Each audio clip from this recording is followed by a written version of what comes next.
Hello and good evening. Welcome to.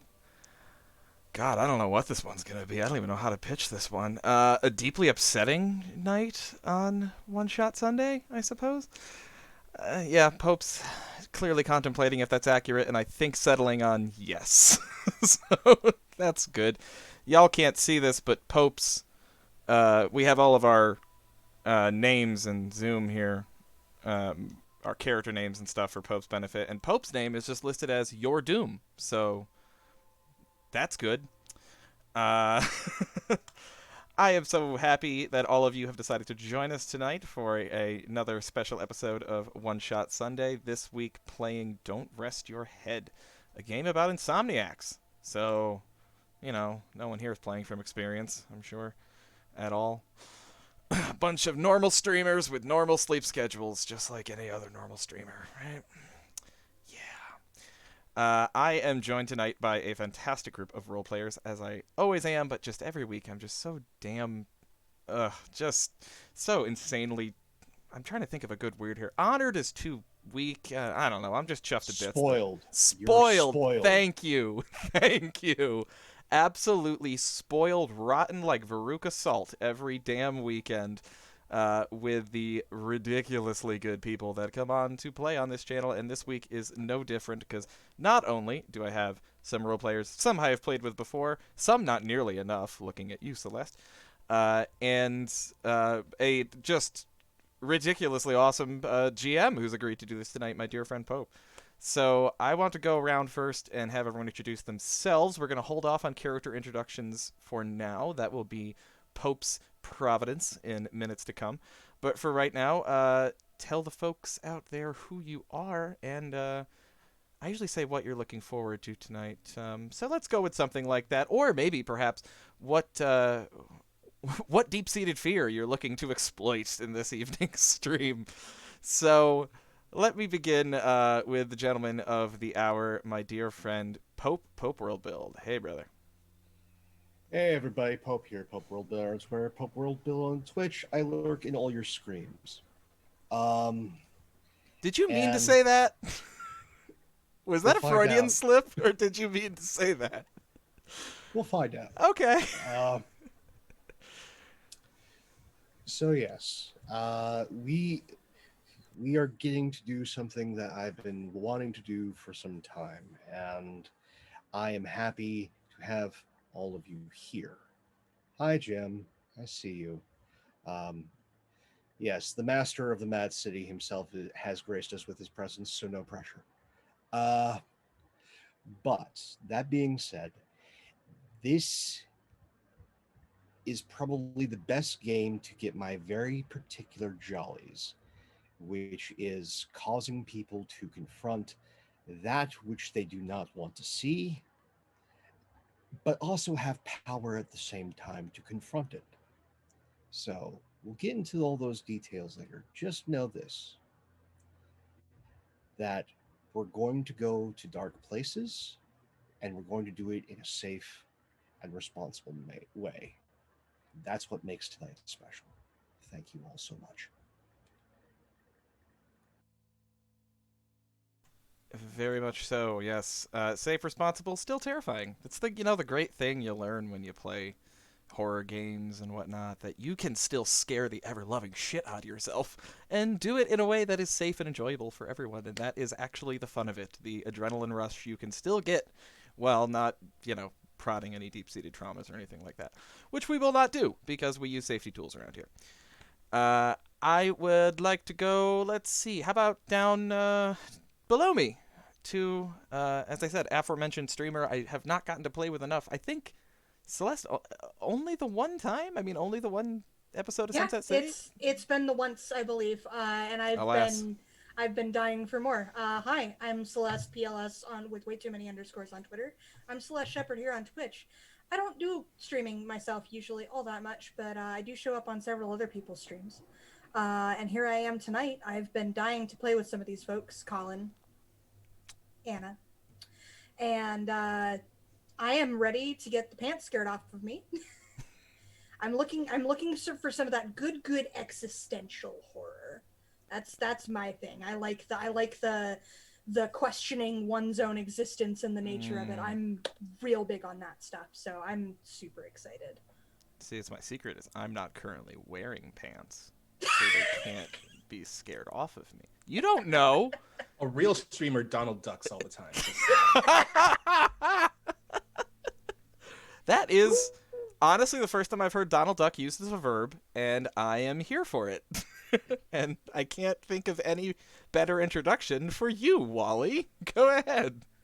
What's up, y'all? It's your boy Wall. You can find me on the Twitters, and of course, you can find me on random streams playing stuff. Oh boy, I am. Whoa! Look at that! Whoa! Hey, right over my mouth. Savvy. Dang, thank you, Savvy. Savvy, Seaworth, bless you.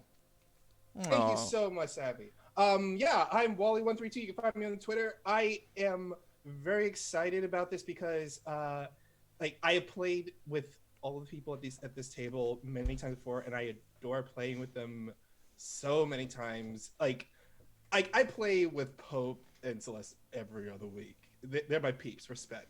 But like, between Anna and Colin, I love playing with these two people, and I want to play more with them. So you'll get to soon. Oh yes, boy, howdy do I. And I am very excited for Pope World Builder's Dark Place. I am very excited for where this is going to go. Yeah, Pope laughed at it. He got the joke. But yes, I am very There will excited. not be Scotsmen appearing in this picture.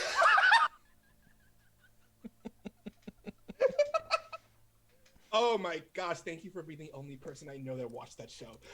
But yes, I am very excited for this. I cannot wait to see what terrors come from their mind. Oh my gosh. And speaking of terrors from the mind, no, I think so. I mean, hey, Anna, you've the brilliant things that come pouring from your brain impress me all the time, and sometimes they are truly frightening. If no one knows what I'm talking about, get this woman to write you a creepy fairy tale. She's real good at it. Real good at it. I'm going to take the opportunity for just a moment, Anna, to shout out something that I forgot to do weeks ago.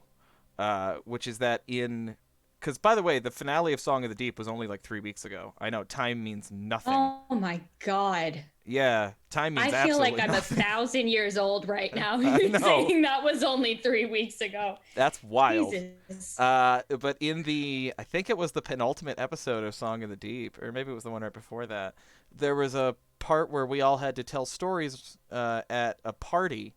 And my character Bastion told a fairy tale, and I totally forgot to shout out. Anna wrote that.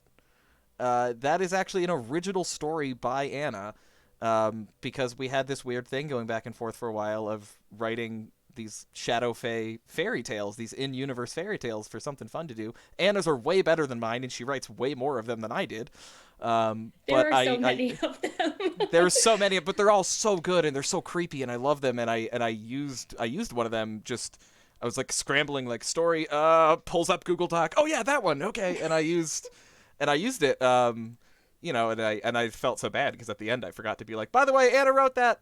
But yes, all I'm saying is the beautiful things that come from your mind consistently astound and amaze me, and I'm so happy you're here. So I'll stop talking. Your turn. Wow, thanks. Mm-hmm. Yeah, I can share those if people want to read them too. There are quite a lot of them. But anyways, hi, I'm Anna. I was born late on a cold winter's night after nearly 23 hours of my mother in labor, and I have not stopped screaming ever since.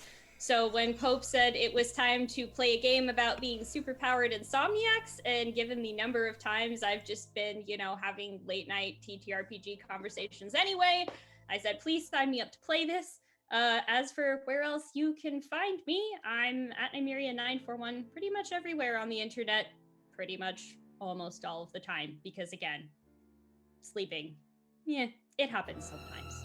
And if you recall, we actually got the idea to play this game, and you got recruited to do it and Pope to GM it at like a conversation at like 4 o'clock in the fucking morning. At like 4 a.m. No, I remember that very distinctly. I was just like, this is just some kind of like wonderful cosmic coming full circle moment, because we planned to do this at like 4 a.m. one morning, and that was 4 a.m. I think my time. Mm-hmm. So oh, it was like stupid late. o'clock my time. Yeah. Yeah. That was a real insomniac evening. Yeah. Mhm. But man, Mhm. yeah, form matching function, absolutely. So, speaking of form and function, I would like to now shut up for once and hand this over to my dear friend and the wonderful gentleman who'll be taking us on this frightening journey for the evening. Pope, my friend, please take it away. Will do. So, first, before we meet these terrible people who I'm going to torment all night, let me tell you a little bit about Don't Rest Your Head. Don't Rest Your Head is a delightful game by Fred Hicks, published by the lovely folks at Evil Hat Productions. It was published around 2006 and is about superpowered insomniacs and the Mad City, the city sleepless, the city of nightmares. It is dark. It is about a balance between force of will, exhaustion, nightmares, and pain. We'll get into all the nitty gritty details and mechanics here shortly as we meet these wonderful people. Um, I love this game. However, with any game that you love, it's not above criticism. This was a game made before safety tools. It should have, if it ever gets an update or a rewrite, a giant section right towards the front covering all the safety tools that we use now. The X, the N, the O card, lines and veils, invitations, which I'm stealing. Um, Also pauses. Something that's relatively new, but I think is absolutely vital. It doesn't mean that anything is necessarily wrong, but you need time. So when somebody will call for a pause, person can get up, no questions asked, take the time they need, or we'll go to break. Again, safety and consent are the key to a good time. I firmly believe that, and I think everyone else should. Um, Speaking on its date and time, this game is heavily influenced by media of the 90s, Dark City being key. And as a neurodivergent person myself, the word madness doesn't necessarily sit right with me. So one of the mechanics is madness powers and uses madness dice. I use a different word. I use nightmare. Feel free to use what you like at your table, but tonight we'll be referring to them as nightmare powers and nightmare dice. We may slip up. This is a one shot. Get over it. But yeah, with all of that in mind, let's get to the details. I want you and all of these wonderful people here to know a quick little dirty rundown of a game that runs super smooth. So, I mentioned superpowers. There's a thing called exhaustion. Insomniacs have it, and the awake have them in spades. Exhaustion leaves them with a power, peak human, something that they can just do. Exhaustion dice can be and will be used to use exhaustion powers. It can also lead to crashing, which is epically bad. I am hoping that one of them crashes tonight. I make no promises. About those nightmare powers, those defy reality. They are just overpowered, superpowered nonsense, and I love them. It's also a means of the city tempting these people to become one of its residents permanently. Because power's tasty, folks. But madness is also tied to the fight and flight response, nightmares. They make you want to throw down or run away. So, as things progress and we get into the domination versus successes mechanic, things get ticked off on 3 boxes of fight or flight. And, well, when you need to tick off another box and it's not there, you snap. As all of a sudden what is reality, and your mind and body try and reconcile everything in a terrible, terrible moment. And you slip a little closer to becoming a permanent resident of the sleepless city. And then there's hope. Hope's something that they get. But in order for them to have any hope, I have to inflict despair. When pain dominates, I get a despair token. I can spend this despair token to manipulate die pools, make things go wrong in a delightful way. But when the shadows gather, the light might shine as they get hope to help mitigate some of the terrible things that I will do to them. Fun thing is, you need a lot of hope as things get more and more dire. So, they'll have to suffer a lot of pain for me to have enough despair to give you hope.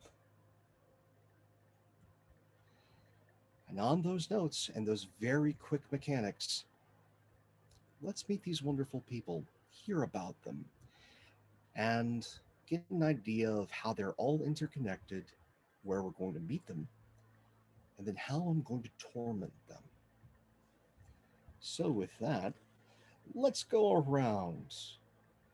Colin, introduce us to Liam. I would be happy to. I am going to be playing Liam Lachlan.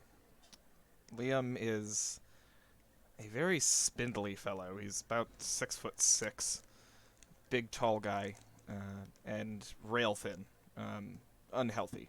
Doesn't take particularly good care of himself. Liam is completely bald and, in fact, completely hairless. He has alopecia, and so there's really not a scrap of hair on him. And it's one of those things that, at first glance, before you notice it, gives a slightly unsettling appearance because he has he doesn't blink terribly often and has these very dark brown, approaching black eyes that look rather cold and uncaring. And that is not a completely inaccurate impression you might get from Liam. He has done many things in his life that he regrets, and he has caused many, many people pain. He, you might say, has ruined a few lives, and you wouldn't be wrong. And that is certainly what keeps him up at night. Liam has, for the last several years, what started as a simple trade to make extra money in college has turned into a full-time lifestyle as Liam is a drug dealer. Along the way, he has dealt to all manner of people without any care or regard for who they are, what their life circumstances are, if it would be a good thing to sell to them. And he now knows, at this point in his life, that he has essentially a body count attached to him. People have lost their lives from the product that he supplies. Some of these people were his friends. Some of these people were people he'd never met before, but who were well-heeled and well-to-do and yet still needed a fix. They had a vice an itch they needed to scratch, and Liam was there to supply it. That never bothered him much, but some of the people that he's lost are much closer to him. And there is one in particular that keeps him up at night. Who's that? That is his best friend, Kieran, who he'd known since his college days, and who just recently overdosed on product that Liam got for him. Liam prides himself on his quality control, but this time he fucked up. What he gave to Kieran was laced, and Kieran asphyxiated and died. Liam has this on his conscience now. All right. Wally, introduce us to Jackson. Um, so I'll be playing Jackson Zephyr. Jackson is a college student, um, about second year college. Average build, average height. There is nothing about him that stands out whatsoever. Um, like if you picked him out in a lineup, he would just like, yeah, he just fits in. He's just one of those people that just blends into the crowd. But when it comes to him, though, he's actually very, very smart and very intuitive when it comes to machines. He uh, attended all like the science, technology, and engineering classes in high school, even in elementary school. He excelled in every single thing when it came to science. He loved it, but the main problem was that he had no one was there to give him the uh, the adoration or credit he deserved, especially from his family, because he was the youngest sibling, and his brother is the big time sports star. He was the one that was the blue chipper from his high school going into the college ball and then eventually into the NFL. But all while this was happening, Jackson was still in the background, doing what he can to, further his love of science, but no one gave him any recognition. He was always forgotten. And then his brother, after his first Sunday ever out on the field, he broke his ankle and he was pretty much floored for the rest of the season. However, because he was the small town hero that got their shot in the NFL, this doesn't mean that he's not being viewed as the big time hero of the town. So even during that, the family focused more attention on him and the town focused more attention on him, once again putting him in the past. So he just continued living his life, trying his best to gain more fields in engineering, but he feels like he has this constant anxiety in his mind that everything he does is eventually going to get forgotten because no one cares about what he does. No one noticed what he's done. And that's what keeps him up at night. That what if what he does is so great, but no one will probably care about it because he feels no one cares about him or recognizes him in this world.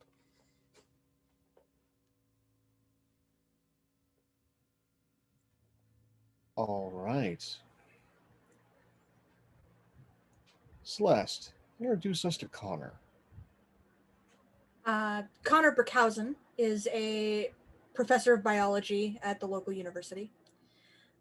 He's bookish and looks very stuck up. He's very short, but also very thin. Mousy brown hair, usually tousled. Pretty much a permanent expression of distaste on his face. He has a tendency to look down on people, especially people who are uneducated. And he has a little bit of a god complex with regards to his intelligence. He walks with a limp and uses a cane. He's middle-aged, about 35. And he grew up under the thumb of a very strict and overly controlling aunt after his parents died. She was very abusive, and he suffers no small amount of anxiety and PTSD due to the treatment that he suffered at her hands. He uses knowledge and believes his intelligence is both sword and shield against a world he views to be uncaring. And he considers himself a self-made man. Everything he has, he made for himself. Nobody helped him up. He's very much a bootstraps kind of guy.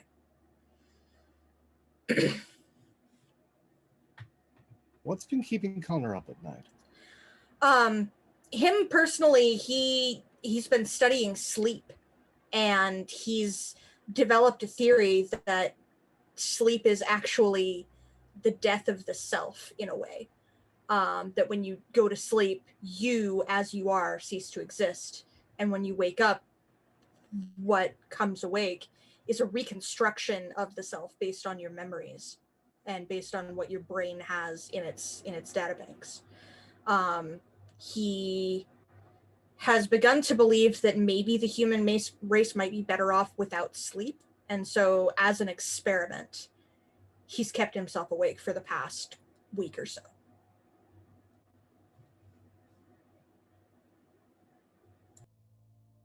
Anna, introduce us to Lily. Lily Anderson, like apparently the rest of this group, is a young 19-year-old student at the local university. Or at least she was until she decided to take a semester off because of a concussion that she got on her way biking to work. She got clipped by the back of a bus, blacked out, and woke up in a hospital. She has very much got this chip on her shoulder about being the first person in her family who made it to higher education, you know. I mean, graduated high school for one thing, but also like made it to higher education, enrolled in school, is trying to make something of herself. But now that she's there, is very out of her depth, has no idea what she's doing, is still trying to piece together the culture of a university that everybody else around her seems to have figured out, except for her. Like I said, she's taken the semester off because of this concussion, and to, you know, spend some time working. She bags groceries at one of the places where a lot of the students go shopping near the university, but also some of the people that just live in the town surrounding. So near the campus, but not completely student facing. And what keeps her up at night is something that she heard. She's not sure where. Maybe it was at the hospital. Maybe it was in the ambulance on the way. Maybe it was something somebody said while she was kind of in and out of it, lying on the asphalt. But it was, don't let her fall asleep. If she falls asleep, she might not wake back up.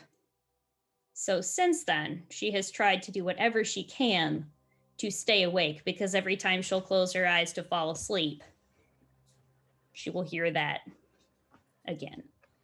Fear is great. What's also great is, hey, LFM, thanks for the raid. We're about to dive into Don't Rest Your Head, a story of superpowered insomniacs in the Sleepless City. So, I know you guys just came from Terror and Rise of the Veiled Alliance as things come to a head in Athos. Here, well, terror is also waiting around every darkened corner. And I get to terrify these folks. Thank you for joining. Now that we have an idea of why you're all staying awake, let's find out who knows who. So,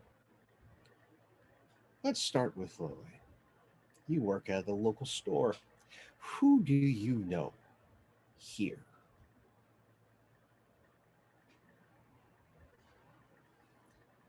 If somebody thinks they know Lily, by all means, speak up. Seems likely Liam would. We're around the same age. Mm-hmm.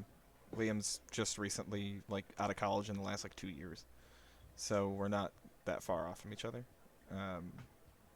And yeah, seems likely, if not actual classmates, very likely could have interacted at some point, especially if you're working at a local store.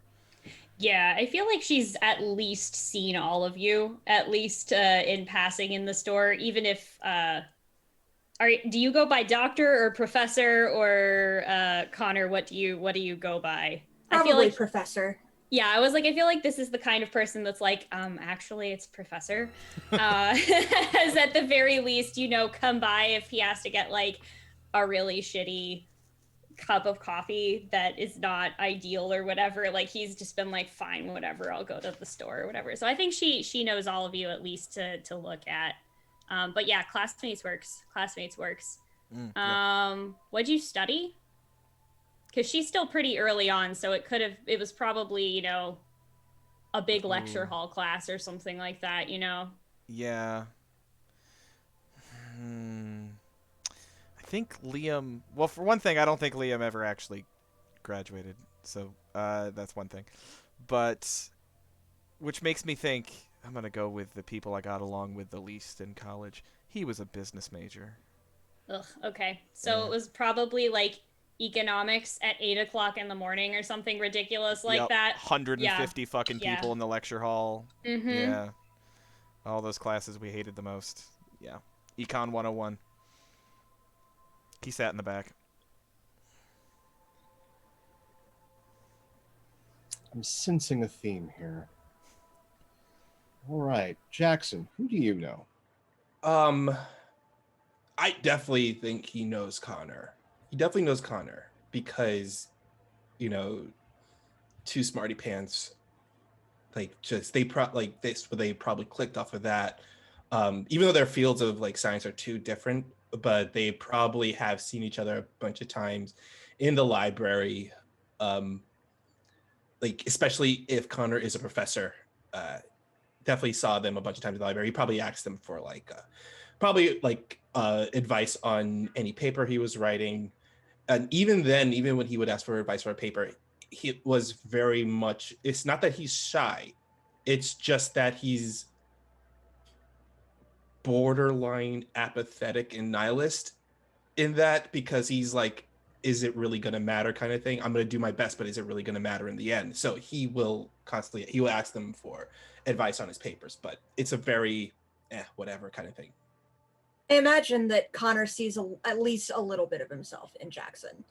Very much the self-made man, very much the driving yourself toward your goals rather than letting other people do it for you. Yeah. All right. So we've got two connections and the other various thin threads. Does anybody else know anyone else here solidly? I want to say Good. I want to say Liam was probably a huge disappointment for Connor. I feel like Connor maybe put some effort and some stock in to trying to help Liam and to keep him on the right path. And the fact that he didn't stay on the right path and veered off the road is like he sees it as a personal failing. But at the same time, he also has that, well, if you don't want to educate yourself, then clearly you're just lesser than me. So he probably really looks down on him for going the direction that he did. I mean, does anyone here use drugs? For one thing, that's one immediate connection. Yes, I am 100% certain he has gone to Liam for Adderall. So yes, exactly. 100%. Yeah, that. I feel like I was gonna. Yep. I was gonna say I think Lily and Jackson probably know each other from some kind of like I don't think that she's got like a exact field narrowed down or something, but just gone to like those school club meetings that are like the future doctors of America type things. Like maybe it was like, oh, going out for this club or whatever. So I don't know if there's some connection there, but the two of us have probably met in some kind of social thing. Yeah, probably. I'm getting flashbacks, so I'm going to intrude. Yeah. Are Jackson and Lily both honors college students? Mm-hmm. Yes. Jackson is very much yes. Yeah. Okay, so those symposium meetings you've been to, you see one another at symposium. Got it. Yeah. Perfect. Cool. All right. Well, I think I know the location, but I want to just go around and get confirmation because two ideas immediately come to mind. Because we have the central focus of this campus. So when I think campus, I think two things. One, the library, because once you have that wonderful card, they don't as long as you have it, you can just get access. It's also a great place to disappear for a little bit, find one of those uncomfortable couches that are out of the way, and just take a nap. Use the restrooms, the internet, because a lot of times you don't have to even check in to use some of the computers, and just have, a way to get away. The other thing that's on campus is often used by the public is they usually have a large hall. And large halls love conventions. So I can see also a convention happening on campus. So I'll leave it to you. What do you guys feel like starting out at? The library? Or is there a con happening on campus? Ooh. Hmm. I think Liam is partially, minus the drug dealing part, partially reminds me of me after I graduated college, where it's like that dude that still lives in the shitty college town that you should not live in after you graduate from the college. Um, so, regardless of either event, Liam would probably be on campus. If there's a large amount of people, like a convention, for example, somebody's looking to score. So, that makes sense to me. Likewise, library. I mean, yeah, you nerds are always going to be buying shit if you're up in the library. So I think that works too. And I can see the two students fitting into the library. I think maybe easier. The convention, I guess it just depends on what we make up the convention is for. I don't know what makes sense. Any ideas on Oh, that? there's so many cons. There's so many things you could do. Like- Yeah. Oh, I have an idea. Go for it. The freaking like high schoolers that come for Model United Nations or like Oh, Mock Model Trial or yeah, whatever. Model UN. Yeah, yes. the Model UN high Oh my schoolers that gosh. are just like, look at me, I'm wearing my business professional clothes. Oh. Okay. I So, sell Quaaludes to their parents. I Mhm. want to I want to yes and this in a very particular way. Yes, the Model UN for the local high schools is going on, but convention halls love to book themselves solid.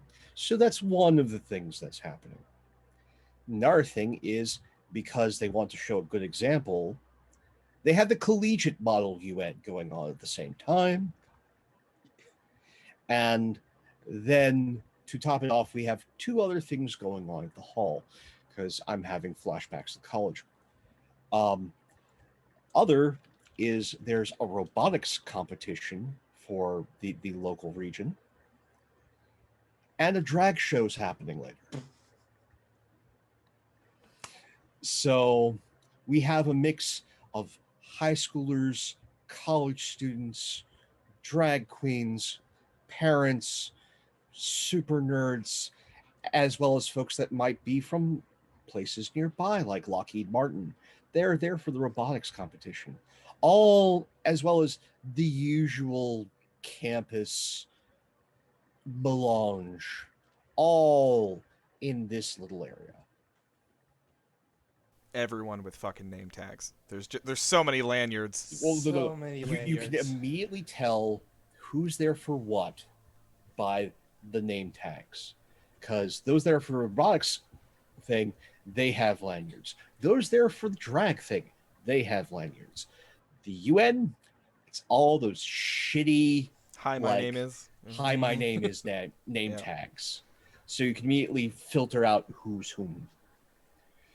So And yeah, don't forget they have the little circle like stickers on them that let you know what country you're part of. yes, Mm-hmm. most definitely. And so you'll have, a couple of those older looking high schoolers being herded away from where they're supposed to be by the collegiate group because they think they're already in college.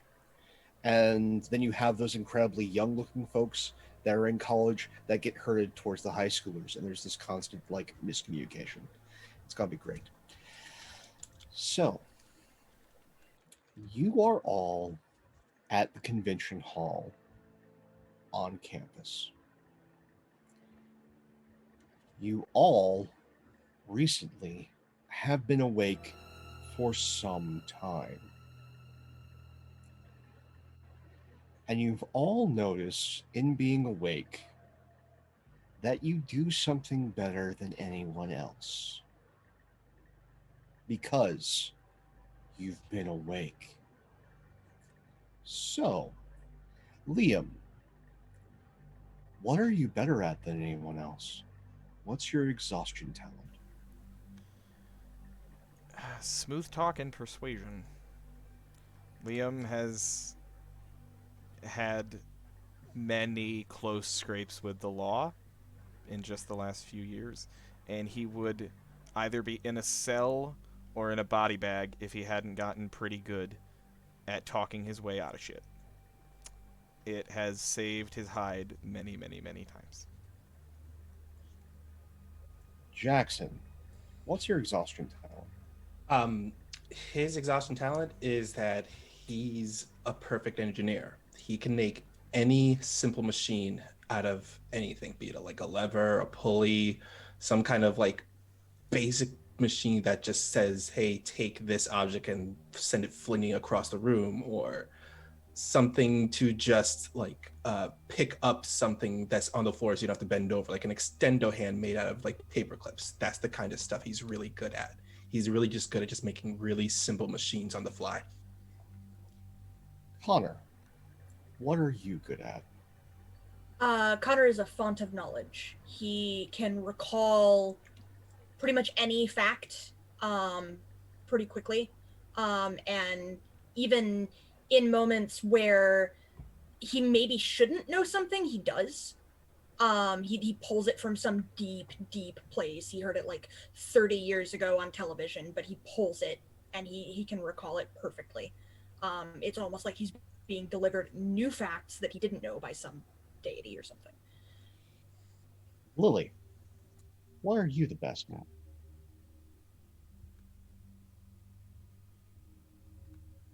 She is the best at hearing things really, really well.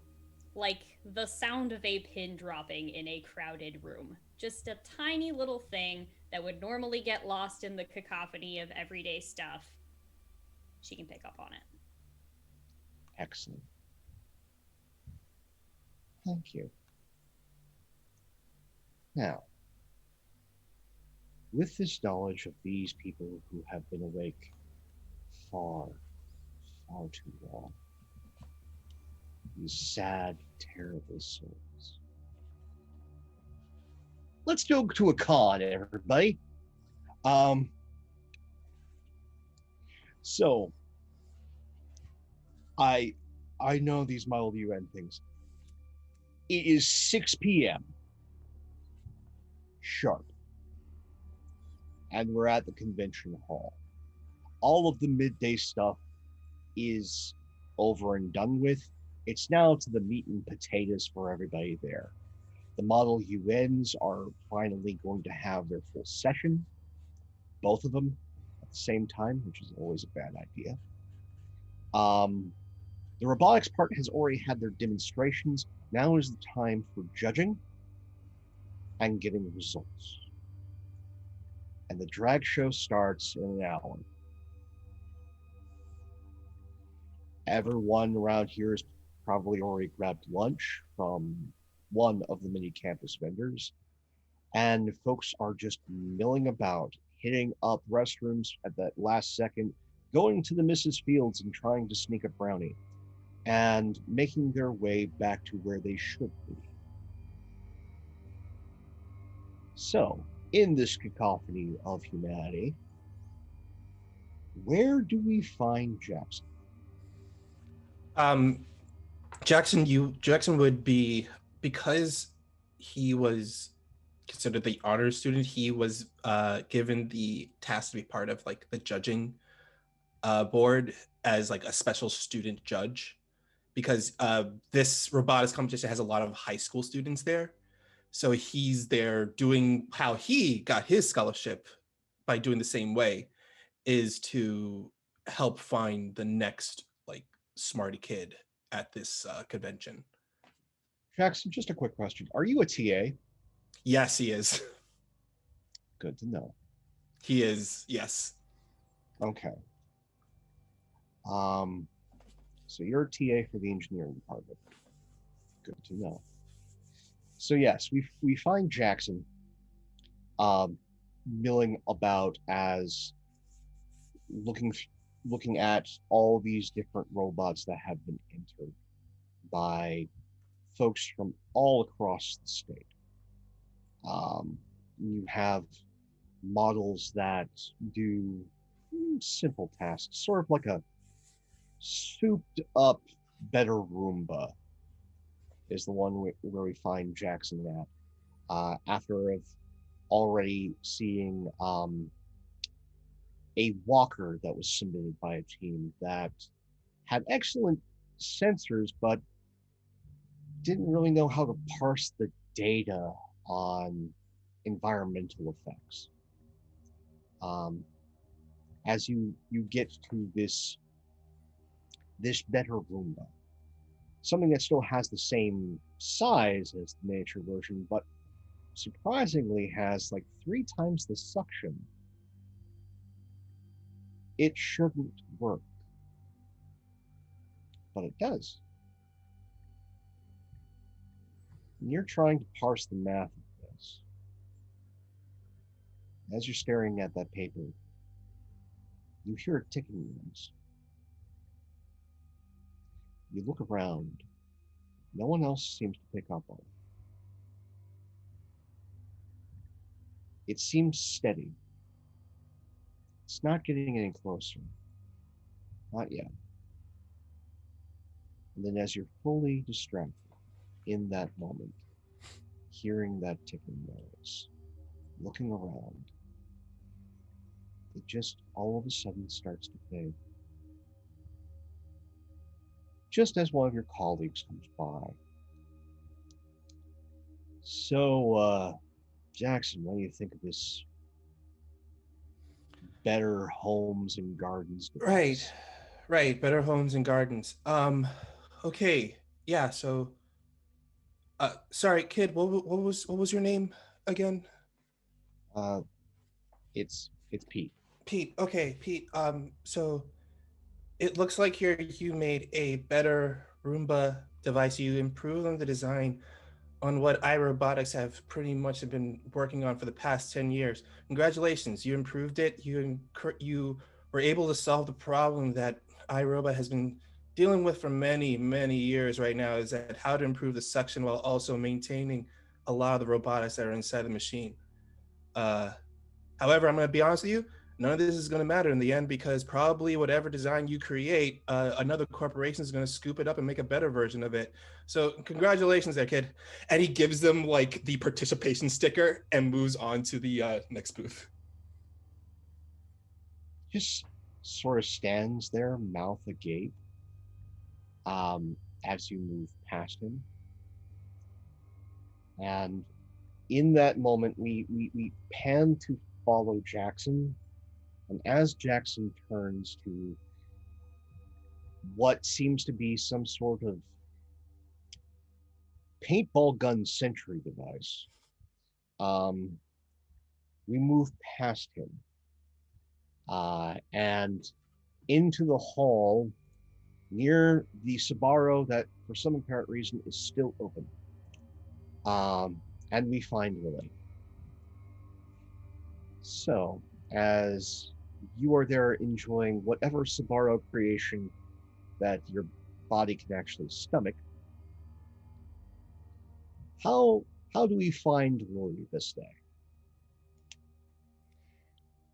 Lily is also dressed in the business professional attire of the Model United Nations people, but it's the kind of stuff that she got on loan from the Career Center when they do those things that are helping like college students that don't have the money to buy like a suit or something get the start. So like it's a rental. She's trying to be really careful not to get any like food stains or crumbs or anything on it.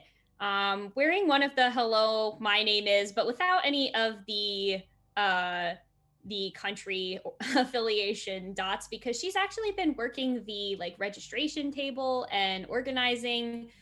Worked out a deal with one of her professors since she had to like withdraw from her classes and everything after the accident, that she could do some basically like volunteer for credit thing, and they would let her take it pass fail without her having to re-register, repay tuition, do all of that stuff. So she is just sort of like nervously eating this sandwich, trying not to get the rented suit messy.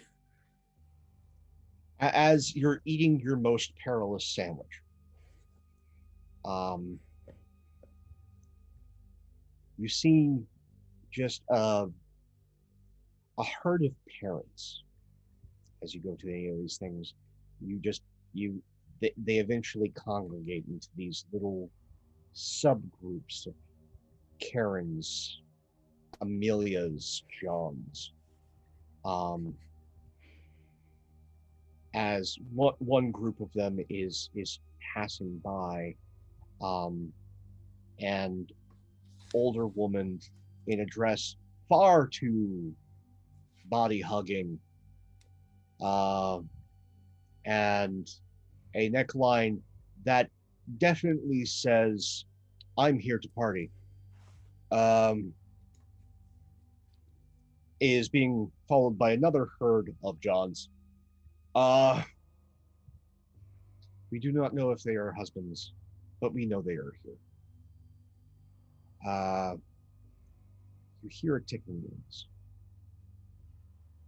It gets louder, almost deafening loud, to the point you have to close your eyes for a second with your perilous sandwich. It gets to be to where you can almost hear it inside your,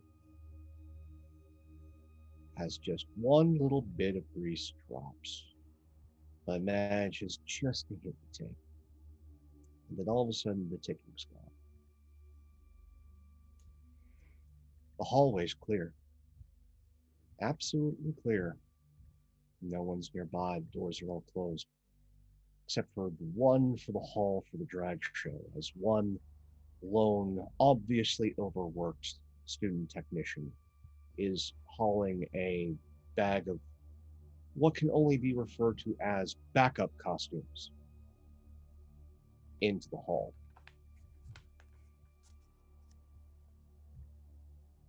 What do you do, Lily? In this moment, what do you do? Did you say that I had gotten grease on the suit? No, it hit the Okay. table. Just Good. the table. Good. Cool, because that changes the answer to the question. I think actually, like, finishing up with this ridiculous mess of tomato sauce. Just like notice the person struggling to move the backup costumes and just gets up and goes over and is like, "Oh, here, let me get that for you," and like pulls the door open so they're not trying to prop the door open with one foot and shove in a giant box of costumes. Just try to help him out a little bit. They look up with those eyes that scream, "I am grateful and I don't want to be here, but this is credit." As they finally go in and just this exasperated, "This is my third day of doing something like this. Thank you." As the door closes, and as that door closes, those clear convention doors you see off deeper into campus onto the boardwalk. And out of the corner of your eye, you see uniformed gentlemen. They look like cops. But as you're turning back, all of a sudden they seem to just skip forward in time. And are getting closer to that door. And as we finally hear that door shut in front of Lily, we pan around back towards our hot Karen in the group of Johns as they make their way over, moving past the restrooms, where we find Liam. How you doing, Liam? How's the day been treating you? Liam is pretty tired. It's been a full day. With all these events happening here, a lot of folks are just hungry for a fix, and he has been slinging product all day. He's just now, as he's walking by the coming out of the bathrooms and uh, reaching in, looking for his soft pack of cigarettes to go sit outside, have a smoke, get a little bit of fresh air, well, fresh nicotine laced air, and yeah, clear his head for a moment because it is always these kind of events like this. They're always fruitful. It's always a moneymaker, but it's also nerve wracking every single time. He's gotten away with this many, many times, but there's campus security, there's cops around. I'm picturing my own college experience here, like shitty state school. So there's, state troopers around, and if you're really unlucky on a day like this, the K9 unit. So he is on edge as he always is, but outwardly, by all appearances, looks quite calm. He always does. He never looks flustered. But he is kind of burning up a little bit inside, and he could use a breath of fresh air. So as he walks past the bathroom, he kind of makes for the nearest exit to duck out of and get a little bit of sunlight and some air. Yeah, you duck out of one of those side doors that's always near the closest to public restroom. Because there's always that one that is primarily used by the convention staff, but doesn't have that staff only sticker on it. You walk out, and it's always the one that has the wheelchair ramp. So you walk out down this incline. You're there standing on cobblestone, because it's always cobblestone. Breeze blowing by. And you see one of the bicycle cops just cycle on by. Doesn't even notice you this time. You've met them before. You've met Warren before. Warren. Likes to bust your chops. Occasionally has just taken product off of you but hasn't charged you. You usually see him flirting with a couple of the undergrads whenever he gets a chance. That guy. That guy who totally got high off my shit. Guy got high off your shit, gets to ride around on a bike and have authority over people. Toned body, bleach blonde hair, thinks highly of himself. Liam with his cigarette in hand as he goes by to his back, just like takes a drag off his smoke and then just does like a curt, like, "Hi, motherfucker," to this guy's. Knowing he can't be seen, it's more for him. Yeah. As you just hear the bike go out of distance, that distinctive clattering noise, that distinctive rhythm, all of a sudden you start to hear a ticking noise come out of that rhythm. It's almost as like, did Warren actually see you wave for a second and is coming back around? Nah, can't be. Doesn't sound quite right. And then it's coming from an entirely different direction. It's coming from where he came from. And then, is it an echo? It's bouncing back from where he went. Then, you hear it behind you for a split second, and then it cuts out. And as that ticking clock sound cuts, we cut inside to the convention hall. Where do we find Connor? I imagine that Connor had been co-opted to help out with a lot of this crap. At first he was just like, "This isn't my department, I don't do this stuff." And then they were like, "We'll pay you overtime." And he was like, "Well, I kind of need overtime." So here we are, working. I don't exactly know where, but working. I think you're working the high school UN because Probably. they always need additional staff and actual adults who are paid to care to work those things. Um, and somebody, because it's always somebody, has forgotten a number of printouts. But the convention hall has a printer, has a copy machine. And so you're there at at the copier that is just next to the Sabaros.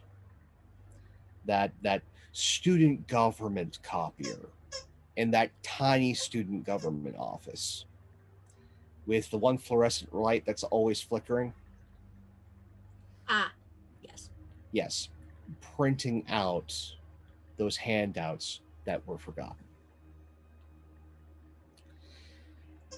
As the last printout collates and then goes through the auto stapler, um, you hear that sound.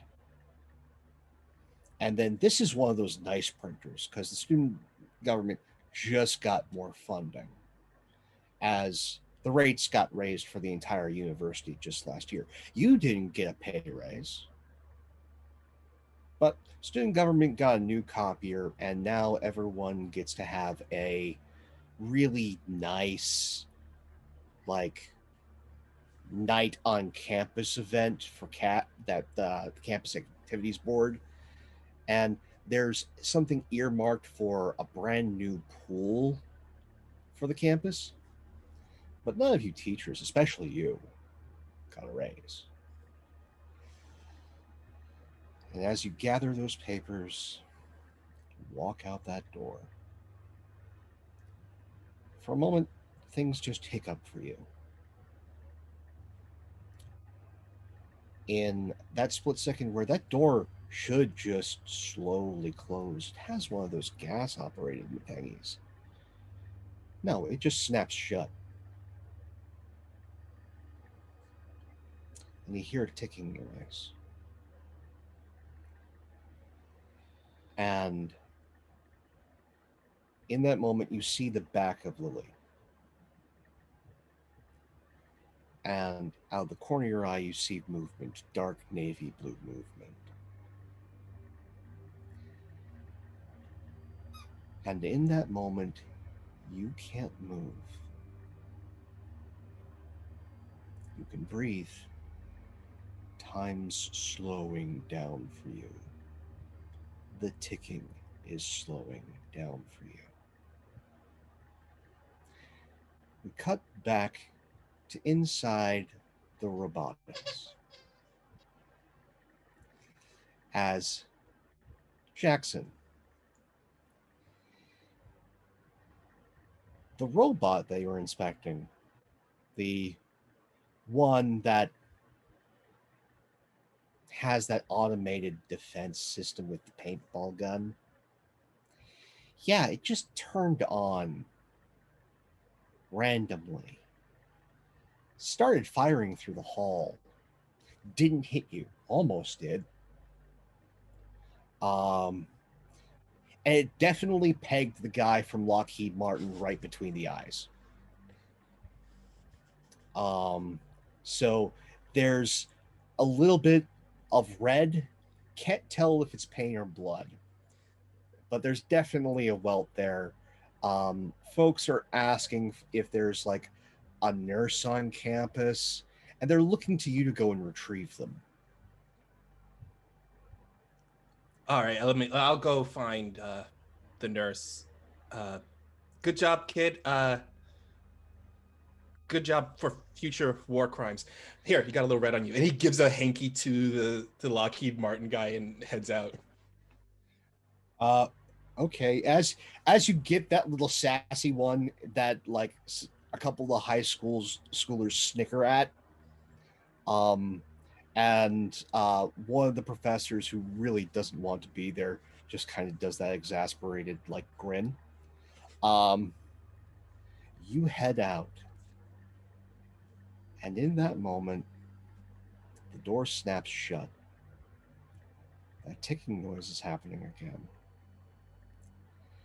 And all of a sudden, you're not at the door that just slammed shut. You've skipped and you're in the middle of the hallway. Tick. And then another second, tick. You're near Connor and Lily. Tick. We're no longer by Jackson. We're outside with Liam. There are 4 men in police uniforms heading straight toward you. Their steps unnaturally in unison. Tick. Tick. Fuck. Tick. As they get closer to you, you notice something else in that moment, something else that's wrong. Just wrong. There's something wrong with their eyes. And as they're getting closer, you see it. The eyes, the irises, it's clockwork. Their clock's ticking down, and they're coming straight for you. What do you do, Liam? What do you do? Liam just takes a cigarette and kind of smashes it against the wall, just snuffs it against the bricks, and turns tail and tries to... He's done this for, like, running from cops is not new, but, like, trying to, as nonchalantly as he can, just quickly return back inside and exit out another door, perhaps on the other side or something like that. You step inside. Tick. And then all of a sudden you're further ahead in the hallway. Tick. You're all together. All the 4 of you in this terrible, terrible moment. Tick. The clock has struck 7. The local bells of the campus start tolling. You see those 4 cops at one end of the hallway. You see another set of those unnatural cops at the other end of the hallway. Lights in this hallway start flickering. And the doors, all doors along the hallway don't have handles anymore. There's one door that wasn't there before. It has a handle. What do you all do? Feel free to speak to one another. This is where I step back.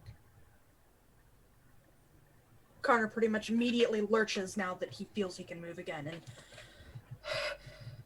Ooh. Did anyone just get that weird feeling like you stood up way too fast? No, Yeah, I thought I was having a seizure or something. this is new. Son. This is new. He gets out a small book and a pen, and he. Are they still walking towards us from the opposite sides of the hallway? Mm-hmm. I'm gonna go find that door that has the doorknob and just be like, why don't we just yeah, I'm gonna, and I open the door. already elbowing you out of the just way to walk get through it first. Yeah, I'm like, I don't like this. I feel very hemmed in. I don't like this. I don't like this one bit. They already bother me, but their weird walking is bothering me even more. Yeah, but they were just... As the door is opened, when you open that door, the ticking gets louder.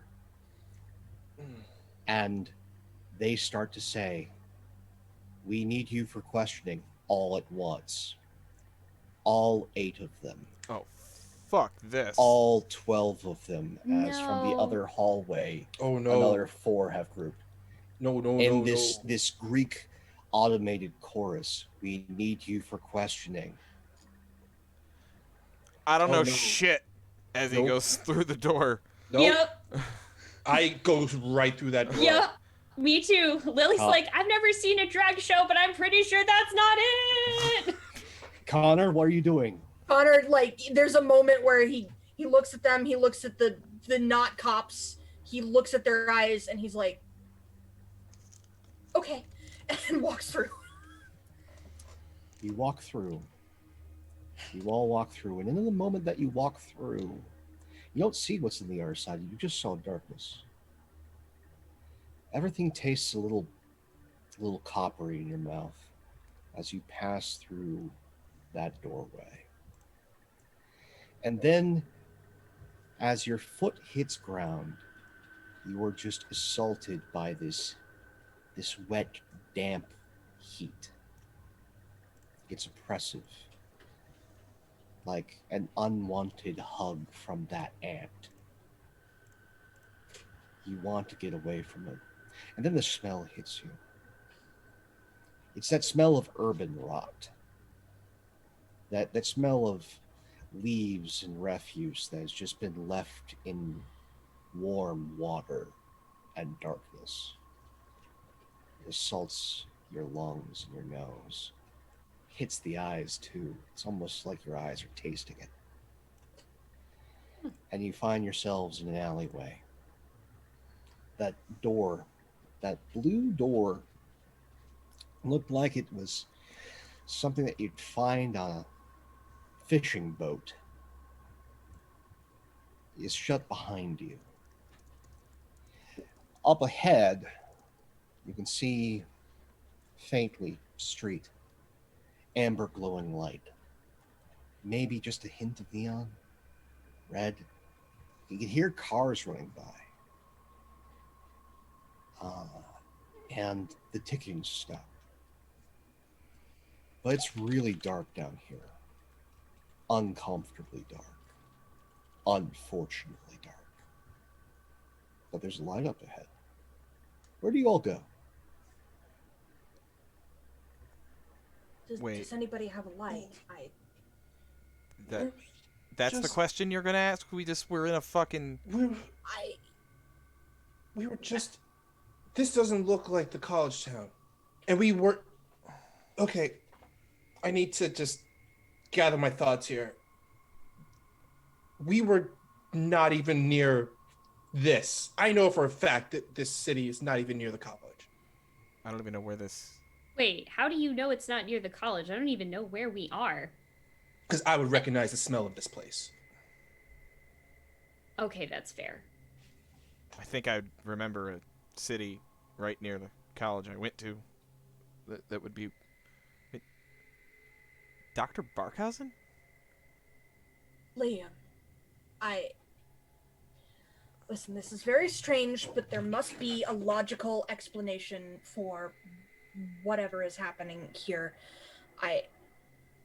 I'd love to hear it. I'm not saying I have one, I'm saying one must exist. Okay. Well, hold on. I go back over to the door and I give it a tug. You give it a tug open. I need you at this moment to actually give me our first roll. Ooh. This is going to be a pain rating of 4. Not very high. Fucking cops. Now, you always get to roll your discipline, which is currently 3. You can elect to add an exhaustion, which doesn't go away. You can actually add up to a number of madness dice. I believe you can go up to 6. You can add that to your pool. Every 3 and lower is a success. I'm only rolling 4 dice. Okay. I'm gonna just take the normal roll, going in first roll. Normal roll, no special anything added to it. Vanilla roll. Straight up vanilla roll. All right. Oh, no Oh. successes. Oh, bless. All right. Going good. Oh, 4 successes. no. Let's go with this. Let's go. Let's go with this, y'all. Let's keep up that Wally one-shot Sunday tradition, y'all. Let's go with it. Oh, no, Wally, no. All I can think of is the robot going pain, pain, pain. All I know is pain. Anna can't take another heartbreak, man. Oh, I'll be fine. This is new. I don't think I've ever seen this happen before. Oh my gosh. Congratulations, Wally. But there's good news, everyone. Discipline's dominating. So, Kinky. if you did have any exhaustion, you could clear it. You could clear a point of it, but so in this moment, pain is winning. As such, I get to choose either to give you an exhaustion or to mark a response. Now you have 3 response boxes, Wally. What do you got? Let me know what you got. I have nothing but flee because he is a coward. We're gonna mark a flea box on this one. We're gonna mark a flea box. So in this moment, you open that door. Tell me how this goes wrong, and I will tell you how it's worse. Oh, wow. Okay. So I'm opening. I know those weird cops are behind it, right? Mm-hmm. Okay. So, as soon as I open the door, because I'm not thinking right now. As soon as I open up that door, as soon as I turn the handle, the force from those cops on the other side of the wall, because I'm guessing they may be trying to push against the door. As soon as I turn it, it just swings open and it conks me right on the forehead. Okay. It swings. It conks you on the forehead. And in that moment, your flight response kicks in. You are booking it away from those cops who are trying to get through that door. But the interesting thing is they're trying to get through the door all at once. So it's not necessarily going well for them. Their coordination's a bit off in the transition. You have a little bit of time. Just a little bit. That's what you think you have. Until there's something in the shadows, something that was there the entire time. Just clanks down the side of a building. It looks like the figure of a man. It's big, it's burly. And it lunges and just takes one of the cops. I need your fear. And just grabs and starts draining the cop dry. Not a total loss. So, Jackson, we know what you're doing. Mm-hmm. You're running towards the light. Mm-hmm. What are the rest of you doing? Do we see this happen? Yeah. Oh, yeah. Okay, You feel yeah, this no. happen. I am booking it away from that. Yes. I think Lily just sort of like lets out a very squeaky scream and just starts running away from that thing. No thanks. I'm good. Liam is in full on like, okay, I must have taken some shit. That's not something I normally do. I don't normally get high on my own supply. Clearly I did. I'm freaking the fuck out right now. And full like hyperventilating, like panic attack, just run. Like no thought, just run. Just fuck. Just bail. Absolutely bail. No way in hell. The others fuck the all others are that. sprinting. Connor is limping as fast as he can.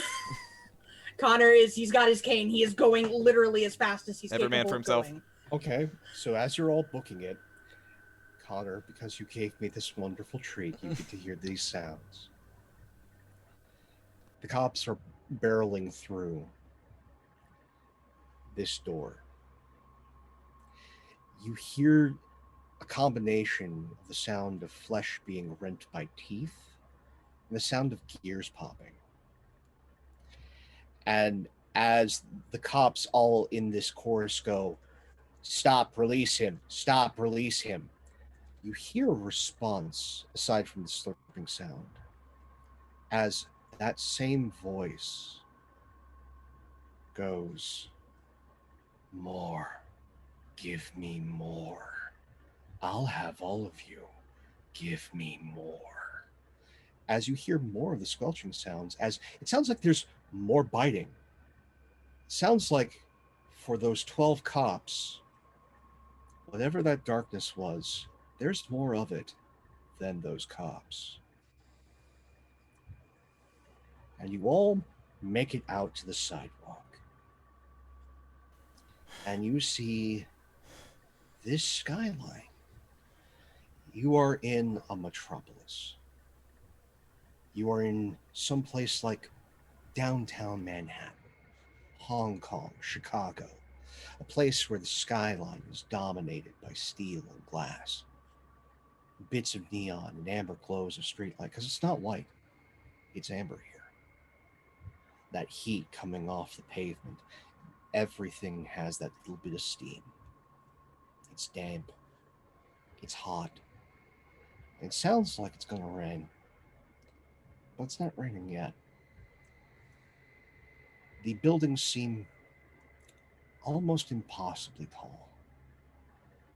Except when you get towards that skyline, something seems off about it. There's an awful lot of. Are those aircraft just stacked on top of one another? You can't tell. Shadows in the light here play tricks with the eyes. There are plenty of cars going down the street, though you've never seen that many classics all traveling down the highway at once.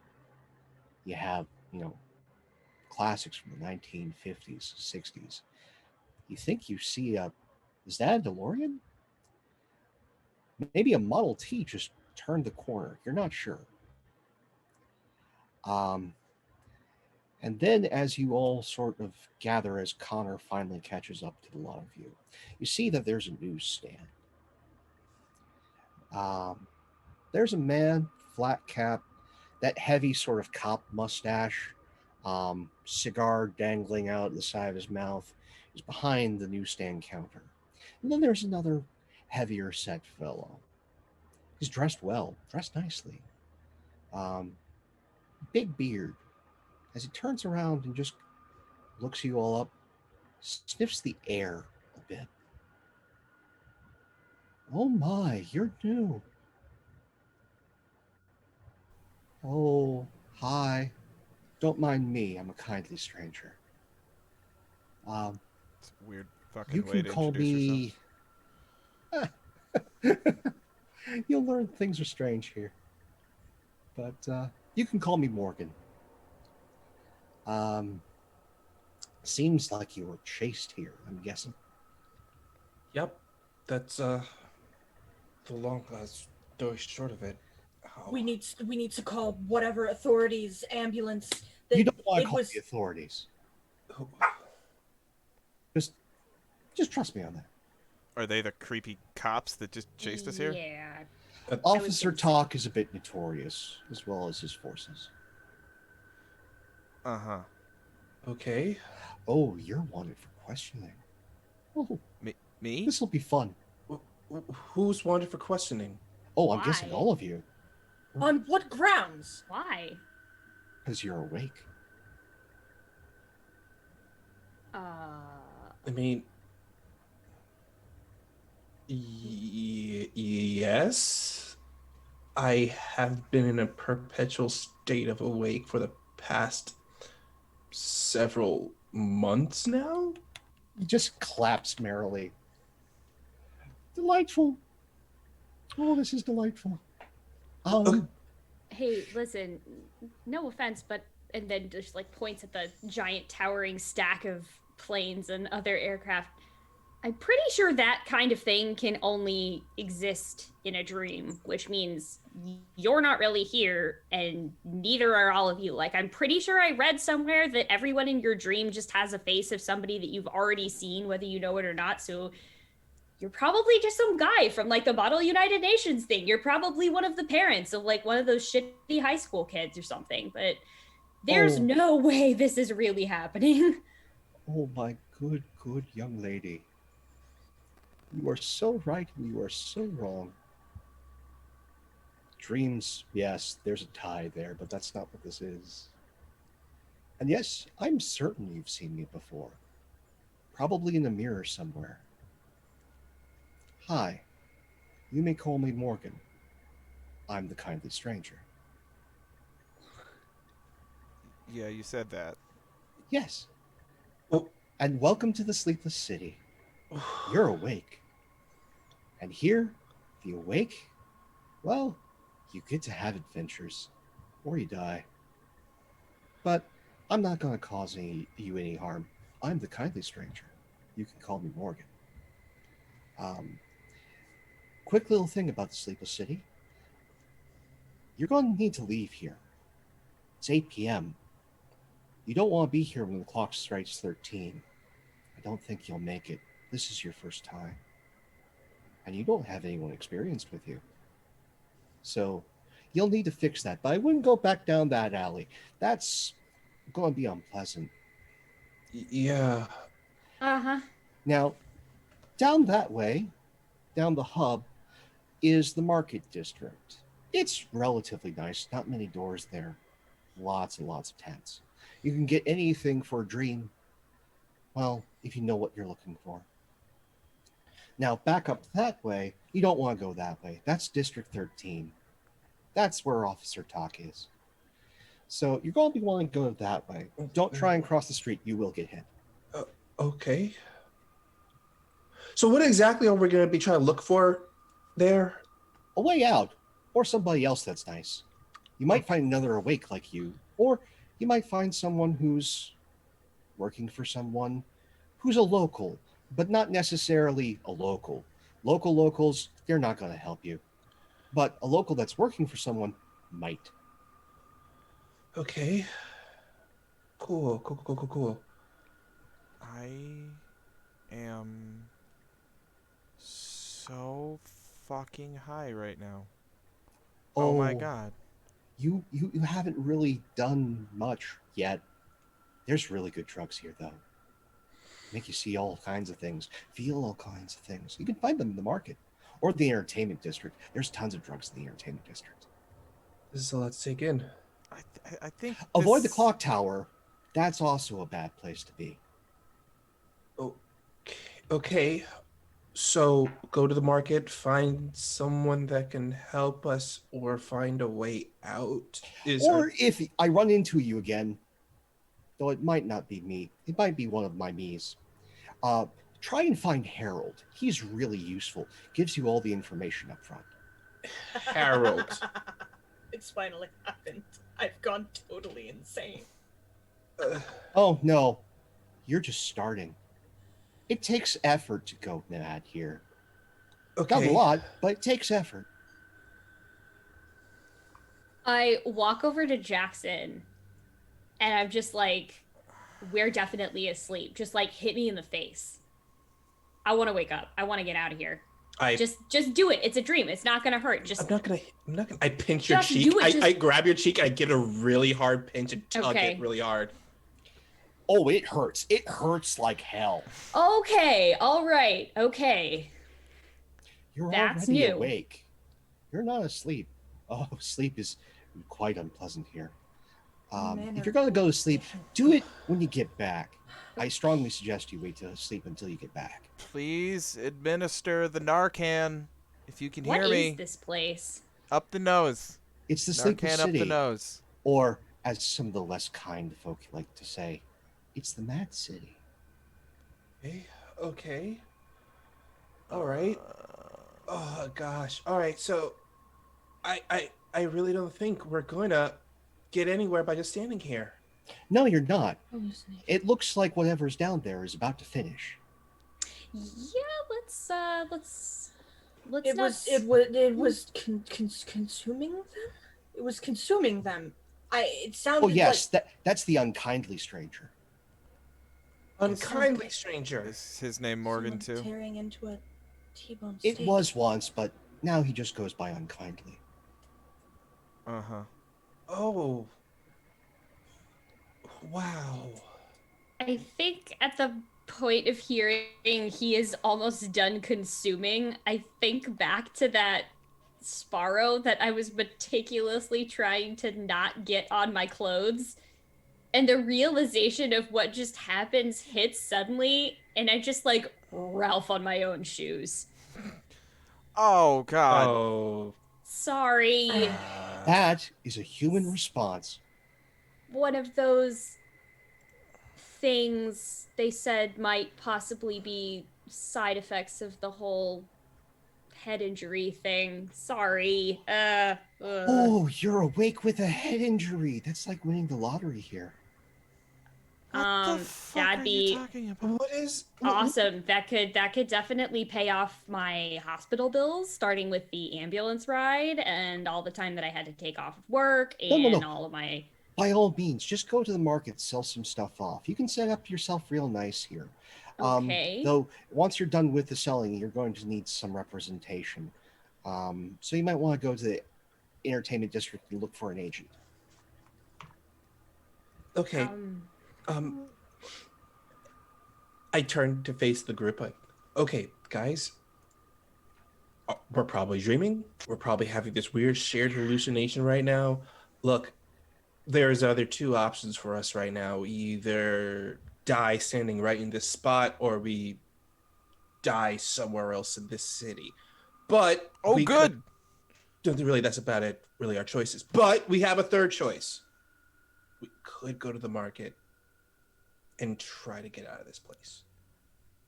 Can I just we need to leave. Do it quickly because, again, time is always moving forward. Yeah, and there's like a 13th hour on the clock. Yeah, we're definitely. It's what direction? It's what direction, sir? It's that way. Oh, Connor just starts limping. And by all means, try, if you have a choice of going up or down, always go up. Unless it's 13, then go down. Always go up. Always go up unless it's Avoid 13, 13. then go down. Avoid Okay, got 13, it. always go up. Okay. What? Let's. This has got to be Hopefully some Harold will find you. Take care, folks. Bye. Bye. Thank you. More. Can we I walk and think- talk here for a moment, y'all? Yeah. Okay. I think that would be good. We're gonna shuffle off toward that market, and as we do, they walk down the street. We cut back to that alleyway as they are making their ways away, and we start to see just one individual come out. He's well dressed. He has a beard. He's a little wide. He looks exactly like Morgan, the kindly stranger. But this is Morgan, the unkindly stranger. His eyes are all black, and he sees himself across from him, and they just wave simultaneously. And at that, we're going to take a break.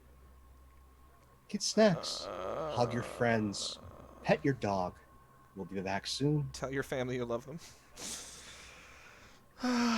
We'll be back in 10 minutes, folks, while I go sort out that was so immersive and surreal, I think I might actually be a little bit high right now. So I'm going to go sort out that little blurred reality line, and we'll see you all in 10 minutes. Back in a bit.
right. Welcome back. That was weird. I have questions. And I believe the last thing I said was let's walk and talk. So as we hustle, unless, Pope, you have a scene to set. Otherwise, all right. As we hustle away and head in the direction of the market as directed, Liam is keeping that same kind of power walking pace that he was using to get away from the cops earlier, a well-practiced hurried shuffle. And as he walks alongside all of you, says, okay, so I'm tweaking out, and I'm here with my old college professor and two kids. Didn't I like sell Adderall to you guys or something? Yeah, you did sell Adderall to me. Mm-hmm. Yeah. Yeah. Okay. Not the people I was expecting to see. Gotta be honest with you. Thought that when I would finally, take a bit too much and see some shit, would not be the faces I was going to be seeing, so this is fucking weird. Why? Okay, I might be engaging with my own hallucinations right now, but why am I here to you? Well, I think I'm having a stress dream, and I know Dr. Barkhausen, so there's that. I buy drugs from on the regular, so there's that. And he looks at Lily. Not sure. I think I was checking you out once, and maybe that's why you're in my head. I don't know. Wait, really? Yeah. Oh. That's cool. cute. That's really cute. What the fuck? So, I'm pretty sure that this is me probably passing out because of this, and she'll just sort of pull hair back from where she was kind of wearing it down, and you can see there's still some bits where like it was shaved, but it's starting to grow back in, and you can still see stitches kind of like in the back of her head where she got hit by it was like the side mirror of the bus. So not like full on run over by a bus, but still, knocked off a bike and everything. So I'm pretty sure that I passed out, and like I said, your dreams are full of like people that you've seen in your past or whatever, or like faces on a train, and you all are just here for reasons. If you're tripping or something, like, well, then what did you take? Because you probably remember that, right? Yeah, I think so. So, what was it? I mean, I don't remember taking anything, to be honest with you, but if I did, I mean, I gotta be honest, that shit that I sold to you guys, I wouldn't take that. I'm not putting anything that weird and synthetic in my veins. I mean, I preferred psychedelics, mushrooms or something. All right, well, that's good to know. Nuts! Get your nervous nuts here! Nuts! Get your nuts! That guy just said nervous nuts, didn't he? He just said nervous nuts. No, I think he may sort of said nervous nuts. And as you look, you're expecting there to be a guy sitting behind this vending shop. Instead, it's a squirrel, larger than a normal squirrel. Oh, Top hat. oh my and god. a little chef's apron. Nuts! Nuts. Get your definitely said nervous He nuts did say here! nuts. Definitely said nuts. He definitely did said say nuts. nuts. Yeah, That he makes said it's nuts. a squirrel, That so makes, that there's a makes sense. squirrel making nuts. Yeah, that makes. And with that, I'm certain this is hallucinations. Did we go to a party or something? Because this has never happened before when I've like used those pills when I'm pulling an all-nighter. This is new. Were y'all at that nerd con at the Yeah. college? Yeah. I was Yeah. working. I was working. Yeah, we're working. Yeah, Well, I was working. Yeah, I I- saw you, Professor, just like whoop, back and forth in the hallways and stuff. What Yeah. were you doing there anyway? I thought you graduated. Yeah, in a manner of speaking. And I was working too. You work. in a manner of Yeah, speaking. okay. Oh, got Yes, it. of course, working. We Yeah. all know what kind of work you do, Leo. Are you fucking judging me right now, Professor? There is a fucking top-hatted squirrel selling nuts right now, so whatever weird shit's happening in my brain is happening in your brain too, alright? I mean, A Yes, but I'm aware that hurdy-gurdy my- starts playing, and as you look for where the sound's coming, uh, there is a penguin playing the hurdy-gurdy with two other smaller penguins that are doing sort of a folk dance. So Okay. here's my question. Are they younger penguins, or are they just basically like if you take a picture of a full-grown penguin and you shrink it down as in smaller penguins? No. One is most definitely an emperor penguin. That's the one that's playing the hurdy-gurdy. The two smaller ones are I want to say like the tufted penguins, the ones with like yeah. the side Oh. the yellow feathers. macaroni Rock penguins. hoppers? Yes. Or rock hoppers. Or rock Yeah, hoppers. they also We'll go have with the rock tufts. hoppers. Yeah. They're doing a little folk dance. It looks Okay. like it might be influenced by Scottish Highland dancing. Not sure. So Okay. if this is a dream, it's way better than any dream I've ever had. So I'm okay with just, Except enjoying the this dark for a shadow that second. fucking eats people. Remember that part? Yeah, don't that's forget that. still not as bad as the worst nightmares I've had. That's just like, normally you wake up after you see something like that in a dream. Sometimes you stay asleep and there's, like penguins and stuff. I want to go play with the penguins. I want to go walk over to where the penguins are. Okay. You walk over. There's an upturned hat. Looks like it was a top hat, but got scrunched a couple of times. Oh. You look in the hat. There's not coinage. Well, not in the way that you remember coinage. There's these little coins that look to be made out of wax. They're imprinted with the face of a clock on one side, and on the other side is a figure, looks like a man, might be a monarch, who has a crown, but the features are all muddied, as though he himself was dripped in wax while wearing all this finery.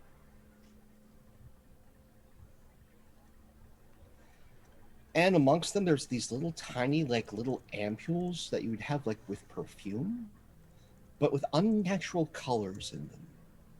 Most vibrant pinks, a blue deeper than anything you've ever seen, and a green that oscillates between different shades.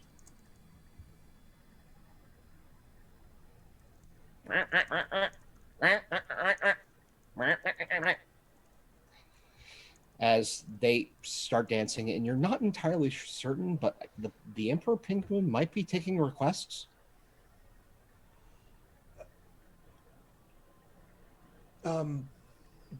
Do you guys?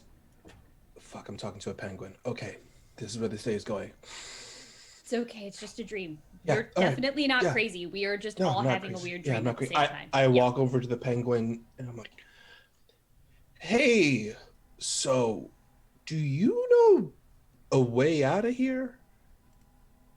And starts playing "Welcome to the Jungle" and the hurdy-gurdy. The Uh-huh. royalty-free version of Welcome to the Jungle plays on. Yeah, yeah. Okay. Makes sense. Makes sense. Looks back at the guys. I have no fucking clue what's going on here. Oh, you don't speak Penguin? No, I don't. Oh. speak The penguin. other I two don't speak penguins penguin, just start rocking out and like headbanging to "Welcome to the Jungle." no. Yeah, Yeah. Lily's just joining them at this point. She's just like, cool, this is a dream. I can do what I want. I'm just gonna headbang with some penguins to a hurdy-gurdy. Fuck it, I'm buying nuts. Nuts, get your nervous nuts here. Yeah, I'd say Um, I'm pretty fucking nervous. Hey, bud, how you doing? Hey, haven't seen you before. You're new in town. Yeah, new. Okay, cool. So, if you want some nervous nuts, I need a memory of anger, please. You get more nuts for more anger. Okay. Hmm. When in Rome. Just refresh my memory. Do you keep the memory, or I just gotta like show it to you? No, And no, then no, I no. get... I get that shit, man. That's how I pay my bills. Oh, right. Yeah. Okay, that makes sense. Totally. Yep. Uh, what kind of nuts? Is there like different flavors or? Well, we the nervous nuts are the ones that usually most folks buy. I also have sorrowful legumes. They're roasted. Um, Roasted sorrow. and Good. yeah, and then I've got some simmering vengeance peanuts. Um, What are those? they've been Taste like? boiled, but very low and slow. And then I've got hickory cashews, but you look new in town, so I don't think you can chew them. Wait, just hickory? Like the flavor's just hickory? No, they're cashews made of hickory. Oh, yeah. And it's anger memory for any of those, or you want different? Yeah, Okay. All right. Uh. Okay. I'm already nervous enough as it is. How about the vengeful nuts? How about we try some of those? we can definitely do vengeful. But first, the memory, please. Yeah. Right. How do I? You just bring it to the forefront of your mind and you hold your hand out. Okay. All right. Here you go. And So paint us a picture of what this memory is. Officer fucking Warren. That prick pig from the college that has tormented Liam on many an occasion. On this particular time, when Liam was still in college, this is when Liam first started dealing. He was a little sloppy back then, was not as smooth as he is now, was not as good at recognizing when he really should get up out of Dodge, and just occasionally made careless mistakes. On this particular occasion, he was driving back to campus after just doing some deals in town, just stopping by some of those shitty classic college town slumlord apartments, making some deliveries, and he's driving back to go to his dorm room, driving his car up the road, and it was night, but the street lights all around there, pretty well spaced out, pretty bright. He didn't notice that he didn't have his headlights on.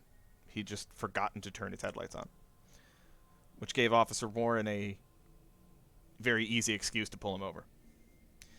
And simply because he didn't like the cut of Liam's jib, he took that as probable cause to search his car, handcuffed him, took all of his shit, gave him a punch in the gut just for good measure, and then didn't even book him. Sent him on his way. And smiled as he tossed his keys back to him and said, yeah, have a good night, asshole. And Liam sat in his car, still rubbing his wrist from where the handcuffs had just practically cut into his skin. Just fucking seething and fantasizing about all the ways he wanted to get back at that motherfucker if he ever got the chance. This crooked piece of shit that tormented him because he could. He's just a bully. And that's one thing Liam just can't stand. He's never been able to stand a bully. That bag of dicks, he still thinks about that sometimes. He still finds this every time he sees that asshole ride by in his stupid Huffy. He thinks about how nice it would be to shove a stick in his spokes and send him over the handlebars. He thinks back to that moment. Hold your hand out. All of that comes to the fore. The odd thing is, it's not like just experiencing the memory. Not how we're used to it. You feel it. You feel that hit to the gut. You feel those cuffs cut into your flesh. You feel yourself rubbing them. You feel that warm outrage. You feel all of it. You even smell his cheap cologne. Oh, And then Drakkar Noir. And then there's this like little feel of a pinch in the palm of your hand. And then there's a weight there as this little glass vial of this black liquid streaked with neon red appears. And then all that feeling, all that emotion, it's just gone.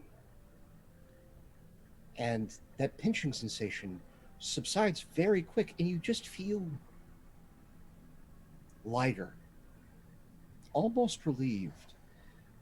But also you feel like you lost something, like you misplaced your keys all of a sudden, as this is in your hand. And as this is all hitting you, the squirrel just rushes over, grabs the vial, secrets it away in the stall, and then whistles as two more squirrels rush up with this brown bag that smells nutty, spicy, and sweet, and just put it in your hand as they rush back onto the counter. All right, enjoy your day. Nuts! Nervous nuts here! Get your nuts! So what happens when I eat these?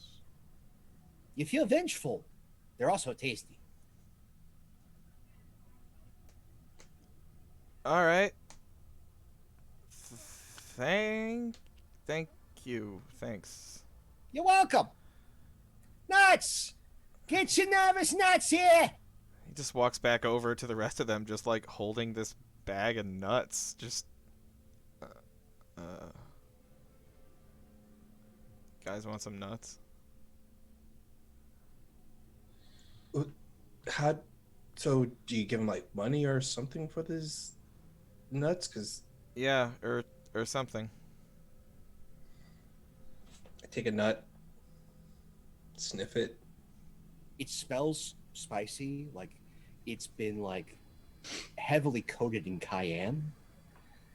Salt, sugary, has a sweet smell, kind of sticky in the hand. Eat it. You have never tasted an explosion of flavor like this in your entire life. It's like if Szechuan cuisine had sex with a Jolly Rancher. This is hot, sweet, and messy. But with that background taste of mandarin, like roasted nut. And Oh wow! It's overwhelming, and then you just feel this righteous indignation to go along with all the flavor. Oh, wow! This is like it's like someone took a gummy bear and dipped it in cayenne peppers and then roasted it and put it in my mouth.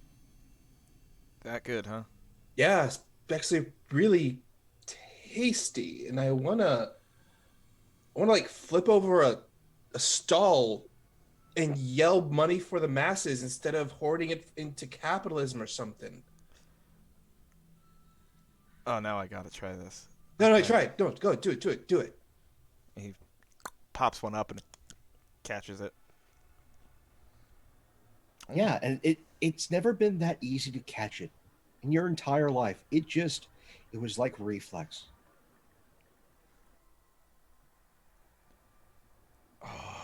And it's funny. It was almost an even trade. Because while he does not remember why he's so mad, he wants to beat the shit out of a cop right now. Just, You feel it, right? You feel it. oh man, I want to fucking put a nightstick up someone's ass right now. Yeah, I just feel I want to just get angry for a reason, and then release it at someone, or something, or I don't know.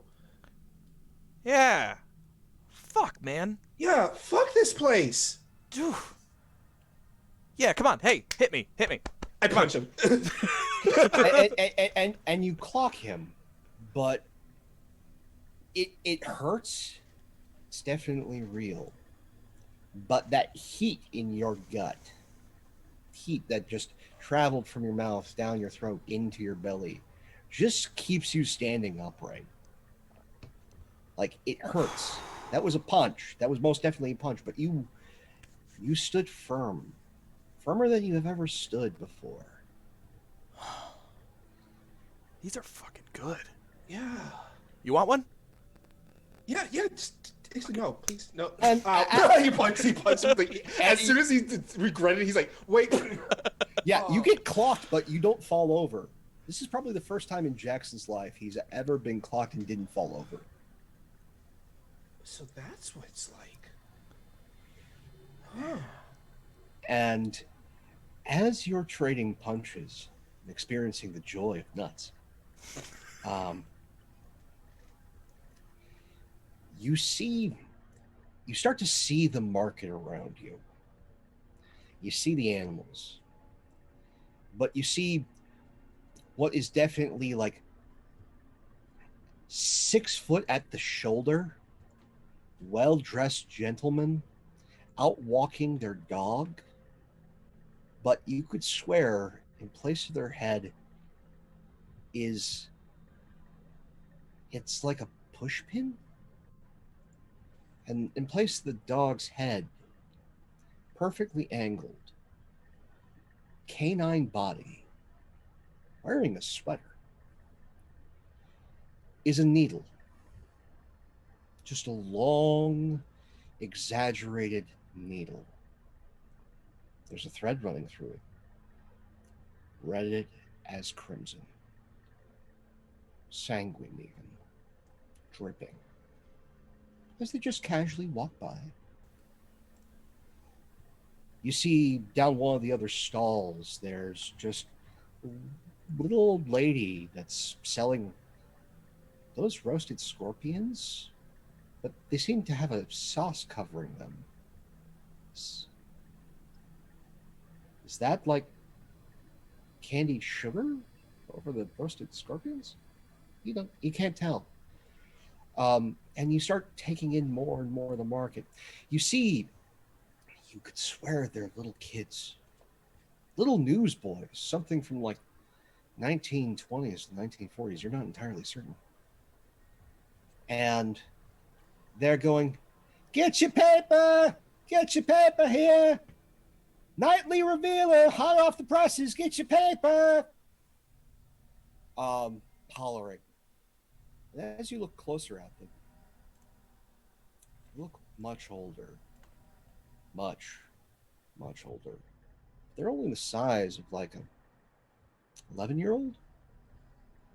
Their skin looks like skin. No, that doesn't look like skin. It looks like skin. It doesn't look like skin. As your eyes bring them into focus, that's old weathered paper. And the creases in their face, Ooh. that's newsprint. That's ink. Oh. Those are words in places where their faces crinkle. As we're taking all this in, I'm just like looking around and just like passing the bag of nuts toward Jackson. Like, I take a handful of nuts. I offer it to the others. Like, yeah, I think. Oh, go ahead. Sorry. No, you go take some nuts. I mean, at this point, Lily's like stopped dancing with the penguins because she's actually getting kind of dizzy from just spinning around post recent head trauma. And it's just like, oh, that was fun. That was fun, guys. I think I need to just like go sit down for a second. And I'm gonna fish around in my pocket to see if I have like some pocket change or something I can throw into the top hat as like a, Give me Give me a roll, actually. Okay. This is going to be a pain of 4 again, as this isn't Okay. too bad. But you're reaching into a place. You're reaching into a place that you haven't reached into before. Not since you Yeah. left reality. Yep. Mm-hmm. A place that's So- unobserved. So you can roll your discipline. You can choose to take up to 6 madness dice, That's or you can add an exhaustion die if you want. Oh, I don't think I'm quite there yet. Okay. And it's 0 successes because this is Nymeria rolling. So That let's see what happens. Let's see what happens. But right now, discipline is dominating. Oh, Oof. discipline was dominating, What is this what? and What? you have Oh, dear. failed, and pain is dominating. Oh. Yay. And I can't even. Oh no. Let's see here. I'm seeing if I can spend some despair. Nah, I can't spend any despair. But pain's dominating, so I get a despair token, which is delightful. So, Lily, tell us how this goes wrong, and I'll tell you how it's worse.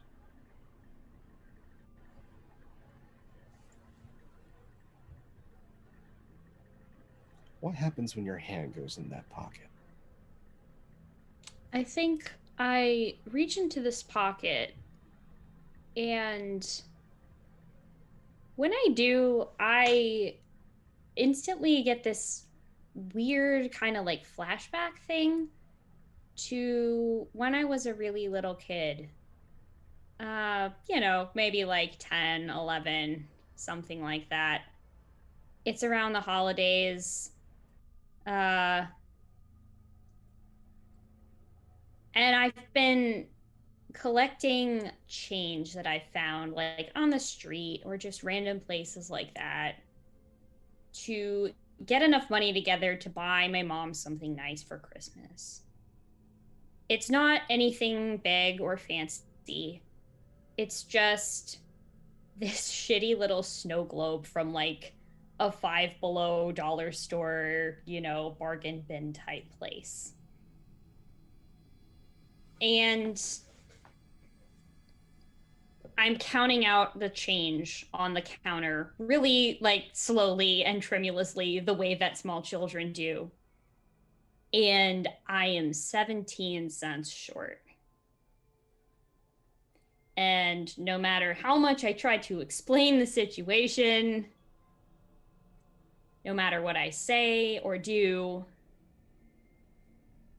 it is not enough to make up that amount. And I think of that as I fish around in my pocket, and there's nothing there. This moment is exhausting. Take a exhaustion die, please. Okay. So mark your exhaustion up 1. As this emotion hits you so hard as your hand goes through that pocket, and you feel the coarseness of just that little bit of grit that's there in these pants. Gets under your fingernails, and that despair hits incredibly hard, and you're deep in your own head, standing in front of these penguins, standing with your acquaintances here.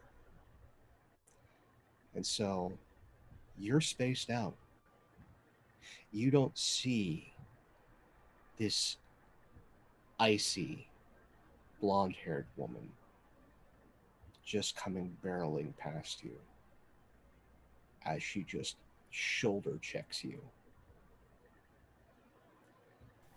You don't fall over miraculously, but that shoulder check, that little brush out of the way, feels like someone took a screwdriver and tried to pry your shoulder out of its socket. It hurts. Burning pain. As she just goes, watch where you're going. Yo, me and Jackson are hopped up on vengeance nuts right now. So, yo, what the fuck? She just turns and stares at you. Lady, I am hopped up on vengeance nuts. You pushed her. Say sorry. She starts cussing you out. You know she's cussing you out, but you can't speak the language. It's most definitely Russian. And then all of a sudden, there's 8 guys coming up on you, all with guns. What do you all do? I'm sorry. Guys, just calm down. It's not a big deal. I'm so sorry. I was just in the way. Please don't kill us, even though I'm pretty sure this is a dream and we're not gonna die. Just trying generally to look as non-threatening as possible. Is there But any way... also, holy crap, my shoulder really hurts, as does the back of my head right now. Ow. Is there any way Connor can summon, like, the phrase for, like, sorry in Russian? Very sorry. This sounds like a minor use of your exhaustion talent. Okay. So, we're going to set this, because this isn't too extreme of a knowledge jump. We're going to set this pain at 4. Okay. You get a minimum number of successes equal to the amount number of exhaustion die you currently have, which is 0, but you could increase it by 1 if you like. And you can add any number of madness dice up to 6, and you roll your discipline. Okay. I think I am going to increase it. I don't know what I have to do that. I just say that I do it? No. Are you increasing exhaustion or are you increasing madness? Exhaustion. Okay, so you're going to go to your lovely Roll20 sheet. Okay. And you're going to go over to... Yeah, you've already got it. You've clicked exhaustion up 1. Okay. Now just hit the roller, which is Cool. underneath.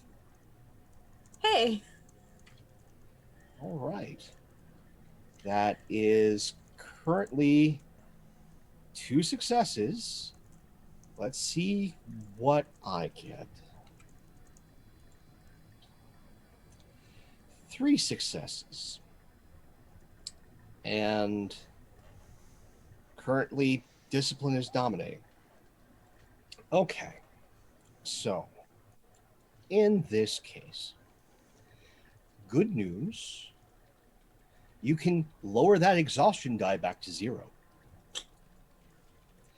Bad news, you cannot remember what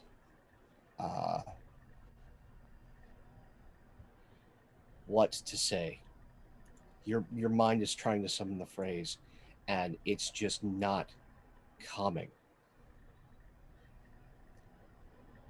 And in that moment, in that terrible moment, as things are escalating faster than they should in the real world, because this isn't the real world.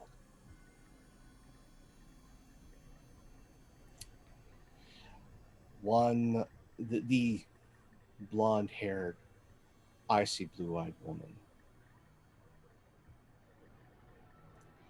just puts a hand on both. Well, it's going to try. I'm going to say try to put a hand on Liam and Jackson. Please be You calm. can respond. This is a pain 8. Oh. So, if you would like to describe one of your madness talents and possibly use that to get out of this situation, by all means. Tell me about your nightmare abilities. Ooh, okay. So Jackson's nightmare ability is he's a technopath. He can speak to machines and either ask them politely to do something for him or try to assert his dominance over a machine. And Would you like to use that right now with all these mobsters surrounding you, pointing guns at you? talk to their guns? Yes, I would. Actually, he does that. He, in his mind, because this is a stressful situation, and he sees all these guns, and like, it would be really great if all these guns just malfunctioned right now, all at the same time. Okay. Since you said all, we're going to set the minimum madness here to 3. You can roll more, but you have to roll at least 3 madness dice. You get to roll your discipline. Okay. You can set your madness all the way up to 6, but you must roll at least 3. And if you want to, if you really think you need it, you can take an exhaustion. I'm going to add in the 3 madness and roll. I'm not going to take any exhaustion. Okay.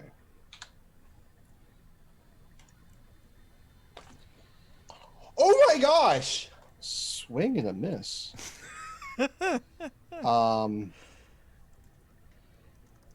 It did not read right. Roll again, because I don't think it registered your madness at all. Yeah. So you need to set your madness to 3. Yeah. Try that again.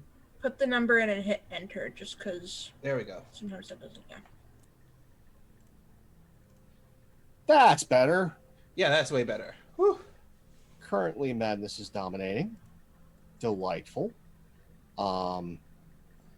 You are currently up with discipline. Let's say for this many guns, and this is the first time in your Mad City, and things are going terrible for you. We're going to set the pain at 4. Oh my. Okay. I have no idea why I'm rolling so hot.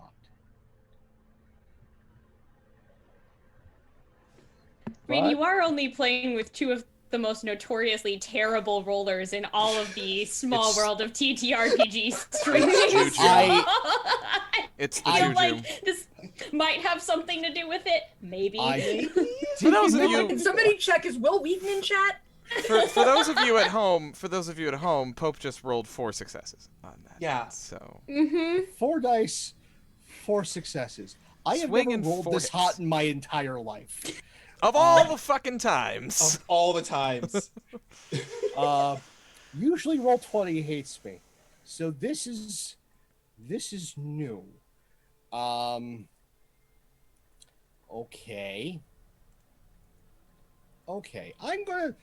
I'm gonna take this one, folks. So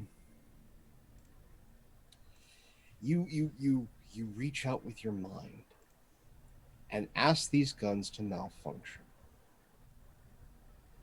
There's good news and bad news. The guns, they all malfunction. All the guns nearby, not just their guns, all the guns nearby. And so, yeah, in these mobsters' hands, these guns either jam or they misfire cataclysmically. Shrapnel going everywhere. Hands being blown clean off. Someone gets a slide in the eye. But also, bullets are flying everywhere. The hurdy-gurdy explodes in a shatter of wood and metal. The nut stand is riddled with bullets and nuts. Not the nuts. Are the penguins okay? Suffer not the Penguins little are nuts. Okay, good. Penguins make it, folks. I'm not that kind of monster. Oh gosh. I just thought of the saddest thing possible would be these poor little penguins. But No, okay. but now there is a unregulated shootout as the spirits of these firearms have been wakened, and they're angry, and they're just going off. Like, you can hear in the high rises nearby the sounds of gunfire. You swear you hear the report in the distance of a Tommy gun firing randomly.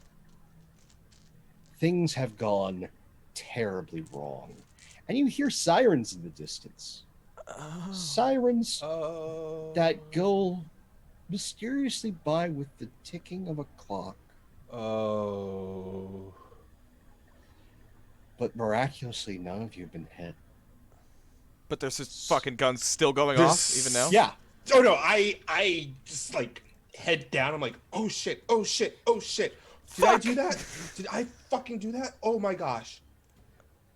Fuck, dude. What? I just asked the guns to stop working. Lily's What? just frozen in place right now. Like, she's not moving. Did the Russian lady get tagged? The Russian lady did not get tagged, though she certainly should have. It's almost like the bullets froze in the air and just fell. Oh. As she just stares hard, not at all of you, just Jackson, points. Awakened. No. Huffs, and just this cold air just circles around her head as she looks like she is going to do something terrible to Jackson. Okay. Okay. What do you all do? I have a I'm madness still talent. frozen in place. I'm just like scared shitless and not moving. Scared shitless and not moving is entirely I- valid and a free action. Hey. I have a nightmare talent I would like to use here. Okay, what describe what you would like to do. His nightmare talent is read minds and sense emotions. Okay. I want to read Russian lady's mind, and in an effort to understand why she's so pissed and what we can do to get her to chill the fuck out, if anything at this point. Might be too late for that, but trying to get a read. If there's any way that I can smooth talk my way out of this one, I want to know it. I'm going to be kind here because I feel like I need to be.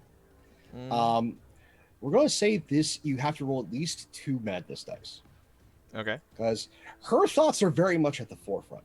Mm. So this shouldn't be too much of you calling on this power. But she ain't normal. So this is going to be 5 pain that you have to overcome. Everyone here seems so normal. I don't know why she would be different. Yeah. So in roll 20, I have currently it just says I roll discipline 3, exhaustion 0, madness 0. So put a 2 in madness. At least 2. You can roll up to 6. Uh-huh. Mhm. You can roll up to 6 in madness. And so I'm understanding this right. You said I have 5 pain to overcome. Yeah, I get to roll 5 dice. Okay. I get to roll 5 dice right now. I'm gonna put 3 in madness because fuck it, YOLO. Good call. And we shall see. All right. Okay. Oh, thank heaven. It's 7-11.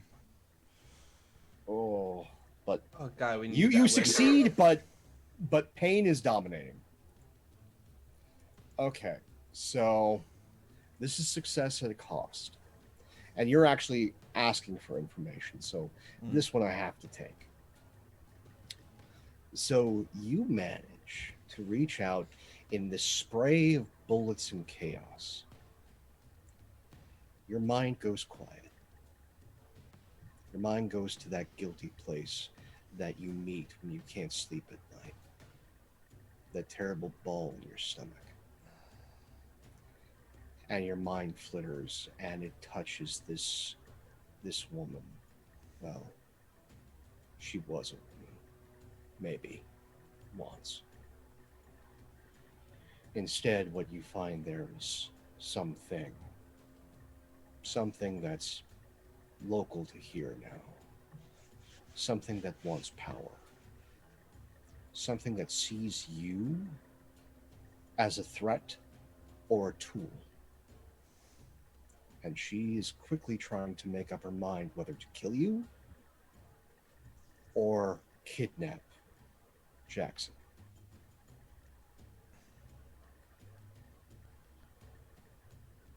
Liam reaches out, grabs Jackson under, like, the upper arm. Mhm. We gotta go now, and just starts pulling him away. Like, Oh, yeah, we have to fucking run. Okay. Do you all want to run? I'm going to ask this. Connor grabs like the back of Lily's clothing and just starts pulling. Come, we need to go. She'll Okay. just sort of follow you, but she's staggering a little bit. This situation is definitely one that I would say is dire. Would you agree? Uh-huh. At the very Sounds least, about it's right. dire. That's a Very word. much so, It's a word yeah, for it. that's a- Yeah, it's that's a word for it. Okay. We are going to do a chase Oh, Ooh. in the city sleepless. oh, good. So Sounds fun. here's what we're going to do.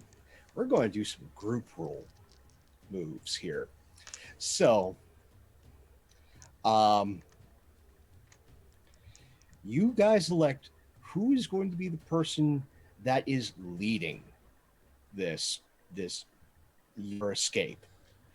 Who is going to be the person whose primary role is going to help decide your fates. And then everybody else just gets to roll discipline. And their successes add to the leader's role. But you're all subjected to the outcome of what's dominating and the consequences of said role. Oh, cool. Not me. I don't. If I may, my madness, or rather my nightmare talent, is precognition. Ooh. I can see the future. I will let you roll as many madness dice as you want on this roll. I'd like to pull 4. By all means, mark for madness. This is temporary for Okay. now. And you can roll your discipline. You could take an exhaustion if you want. You don't have to, though. I think I'm good with the 4 madness. Okay. And then each of you get to roll just your discipline, and we'll see how many successes there are. Okay. Considering this woman and everything that's going on, the woman alone is a pain of 8. Okay. The chaos going on, I think, merits an additional 1. So this is a pain of 9 that you all have to overcome. Good metal band name. Yeah, Pain of Nine is a good name. Good luck. That's 0 for me. Oh my gosh. So we just roll our discipline, so there should be no madness Yeah. dice here? There should be no madness dice here. Okay. Why am I rolling so high? Alright. Okay. Okay, so that is a total of 2, 3, 4, 4? Yeah. 5. 5. Five. That's 5 successes. Yeah. 5 successes versus what I roll on 9 dice. Oh my. Mm-hmm. Oh my gosh. That's 4 successes for those of you at Oh home. damn.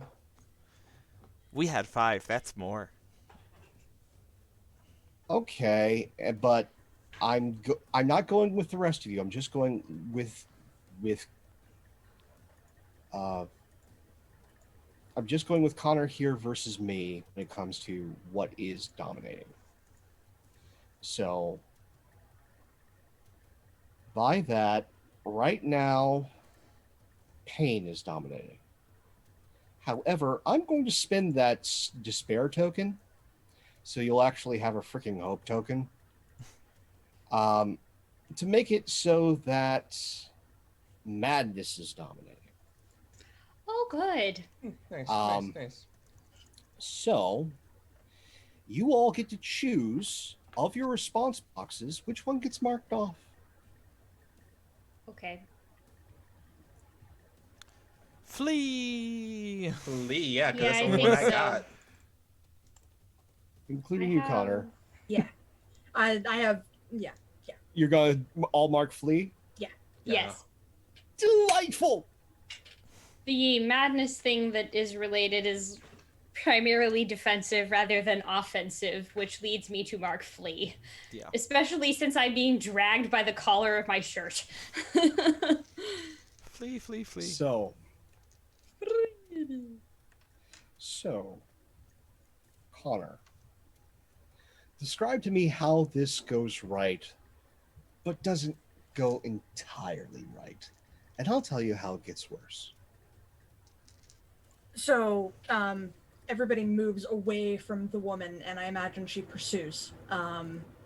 And more of her thugs begin to pop out from varying places as we're fleeing through the streets. And almost every time we would turn down an alley where more of the thugs are, Connor automatically seems to know, no, we can't go that way.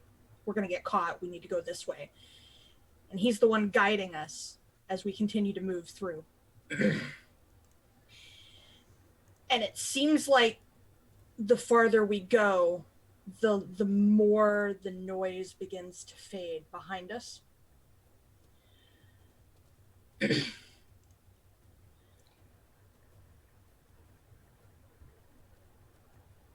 But then we begin to hear the ticking again.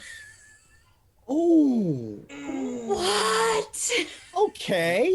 Masochist. Why? I wasn't gonna make it that bad, but okay. Okay. So what has just been described is that you went away from the market. That was You guys went back the way you came. no. Fear and regret are dominating. In your pursuit by all these people, we just see Morgan, the kindly stranger, just see you guys running, waves in that kindly fashion. Told you I'd see you again as you're running for your lives. And you are being pursued by this woman, her thugs.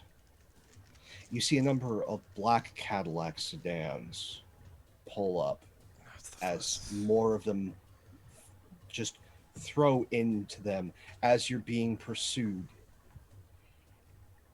And there's this gate that's open that you rush through. And we just see over the gate the Roman numbers for 13. As we see these black caddies come up to this zone where all of a sudden, as they get closer, these barricades come up and all of these cop cars just box them in from behind. Fucking had it with cops. Oh my gosh. So these Russian mobsters and these cops start having themselves a shootout as you make your way further in to District 13. And here's the weird thing about this city. When you don't pay attention to things, time gets weird. Time gets real weird. As you near the clock tower, which is just off to the side of District 13, as you make your way deeper into it, it tolls 11. Oh crap, we have 2 more hours. And you see more of those guys. Their tacks where their head should be, those push pins. And they're all walking, those needle-headed dogs. Colors of the threads vary now. Some are sanguine, some Vanta black, where light seems to just get swallowed by the thread.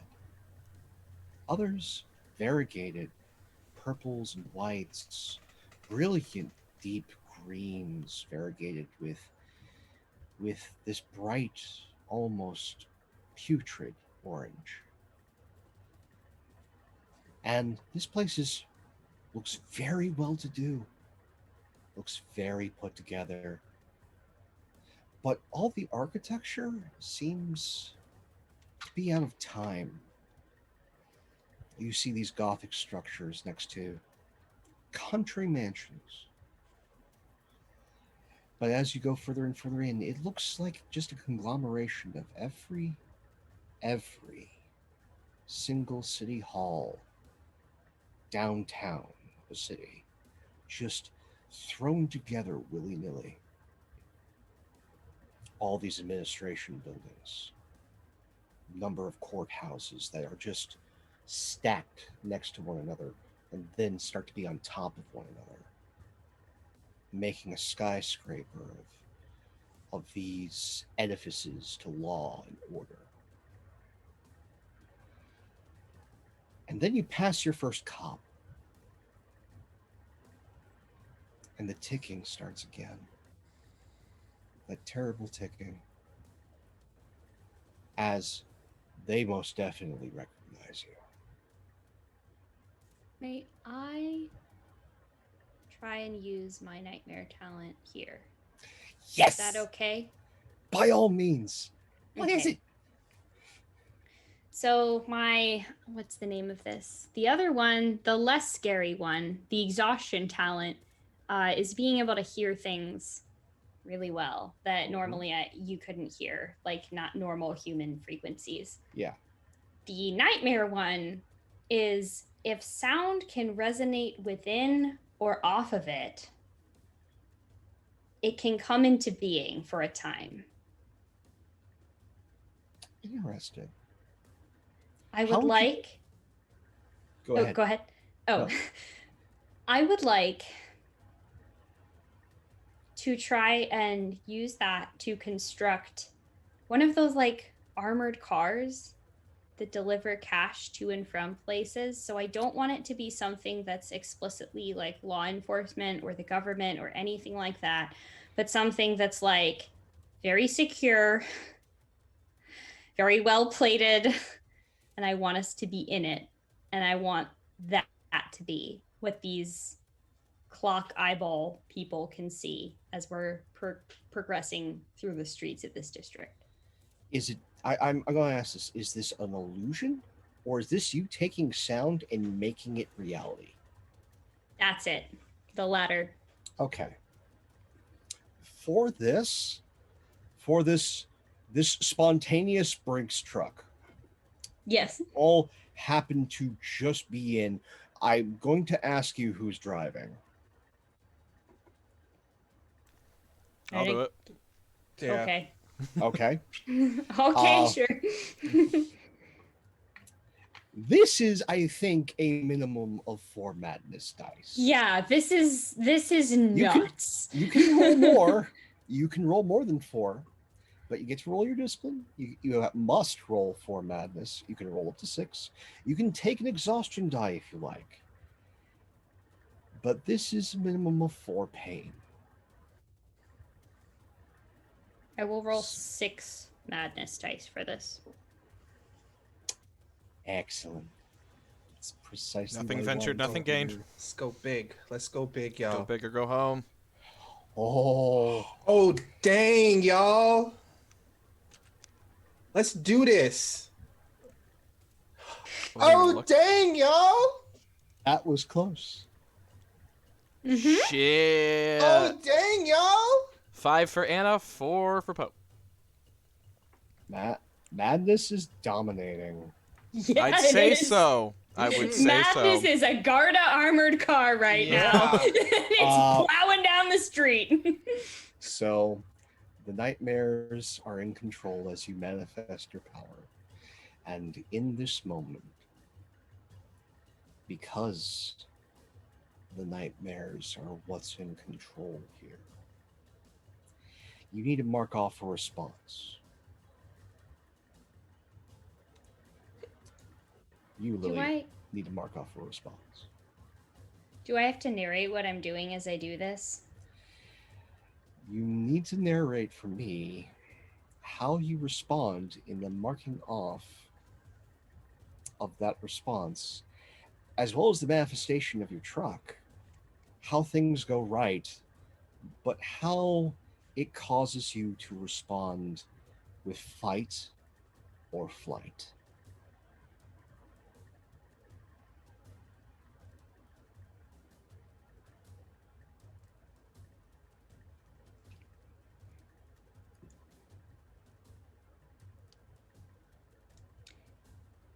When this truck comes into being, it's a little bit like seeing, you know, those animations of like a hologram or a geodesic thing just that out of the ground, like a force field almost.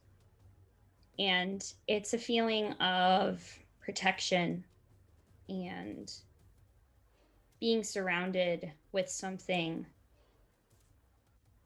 that can't be pierced, it can't be infiltrated, it's secure.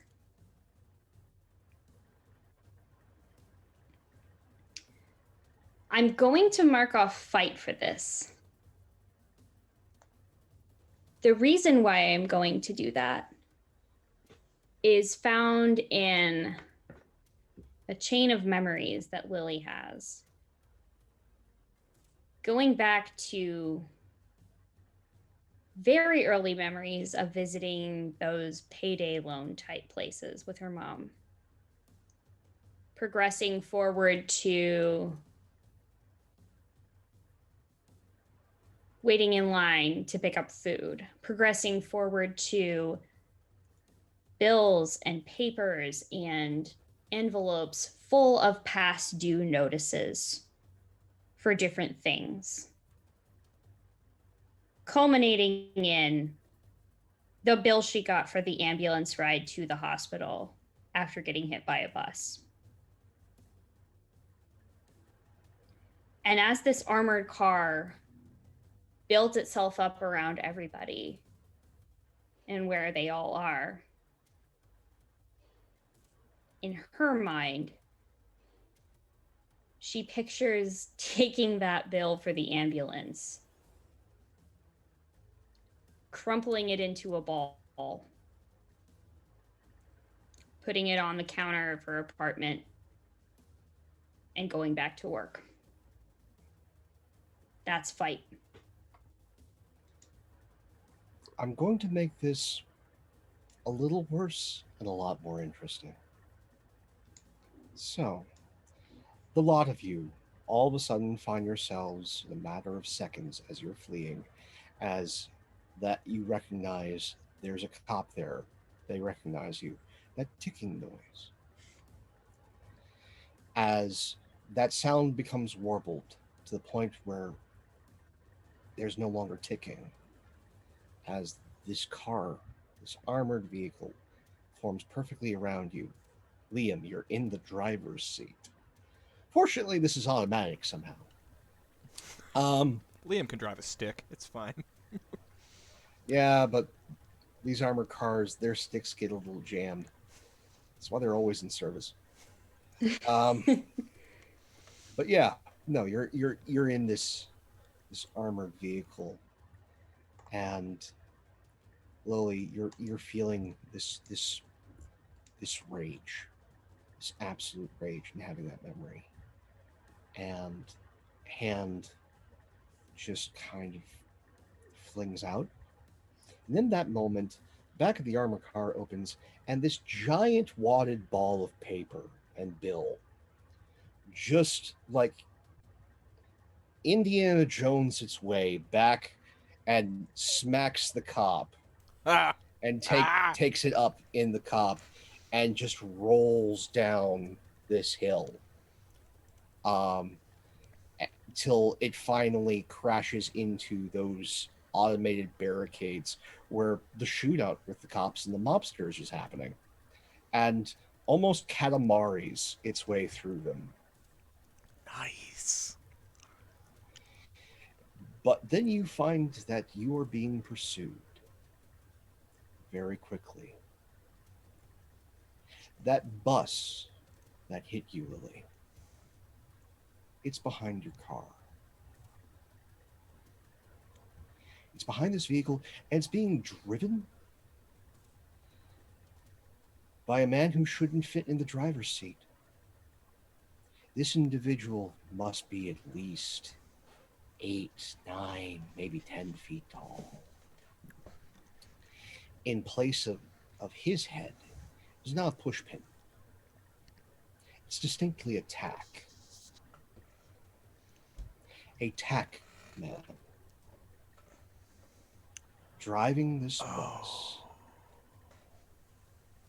and is looking to ram you. So, we're in our chase scenario, ladies and gentlemen. But the pain of this chase, this is an 11. Liam, you're in the driver's seat. Y'all get to roll your discipline to help Liam. But Liam, you're in the driver's seat. Yeah. You can roll up to 6 madness die. You can take an exhaustion.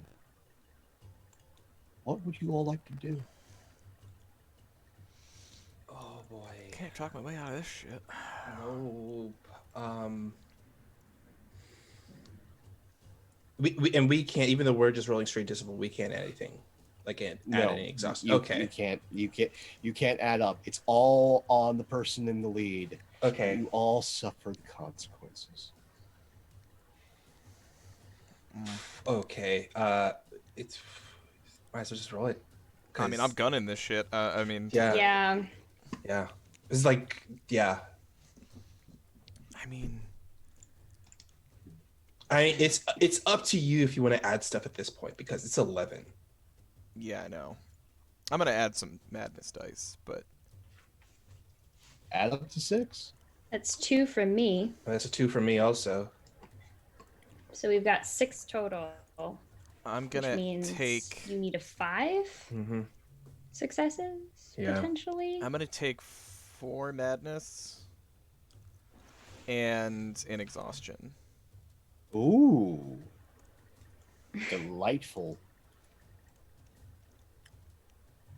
And is there any indication, by the way, outwardly, that Lily just manifested this fucking truck, this armored car? Oh, you see it as it's being built. They see it. Right, but like, I mean, You- indication that's coming from you specifically. Oh, I'll let it. That's for you to decide, Lily. Is it obvious? yeah. Yeah. Essentially the like center point of the vehicle is where she is, and it goes forms around out her. from the Okay. ground up and around her and around the rest of you. So unless you're, like incapacitated or extremely not paying attention, you would know that's where it came from. Oh no, like, yeah, he notices. Yeah, so Liam's got hands on the wheel, looks behind, sees the bus and the tackhead cop, and looks to Lily and is like, I'm gonna get the fuck out of here, but can you use your brain powers to make, like, guns or something? And then, put it to the floor, and, I'm scared. Oh! My God. Oh! Eat it! Eat it! Oh, Get out of here! Good, take that, vengeance nuts. So And then he pops a vengeance nut as he So- floors out. So to put it in perspective here, all of us, it took 4 of us, but we rolled a total of 10 successes. Pope rolled 1 on 11 dice. Oh my gosh, this is like the most. If I could explain any time we got a win in this game, this was it. This was Oh our my win. god. But it isn't, though. It isn't. though, No, but we're it's taking not. this as But for the biggest win moment, ever. it gives us that sweet, tasty hope bait that makes us think we might get out of this okay. Oh, It's I enough for take now. 2 vengeance nuts right now. By all means, enjoy your pair. Oh, But pain is dominating. Yep. There's no way I can manipulate that. Pain is dominating. So, Liam, describe how this is successful, but at a terrible cost. Liam is not a good driver. There's a reason his dumbass drove with his lights off. He just forgets things. He barely passed his driving test. He's not good. He's probably the worst person to be behind the wheel of this beast. And he guns it to the floor and sees that the bus is gaining and starts trying to like weave in and out between buildings, going down alleyways with this thing. It's incredibly difficult to control something of this size. It doesn't exactly turn on a dime. Big, heavy, like diesel engine truck. And he pulls like the e-brake and turns a sharp left to get around a corner, and then floors it, looks back to see that the bus could not make that turn because it's just too wide. Looks behind him, sees the bus attempt to, and just like wedge itself into a wall, and it's not moving. Just burnout, stuck. He looks back, and I'm so happy I get to say this again, hopped up on Vengeance Nuts, and looks back, sees it, and is like, does not see the dumpster.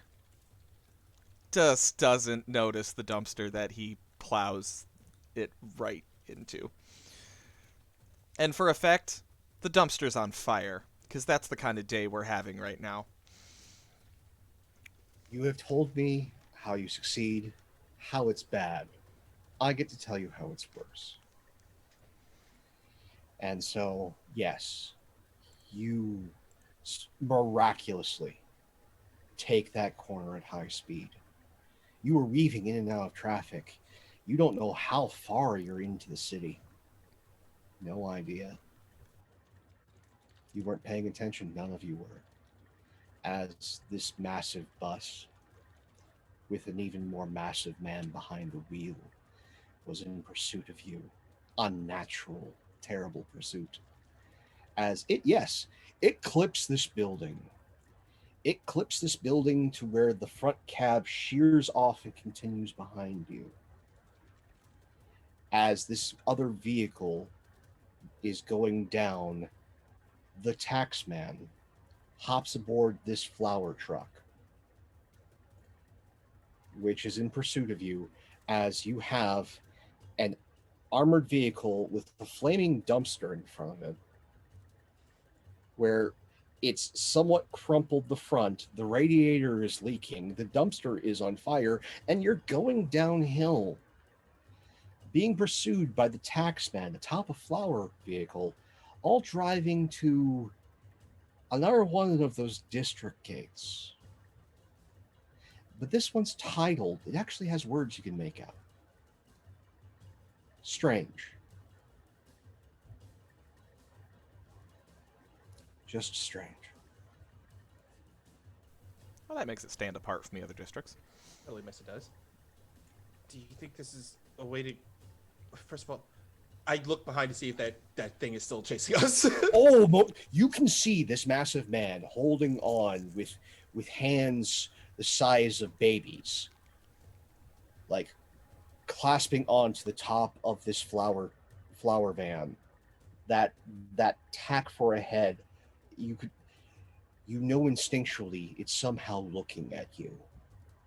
It's judging distance and is willing whoever's behind this wheel on in pursuit of you, overriding their will because their bill is due.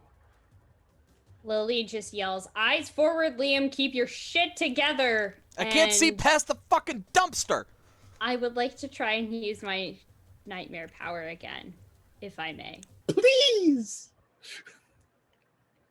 I would like to create, just behind us, And just in front of the thing that's pursuing us, what are those tire spike strips that cops like to roll out when you're in the middle of chasing somebody? Okay. We're going to say this is a minimum madness of 3. Yeah. We'll say 3. So you're rolling at least 3 madness dice. We're going with the full 6. But this is the Taxman. Yeah. Of the nightmares that dwell within the Sleepless City, there are only 2 entities worse than the Taxman. Only 2. And I pray you never meet Mother Wen. So, this is going to be a pain of 10. Okay. How many exhaustion am I allowed to take? 1? You can take 1 at a time.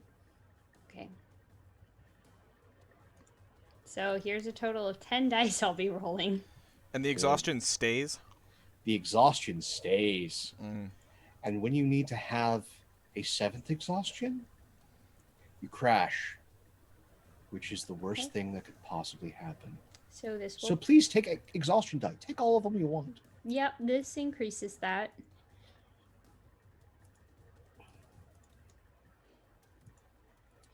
Not bad. Not bad at all. All right.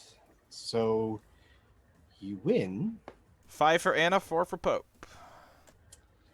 But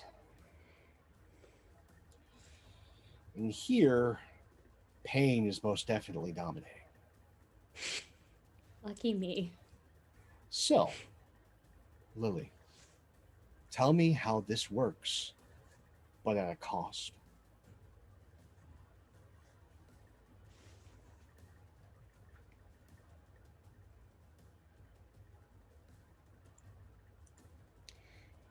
We all hear a really loud pop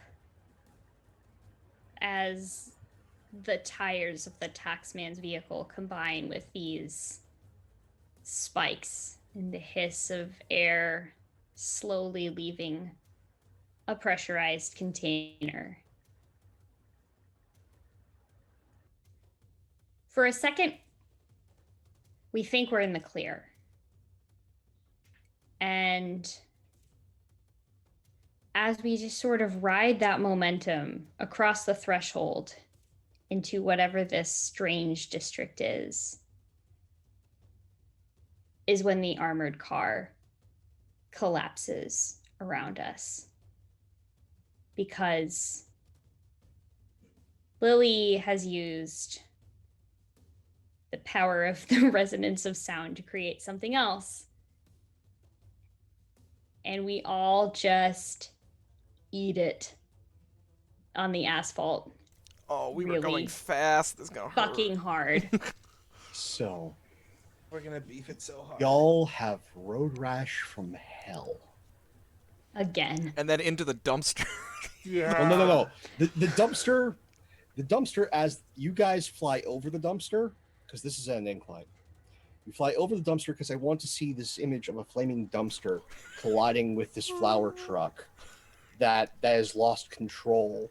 And then there's just this fiery conflagration in the background as you all fly forward past the sign that says strange. But as you get closer, you notice that it's missing a letter. And on the other side, as you land and you eat it hard, you see the letter on the opposite side that's supposed to be there. Stranger. You're in the stranger district. This is bad. This is very bad. I don't know what you Yeah. mean. Everything seems fine. Well, they didn't call it the kindly stranger district, so I'm fucking concerned. Ah, yes. You know what I'm really concerned about? Yeah. All the rashes I have over my body because this really hurts. Oh god, it really hurts. It's just like getting hit by a bus all over again. No. Oh yeah, you are all suffering. You look like hell as there is bits of asphalt embedded in your flesh. Yep. In Dream World, Do I still have my cigarettes? Do you want to check your pocket? Yeah. Uh-huh. You remember what happened the last time I did that? I couldn't afford to buy a Christmas present for my mom. I'm checking Watch my your pocket. pockets. Okay. They're bad places. Go ahead. Give me a roll. This is a pain of 4. I have an exhaustion. Pain of 4. Mm-hmm. I'll take a madness for that. Okay.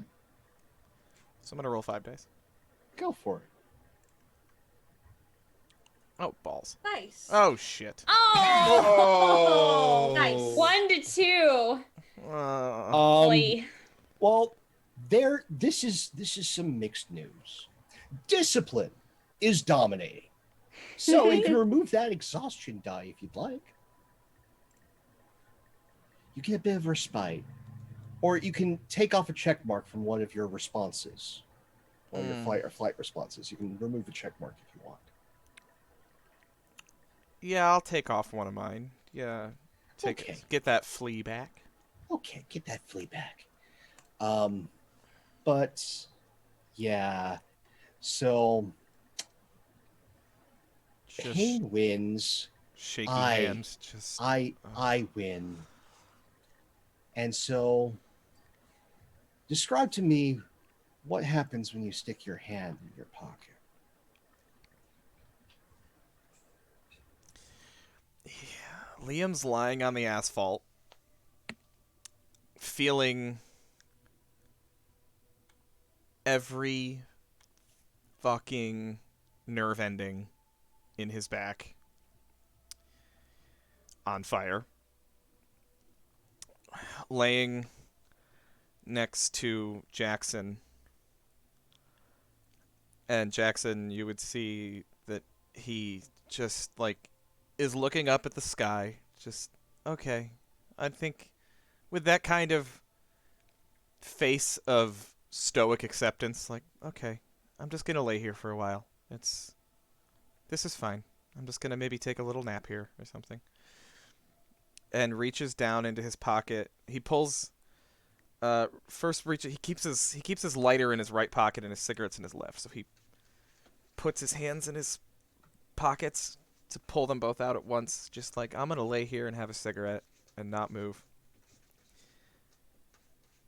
And when he takes his hands out of his pockets, they've both been pierced through with a needle. He has a syringe going through each palm. Oh. And he takes a deep breath. It doesn't hurt, really. And he closes his hand around them. And he just starts to cry. This is an exhausting event. Take another exhaustion die. Seems fair.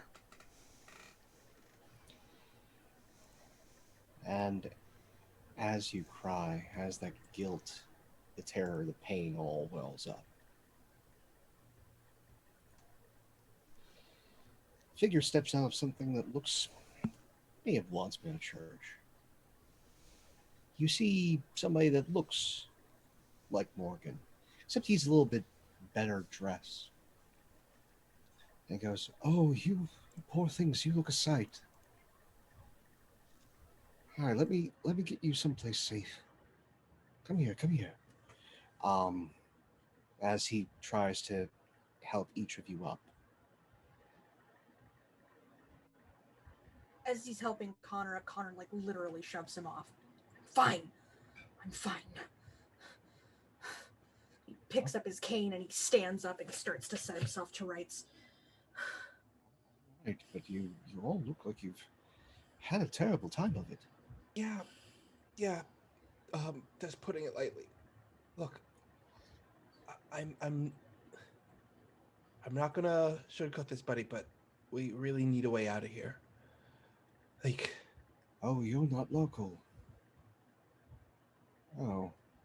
I've seen you before, haven't I? We've seen Name's some Harold. I'm a helpful stranger. Harold. That like the guy with the news hat over at the newsstand. That may have been me, but different me. I'm often beside myself. Oh, okay, all right. Look, Schrodinger's Harold. No, not Schroeder. Whatever. Look, we really need to get out of here. We have like 2 hours left. You're not around here. We are not. We're not. Well, first you need to get someplace safe. Safest place is in the church. Once you're inside, we can discuss your options for escape. Cool. Great, thank you. Welcome. Now let's get you all inside, damn it. Don't know what's up there right now. And this helpful, like, he gets to Liam, like, gets very quiet. A tear rolls down his cheek, and he just helps you up. Cradles you, and then ushers you into the church. Liam doesn't really fight him or anything. He stands, but just keeps walking with his hands held out in front of him. Just looking at those 2 syringes. You get inside. The shadows are long here. There's light going through the stained glass. It's not depicting any scenes from any Bible you know. Instead, it's scenes of extreme human suffering, heroism, bravery, sacrifice, litter in beautiful mosaic light in this dark place. You're sat down in velvet-lined pews as this helpful stranger has ushered you to the first point that has felt any bit safe here. You don't have many options, I'm afraid to say. You're on the wrong side of town.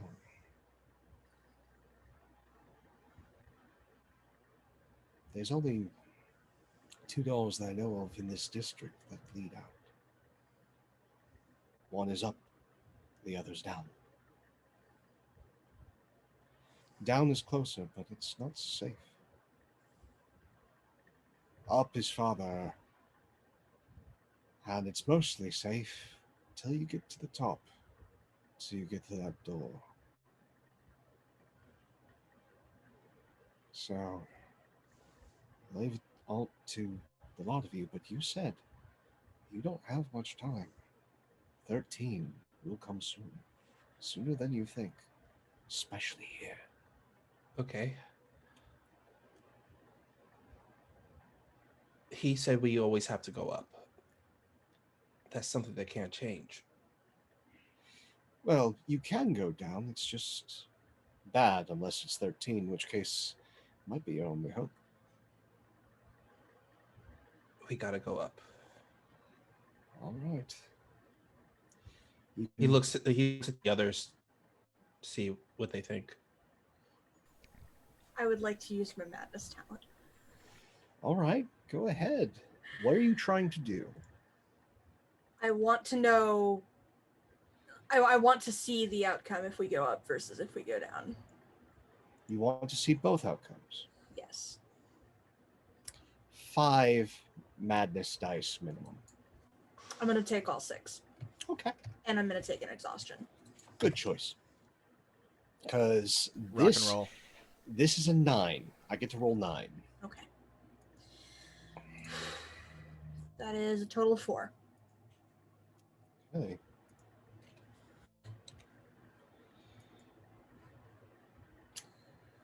Cool.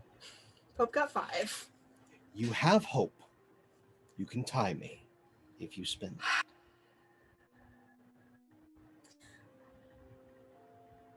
Yeah. Okay. I'll spend it. Good. Let's see here. With my 5 versus now your 6 successes.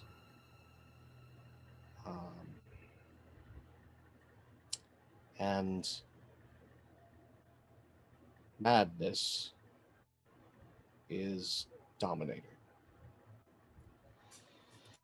So, when you view this glimpse of the future, one of your response boxes gets ticked off. I will describe them as such.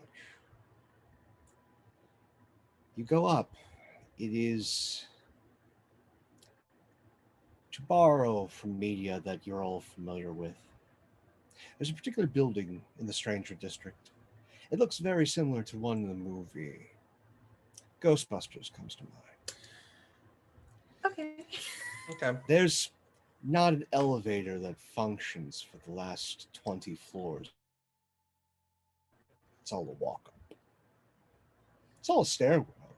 It's not much that happens there. It's not that bad. It's just exhausting. Till you get to the top. But at the top, it's not like in the movie. It's not those big doors and those demon dogs and Gozer and all those things. Instead, what is up here is littered a aviation museum from hell. Fuselages and wings from vehicles throughout the history and some that have yet to be built litter the top of the skyline. And there, amongst all those shattered windows, there is a singular door, emergency exit, in one of those planes that leads out. But there's still passengers on that plane. You see, they're still waiting to get home. They don't realize where they are. But when you show up, they'll realize something's wrong. They'll blame you. They'll want answers, and they will not take anything that makes sense to them kindly. It will be a fight for your lives. Then down. Down's not far. Down's not far at all. There is an old oak door, iron shod, old. Older than anything that you've probably seen. But in the way stands what can best be described as knights. Knights dipped in wax. Individuals where their heads are is just coated in wax with wicks that light. And sitting right next to the door is a king in wax. One who requires payment to use his door.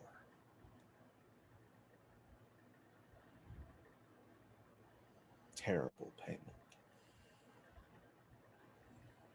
So, figure out which response you want to tick off because of what you've seen. And then tell me what happens next. So, as Jackson's urging them to go up, he closes his eyes. And he sees both paths.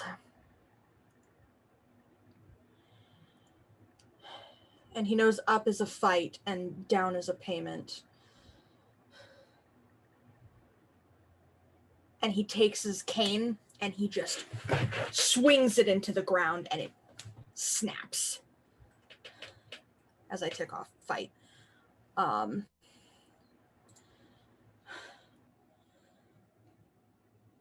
Neither path is easy. Neither path is easy. We either fight for our lives or we pay some wax king to a toll to get out of here, but I'm sick of fighting.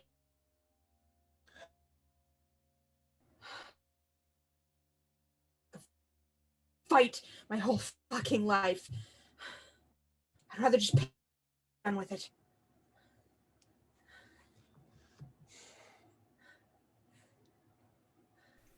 Honestly, I'm not a fighter at all. It sounds like going downstairs is the best.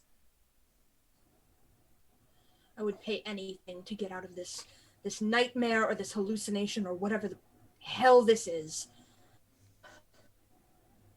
I'm done.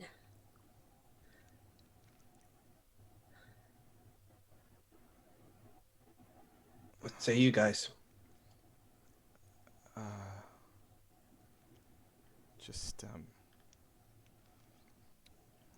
Lily, could you help? Harold puts a hand on your shoulder, Lily. He just leans in quietly. That skill he's got, you can't take that away from him.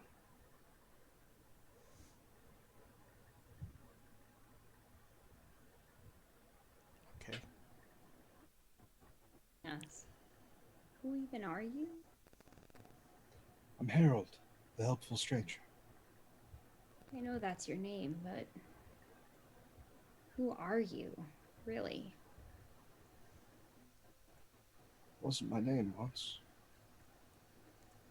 My name used to be Morgan. I was a writer. I wrote horror stories about my nightmares. I ended up in this city with some friends and associates. We tried to escape. Well, part of me escaped. Part of me wanted to stay here. Part of me, I think, was always from here. So part of us stayed. Became myriad of strangers. There's one of us at least in each district. Well, two, if you count our other side. He who rules this place, this district, lurks in the darkness, except here. And, well, I don't get to leave. I'm one of them now. I'm not a local, you see. I'm a nightmare. Just one of the myriad. Because I'm the cruelest of them, you see. I give you hope. I give you information you need. I give you a sense that there's something for tomorrow. And all I tell you is the truth. Then you are far kinder than most nightmares I've ever known. If he's okay with it, I would like to pull Harold in and give him a hug. I'll hug back. You don't have long. Time is strange here. You must make your decision soon. And he gives a hard look at Liam. He doesn't have long. Thank Why? you. Why? What's Guilt happening? is a rare perfume in this place. There's not guilty here. They'll find you. He'll find you. I'll find you. And he will want to suck deep on your pain. And you won't get out. So, like that guy who was sucking the fear. The Okay. unkindly stranger, yes. One aspect of the darkness.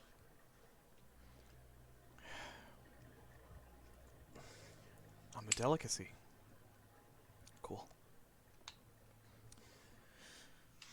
We should go down. Let's get Okay. out of this place. Yeah.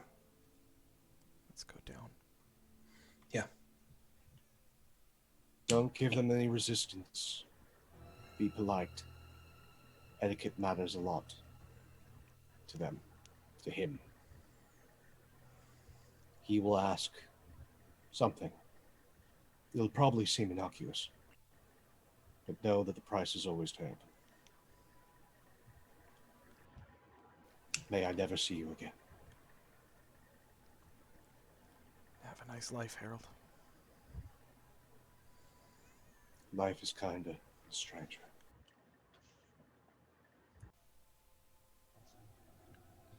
Okay. So, which direction do we go to the downtown or stairs? Harold walks to center of the church, pulls up a section of carpet, opens a trap door. Careful on the ladder. Last time someone used it, somebody slipped.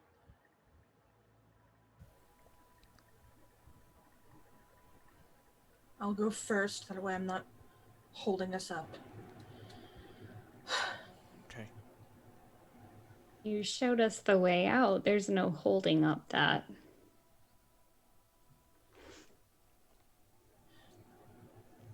Better hurry. Let's go. Connor starts climbing down the ladder. It's slippery. It's cold. Wet wood. Feels sickly in the hand. But you manage to hold on. You nearly slip a couple of times, barely catching yourself, your muscles aching, your skin on fire. But you are stubborn enough to make it down without any help. At least for now.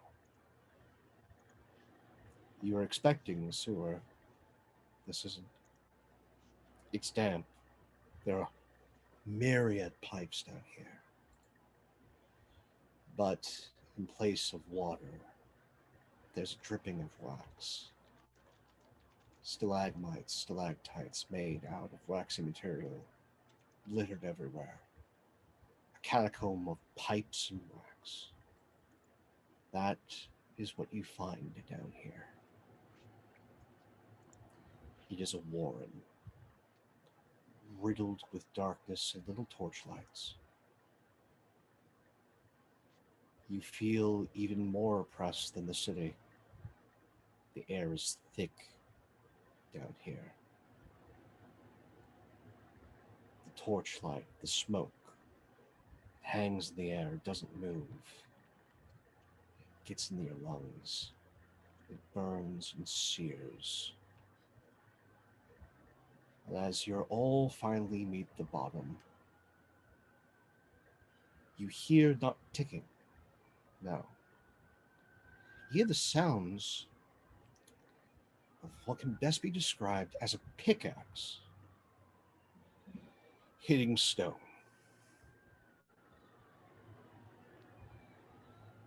It's not far away. Where's it coming from?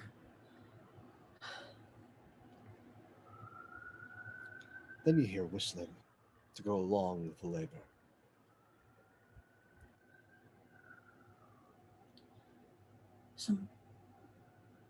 Somebody's mining down here? I don't... I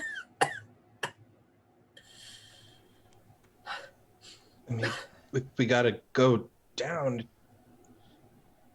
Gotta make a tunnel to go down somehow.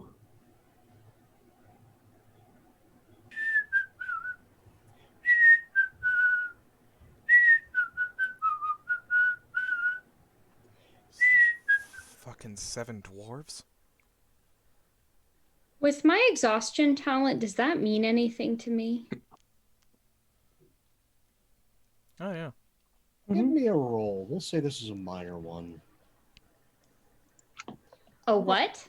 A minor use of your exhaustion talent. Ah, okay. So I roll... So you roll your current exhaustion, your discipline. And we're going Okay. to put this pain at 3. Okay. So that would mean I'd be rolling a total of 5. Screw it. I'll bump that up to a 3rd exhaustion just on the off chance. Fuck yeah. Yeah, let's go. Nope, that's just one. That ain't good. We tied with a 1-1. What happens if we tie? You'll get it. But pain is dominating, Yeah. and there's no changing that. I get some more despair. Fun. Fun. So you succeed at a cost. Tell me why this whistling means something. You have full control. Tell me what it means, and tell me why knowing it hurts.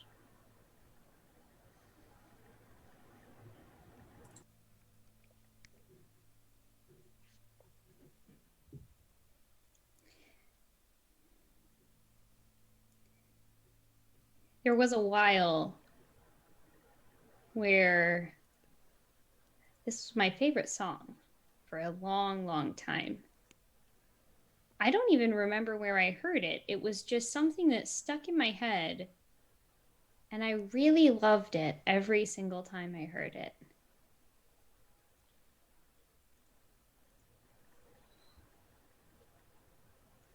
I thought maybe I would make stuff like this one day.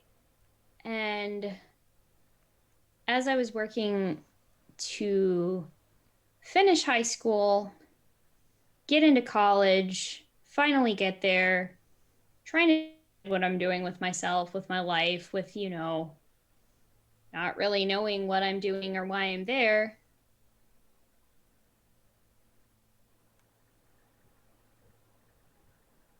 I kind of forgot that I wanted to make stuff like this. I forgot that I wanted to make things like this until I heard that song again. And realizing that I haven't been doing that is surprisingly hurtful. And in your pained haze, I am also reminded by our actual kindly stranger, Jim, that you are using your exhaustion talent. So the minimum successes you can get is equal to your exhaustion dice. Which So is 3. Yeah.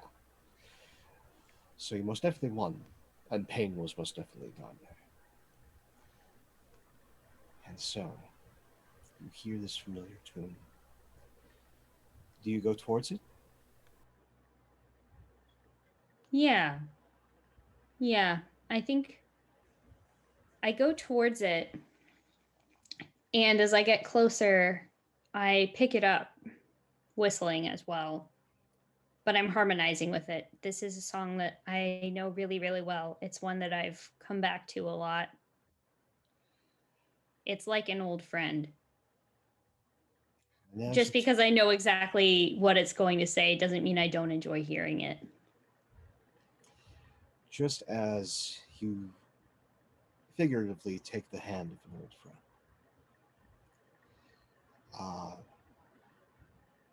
whistling continues. The sound of the pickaxe stops, and you come upon what can be best described as a dwarf. A kindly, long bearded fellow, beard down to his waist, short, stout, eyes straining in the candlelight, looking at you. Oi, what you all down here for? We're just trying to find our way back home. Well, if your home's down here, you look mighty better than what lives down here. But I'm guessing you're after an audience with the king. He's further down. There's a service tunnel just off to the side there. There's a hatch. You just have to kind of give it a little bit of the elbow grease, and you'll find another set of stairs and ladder that goes down. Keep walking until you see the torches. Cry out, "Hail!" and someone will be with you.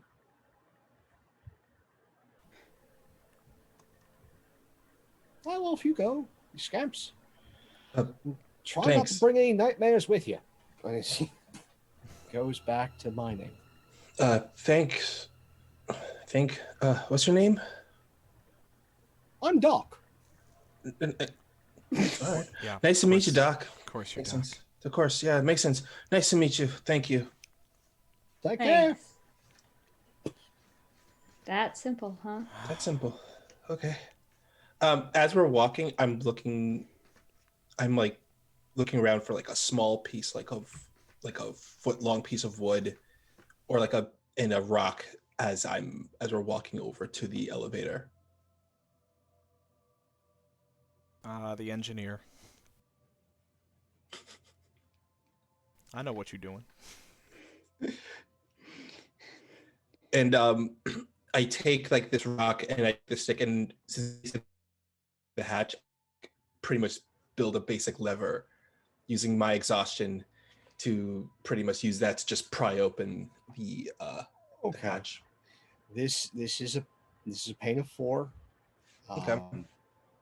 You're using a minor example of your exhaustion talent, which means you get a minimum number of successes equal to your exhaustion dice. Okay. My exhaustion is 0. So for this case, I'm going to bump it up by 2. You can only bump it up by 1. I'm going to bump it up by 1. And I'm going to take 2 madness also. Let's do this. Not bad. Okay. 2. What'd you get? I got a 2 dice. Nice. And So Poker. Got 2 One. successes. Oh, dang. my Hot 1. dang. And Yeah, buddy. Hey. Yeah, buddy. because I am nothing if not a vengeful god. Oh no. Oh, no. Here it Um, comes. Here it comes. I am going to spend some despair so you have some hope. But exhaustion is dominating.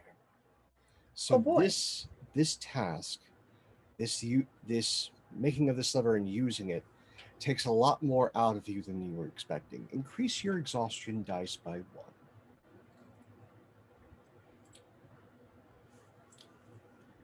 As you finally just give it all you've got, as your body's still entirely on fire, bleeding, broken, and you pop this hatch. That hurt a lot more than it really should have.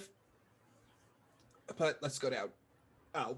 He like holds his, like he drops the stuff he was using to the side, just like holds his arms, just try to steady the pain that's racking through his body right now, and just takes slow, shallow breaths.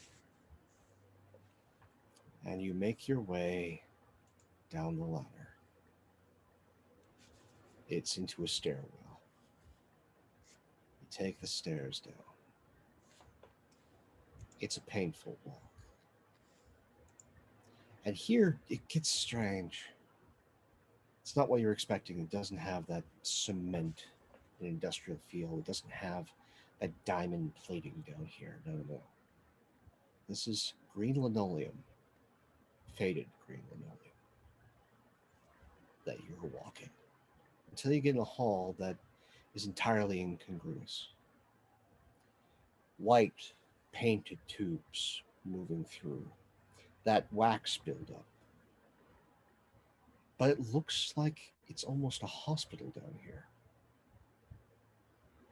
And yet you have these medieval torches hanging off of sconces. That waxy buildup, that oppressive heat, those tubes, those pipes. But it's like a clinical floor. What do you all do?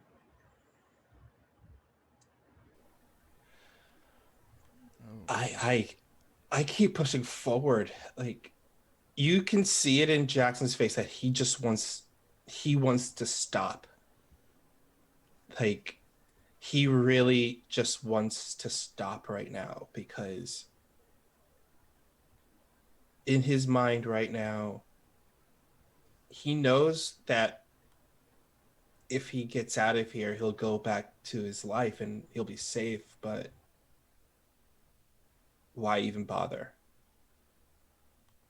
And just as you have that thought, one of the doors down this hallway pops open. Just hangs there. And light turns on in this room.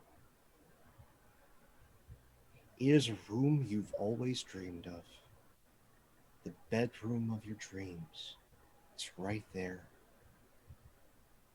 It's right there, and you can see the door cracked open. And you can see in through that doorway to the kitchen of your dreams. It's all there for the taking. All you gotta do is walk through.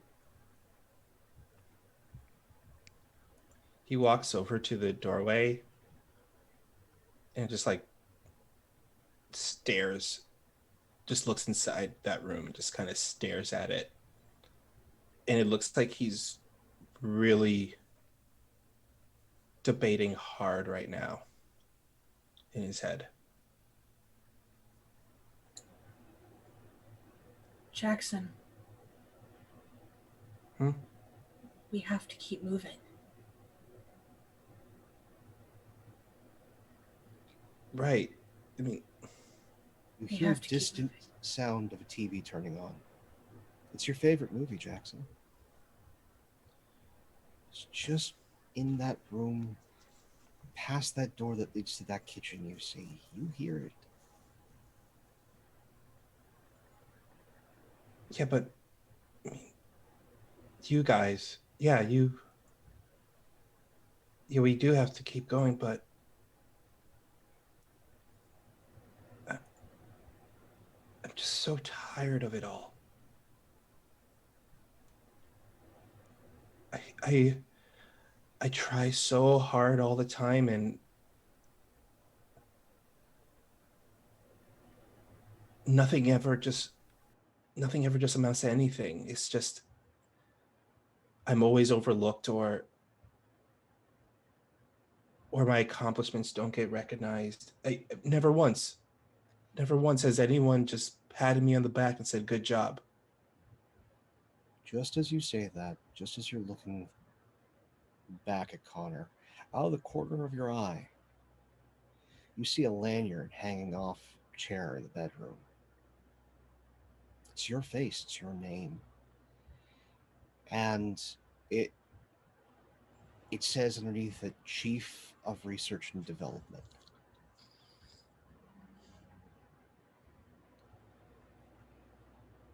That's all I really just want.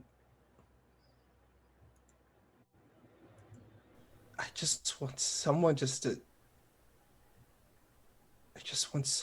acknowledge me. I just want someone to acknowledge me that I'm just a person. Did you know that today, this is the first time I'm ever talking to anyone? Today, this is the first time I've actually been social with people. Because every single time it's like, no one ever notices me. Unless I say something to them. I never get noticed by anyone. Like Liam. Yeah. I'm sorry about your needles. I'm real sorry, but it's okay. They don't hurt. They should, but they don't. And well, you know what? I'm gonna call you Connor now, because maybe we have grown closer over this time. I don't know, but you being that, yeah, you always paid attention, you always talked to me, but I felt like you were there just to be that replacement, parental figure in my life. And you, Lily, I mean, you're great and you're really cool, and I'm sorry I just never said anything to you, I guess, or try to make friends with you. I mean, I'm certain I've probably been friends with all of you in another time, but I don't know. It's like, I don't have anything waiting for me back there like you guys. Hold on. Kid. You're fucking brilliant. I mean, you didn't need fucking Adderall to get through your finals. You're smart as hell. Way smarter than I ever was. You think I got something waiting for me back home? No. Go sell joints to middle-class housewives? No. Give me a break. You are one of the very few students who ever actually pays attention in my classes. I sure as fuck wasn't. At least you're capable of admitting it. Yeah, well, honest to a fault, I've been told. You are not only one of the brightest students, but one of the most driven, one of the most passionate. I'm constantly amazed by the work you do. Every paper, it's like I'm looking at myself 10 years ago.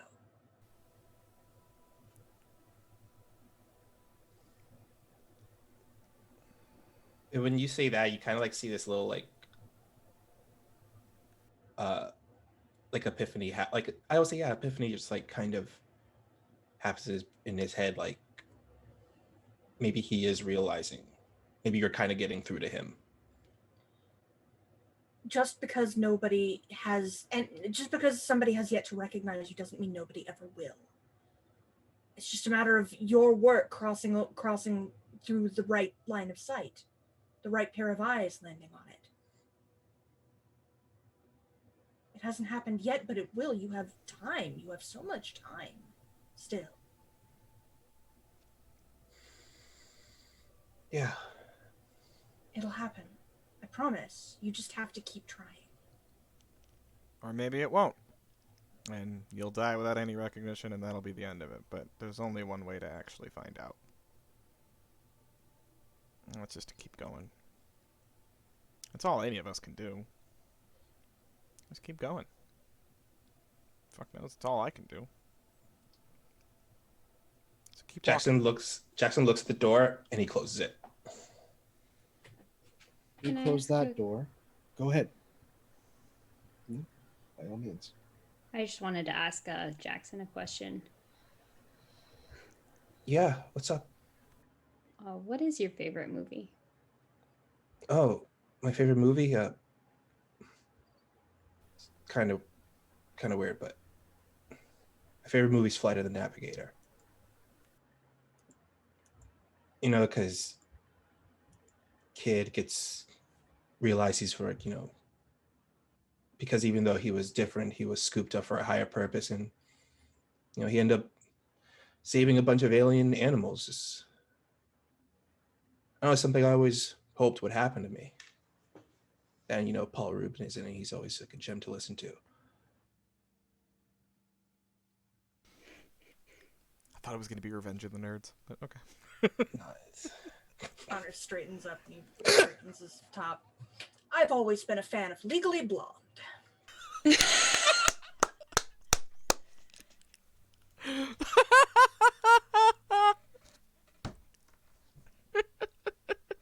You laugh, but it shows that anybody can be smart. Their outward appearance means nothing.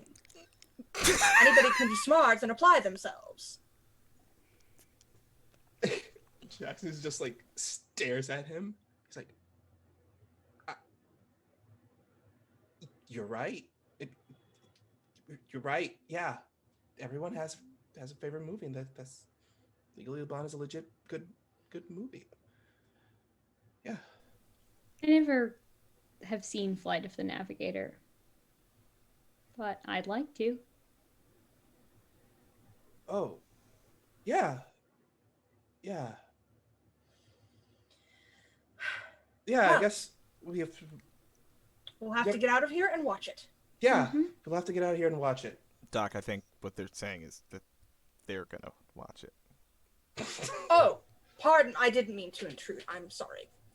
Well, kids, if you're going to get dinner and a movie, we have to keep walking. I think we should all get out of here and then worry about that later. Yeah, Bell tolls 12. Let's go. Yes. Let's go. Yeah. Yes. And Jackson heads onward. For the record, my favorite movie is Gone Fishing with Danny Glover and Joe Pesci. Fine film, totally underrated. Anyway. As you're moving down this hallway, you turn a corner, and the linoleum gives way to wax. The pipes get thicker. It's more like what you saw before, but the torches are more littered. And then you just see a split in the hallway. One has a slight incline down and definitely leads off into more of the same. Another one has an incline up, and there's a little grate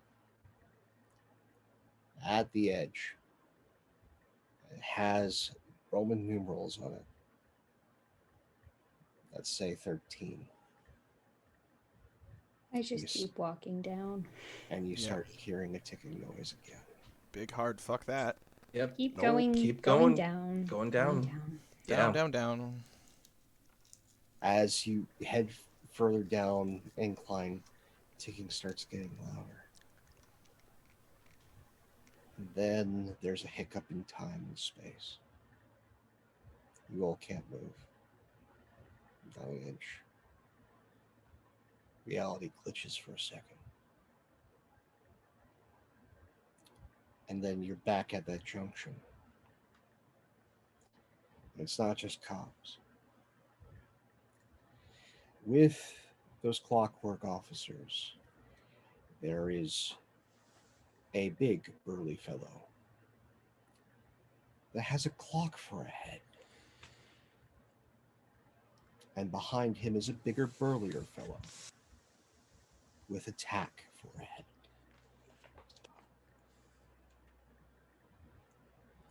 And the officers, all in unison, go, "Halt, you are wanted for questioning."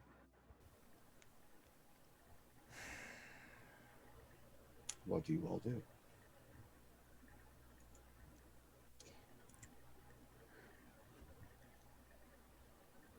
Oh. And we're surrounded completely, right? No, they're just in that hallway. You're back at that junction. So you can book it. I would like to turn back around and keep walking down. Mm-hmm. Okay. Yeah. You guys going fast, slow? What are you doing? I would like to power walk away from the police like I have seen somebody that I know well doing. Yep. I am taking a page from Liam's playbook and feverishly power walking away. Yep. Yep. It's called the Moving as ACAB fast Power as I Walk. can. Yep. Okay. You are going to power walk away. Did you say that there is a ramp that is going downwards doing this? You are at this junction. The It is waxy flat. junction? Yep. Yeah. There's the cops go up. The place that you're intending to go goes down. So as we're walking down the sort of ramp thingy to whatever it is that lies beyond, I would like, I don't know why I'm doing this. I would like to use my madness talent to construct, if you've ever seen that sort of like, there's scaffolding outside of a construction site, right? But then there's always that little sort of plywood shack gondola thing that you have to post the permit to be there by order of the whatever builder, and then it's like, on the orders of Governor so-and-so, no one is to enter without proper authorization. I would like to construct something that looks as bureaucratically obfuscating as possible to get these people to just quit following us so that we can keep walking. Their one That's weakness is red tape. If you have a complaint, please call this number at the city hall And they'll just be stuck in a phone tree until the end of all time. Okay, you can most definitely do this. This is going to be a minimum madness dice of 3 and a pain of 10. Yeah. So you always have to roll your exhaustion dice. I'm going to take another one. I want this to work. You roll your discipline, and you have to roll at least 3 madness. You can roll up to 6. So I'm rolling 13 total here. This is how you defeat a pencil pusher. Yep. 8 successes. Nice! Yes. Get it? Versus 6. I did something good. Yeah, let's go. Damn that. All right. Currently, pain is dominating, but I don't want it to be. How many exhaustion do you have currently? 4. Exhaustion's going to dominate. You're going to take another exhaustion die. Isn't that fun? And you get a token of hope. You got 2. Hope is the cruelest, as we've been told. Mm-hmm. But It yes. was the most honest, though. Lily was legitimately happy that it was the most honest one. So, Lily, tell me how this manifests, how it goes right, and how it just takes everything out of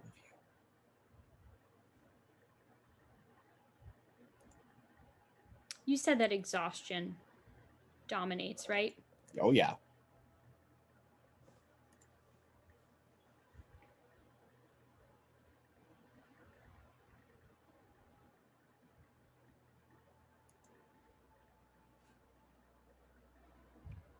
So this goes right because it looks very realistic. Beyond that, even the area where it seems like there's some sort of door or hallway that you can walk through to actually cross over this barricade into whatever it is that lies behind, it's just a solid panel of wood. There's no way they can get through this. Between the suggestion of authority and the actual physical blockage of this wood.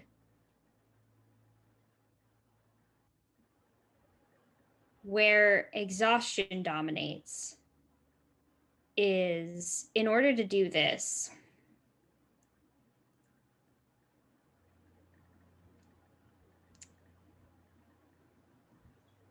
as she's concentrating very hard on making this thing kind of exist out of nothingness, Lily blacks out for a second.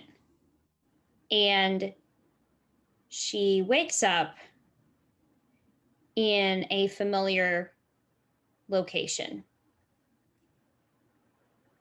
It's the shower in the dorm where she lives. She's sitting on the floor of it. It's one of those like communal row shower things where you step into your little cubicle or whatever, do your shower. She's sitting on the floor of it and suddenly jolts awake because the water has gone from warm to freezing cold. And suddenly feeling that she is panicking, realizing she has somehow fallen asleep in this shower and she is going to be late for class. She has used up her 3 excused absences for the semester, and she needs to get her butt in that seat on time. That is how exhaustion dominates. So you get and hit. She blinks back. You get hit with that memory. The wall is there. You can hear the ticking of those officers, the ticking of Officer Talk himself, and the movement that is the glacial metal entity that is the taxman. And there's this ticking and muttering as there's just a quick, like, solid hit against that wood. And then the ticking starts to get quieter and quieter. As the light's going down, the torchlight gets brighter and brighter, and it gets warmer in here. Warm enough that the wax starts to get just that little bit of melty.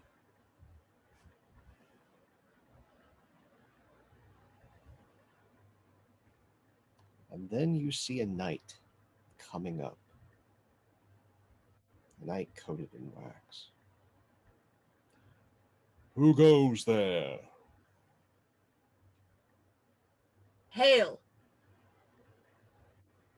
We seek passage.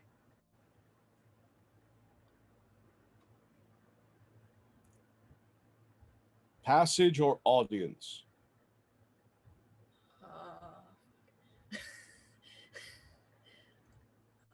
Audience? Audience, I guess? Audience, yeah. Yeah, sure.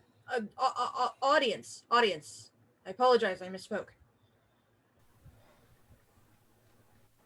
Come with me. And as you follow him, another knight, seemingly from out of the wax itself, walks out behind you and leads you down. Down. The walking gets more laborious as the wax clings to your shoes, clings to your feet, almost like it knowingly wants to make you a part of it. Heat gets more oppressive. Your wounds burn and ache. And then all this tight corridor begins to open up as you come by and you see this strangest thing. All these tubes leading to one machine. It is loud, it is laborious, it's noisy, smelly. And a little conveyor belt just putting out little wax coins and putting them into large chests is what this machine does. And you begin to actually see, as you walk past it, the labels and the pipes. Pain, hope, despair, love, lust, happiness, all being poured into this machine and minting wax coins.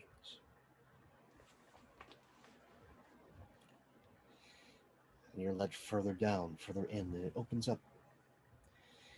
And you're in this large room, this massive edifice built of wax, almost like a keep of the dwarves in Lord of the Rings. It is so big, it is so vast, so grand. The torchlight, the only thing illuminating this place. The darkness eating around the edges. There, sitting in a large throne made of wax, gleaming golden wax, where it runs in rivulets, wet and hot, down as it cools, trickling down this dais, seemingly pouring from the head and around the crown of the Wax King. You hear in your minds, it's not painful, it's just unpleasant, unsettling. Greetings, awake. It is good and right that you come and find me, for the clock is almost ready to strike 13, and I possess one of the few ways out. It is good that you seek an audience. It is good that you have sought me out. I believe we can come to a minimal agreement. You can go home for a price.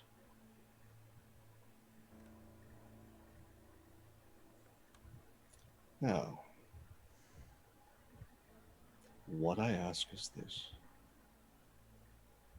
that yes, you get to go home, but for 1 week every year, you must return. You must return, and you must do within that week one task I set before you. If this is amenable, you may go home.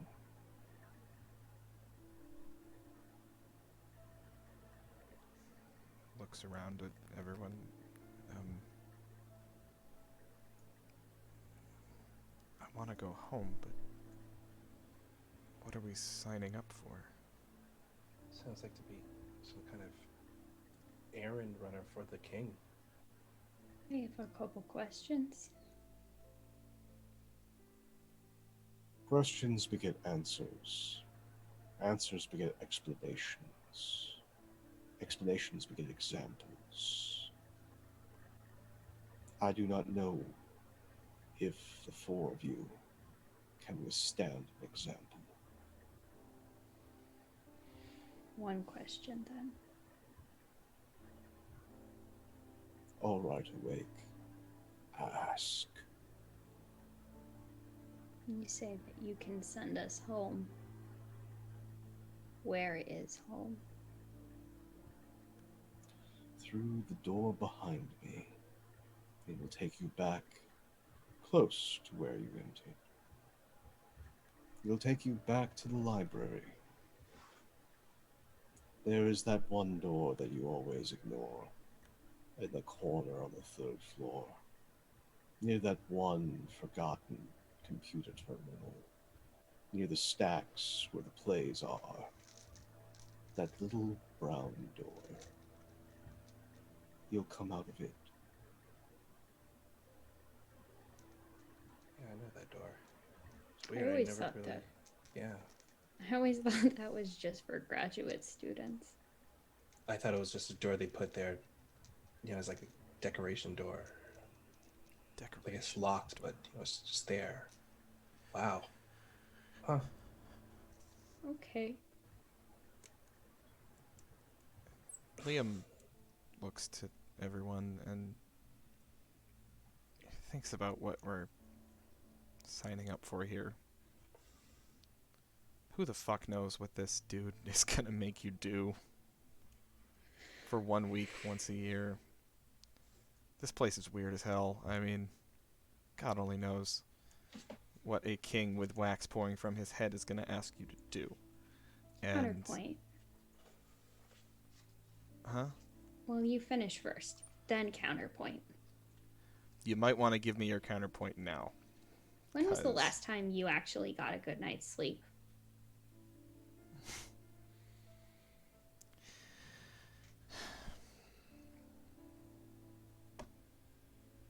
Before that happened. Yeah.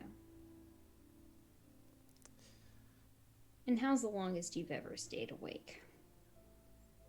Probably longer than a week. What's your point? I'm just saying if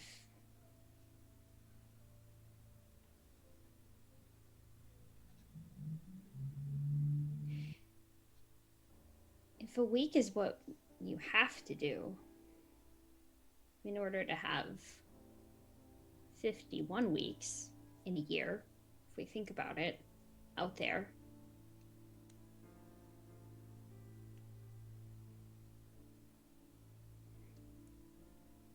I don't know. It just might be worth considering what he's offering is all.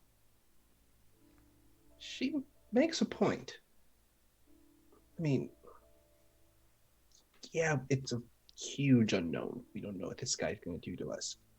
But that's 1 week. The other weeks out of the whole entire year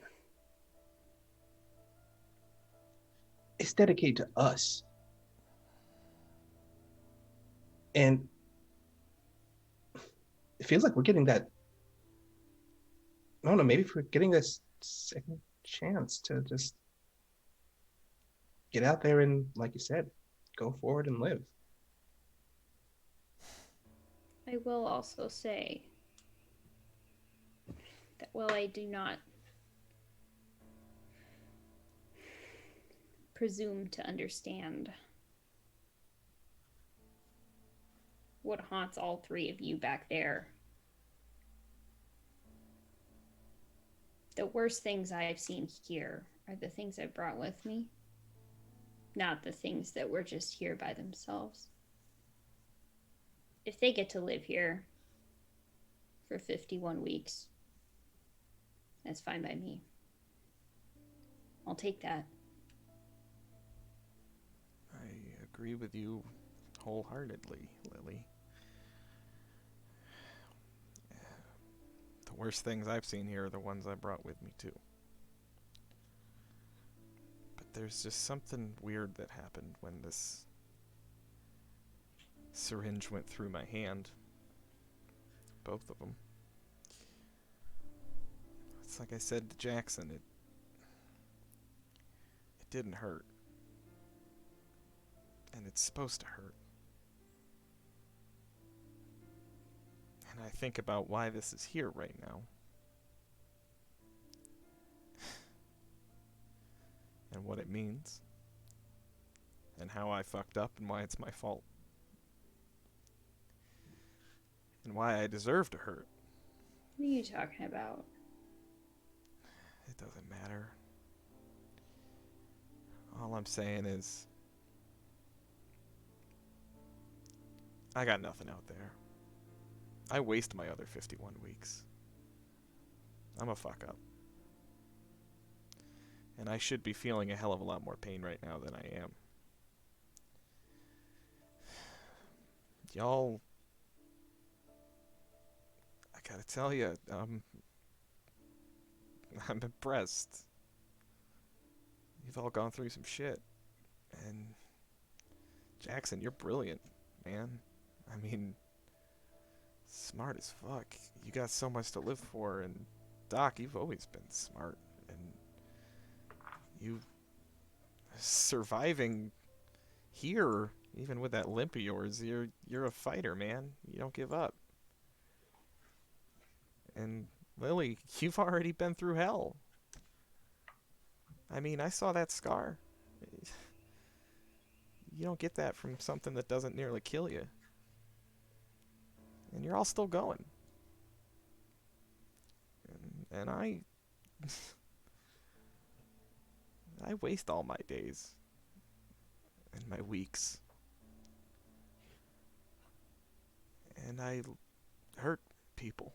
And I lose my friends. And people that I care about. Because I'm fucking careless. I'm an idiot. And I do selfish shit that kills people. That's what I do. I do selfish shit that kills people. Liam. Doc. Go. Just go. Let me... Liam? You're not an idiot. You've made some questionable choices in your life. And you continue to make some questionable choices. But those are choices that you make. You can lament them, or you can make different choices.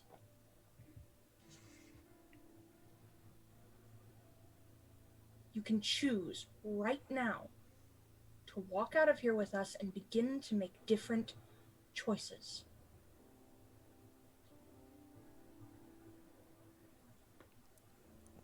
Or I could ask the king to let me stay. Be his servant boy, so none of you have to come back here. That's what I can do for you. Don't. Self-sacrificing garbage. I've never done this before. I'm trying something new, Doc. I told you I'm selfish. I'm trying to Jackson make a walks. change. Jackson walks over to Liam. And if he lets him, he hugs him. Keeps his hands out, you know, surprised, but keeps the points of the needles away from you. And slumps his head on your shoulder. Dude, you know I don't want you to do this. But it sounds like you're not going to change your mind, are you? I want to do this, man. I want to do something good. If you want to do something, one good thing in your life, and you feel in your heart of hearts this is it, I can't tell you no. It's self-sacrificing, yeah, but I can't tell you no. Awake, you are running out of time. I have one more question, Your Majesty. Ask. Thank you.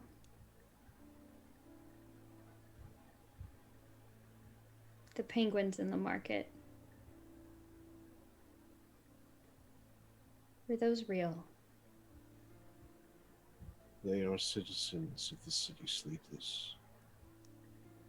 Nightmares. They are real.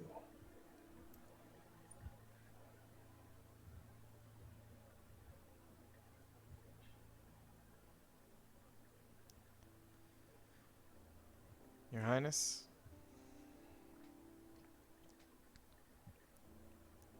If you'd parley with me,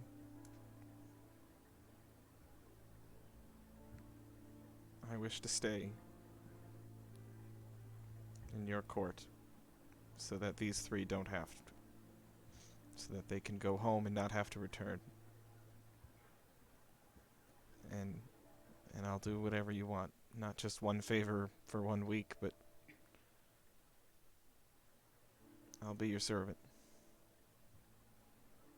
If these three get to walk free. Quite acceptable. You may stay in my court. And they can walk. But in order for you to be a member of my court, you cannot bear the guilt you do now.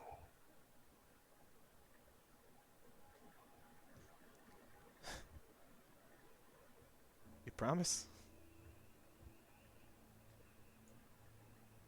We do not have much time. The clock is about to strike 13, and my forces are keeping the stranger at bay. I am losing men.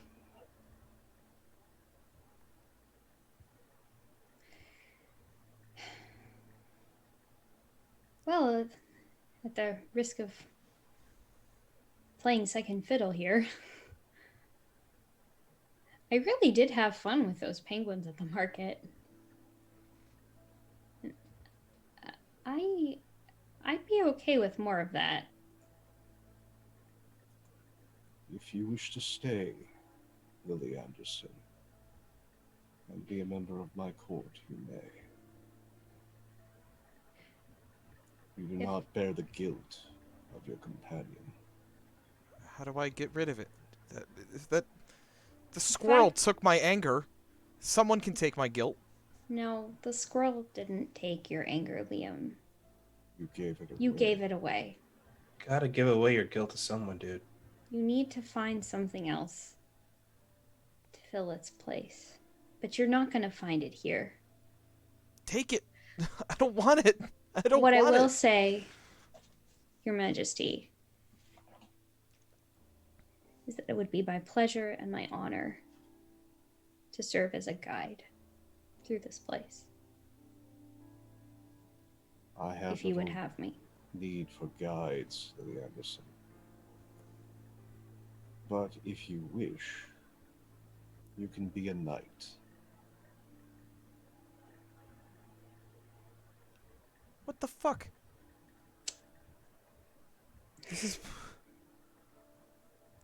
You can't take it?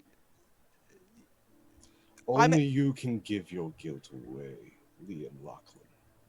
Take it, then. Here, There you is can have only it. one who can take, and he is coming.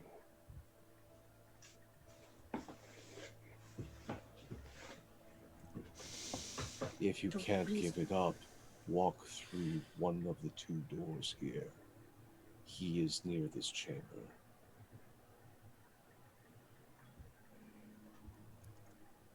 He will not touch me, but he can touch all of you. Try to do one good fucking thing, and you're gonna send me back with this? You're gonna make me carry this? I'm begging you to let me give it up. And you're gonna send me back with these fucking needles in my hands still. You're the one holding them there.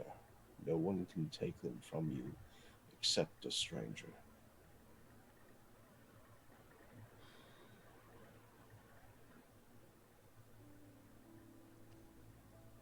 Fine.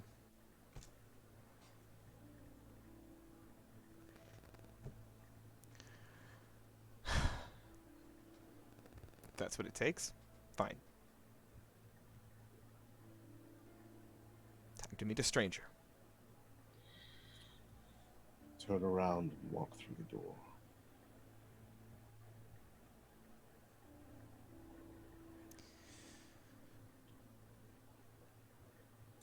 The rest of you,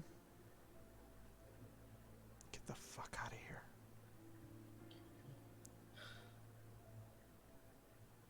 You all got a lot to look forward to.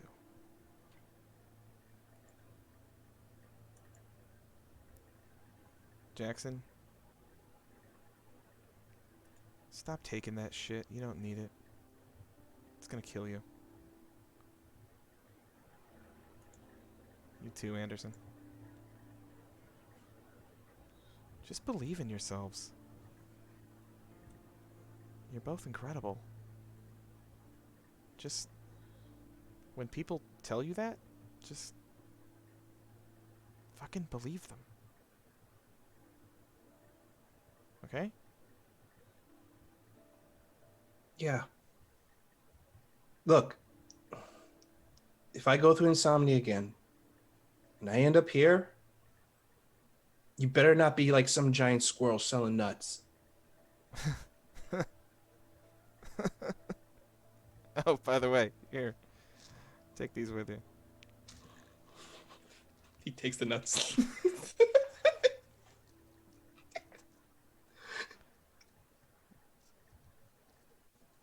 And Doc, I'm glad you boosted up young Jackson here, but next time, don't tell people that they remind you of you 10 years ago. That's a fucking weird thing to say. That's kind of full of yourself, okay? You're a really brilliant guy, but just appreciate Jackson for Jackson, okay? You know what I mean?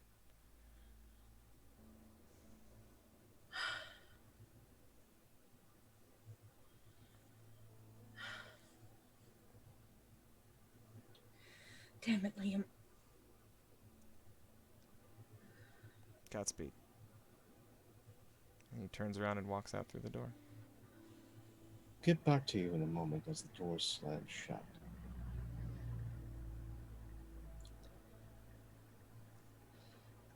The clock starts to toll. Leave now, or be stuck here for the nightmare hour.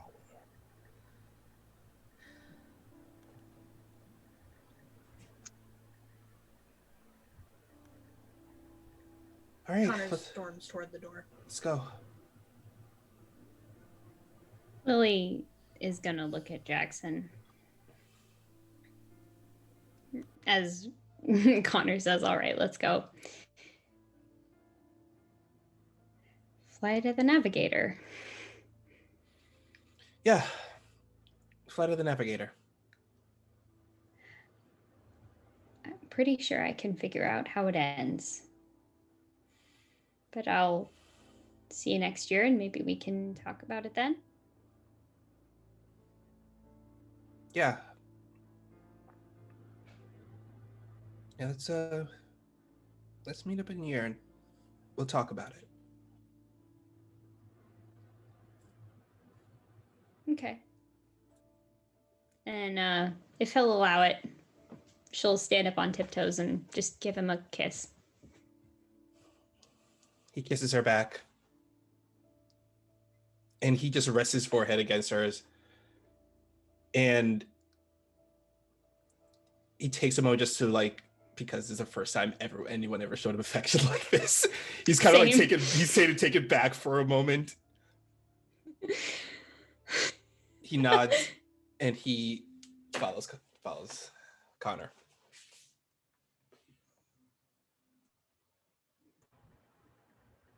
Lily, did you close the door behind them? Yeah. Yeah, I think so.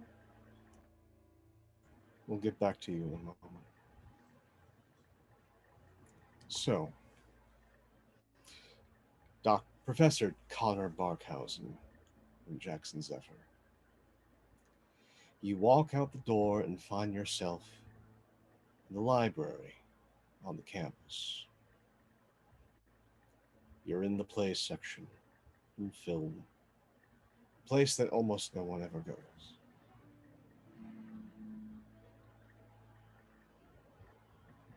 And that door does not look like the door you exited. It looks quite plain, quite ordinary, and it's locked.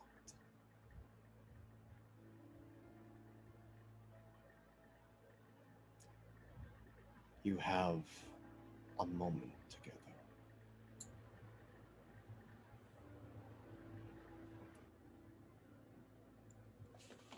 Connor punches the wall really hard.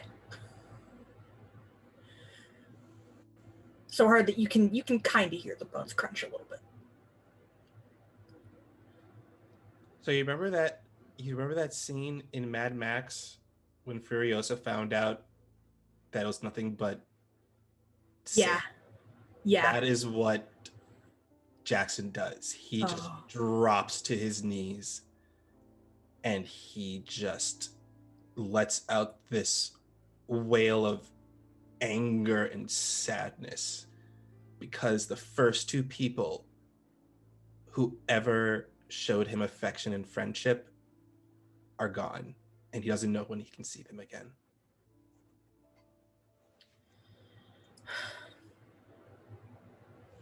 And you would think someone would come and respond to all that noise, to all that racket. But no one does. Not a soul. And as you walk out back onto campus, you don't see a single person in the library. It's not until you walk out the library doors that you see the random late night goings on of folks wandering around campus, skateboarding late at night, somebody smoking something they shouldn't out by one of the concrete benches. And it is another brisk evening. Now, enough about the city sleeping. We go back to the city sleepless. We go back behind a door. Strewn about that minting hall are bodies. Bodies of knights, of servants, folks coated in wax. And in the torchlit darkness stands Liam Lockley, hands pierced with needles, a representation of all the guilt he can't give up. And there in the darkness steps forward two figures. They look very much the same.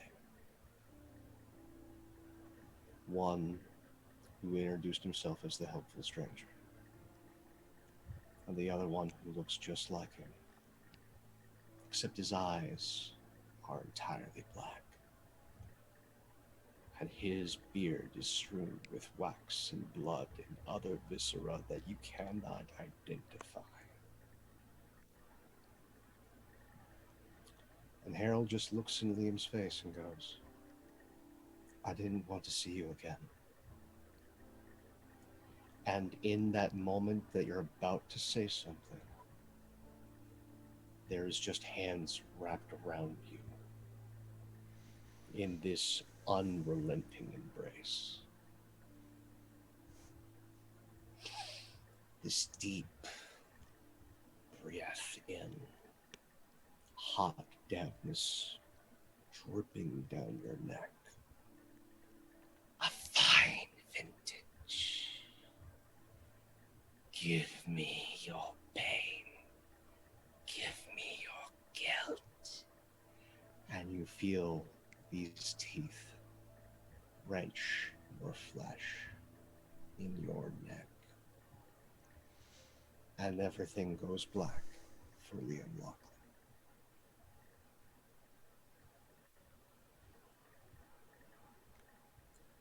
We cut to the other side of the door.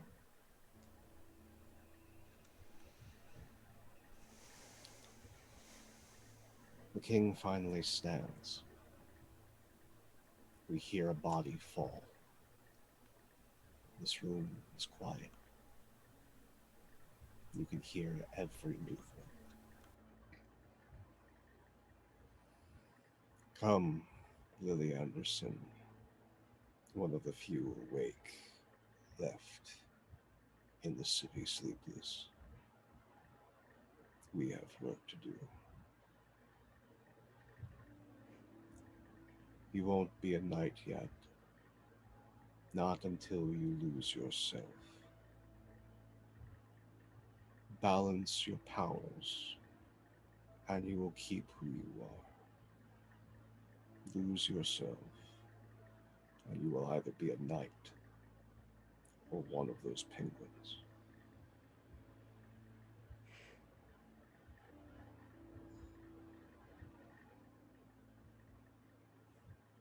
Good.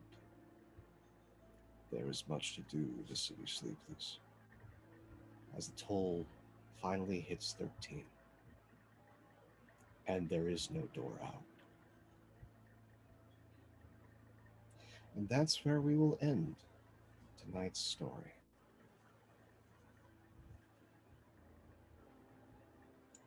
Don't rest your head, folks.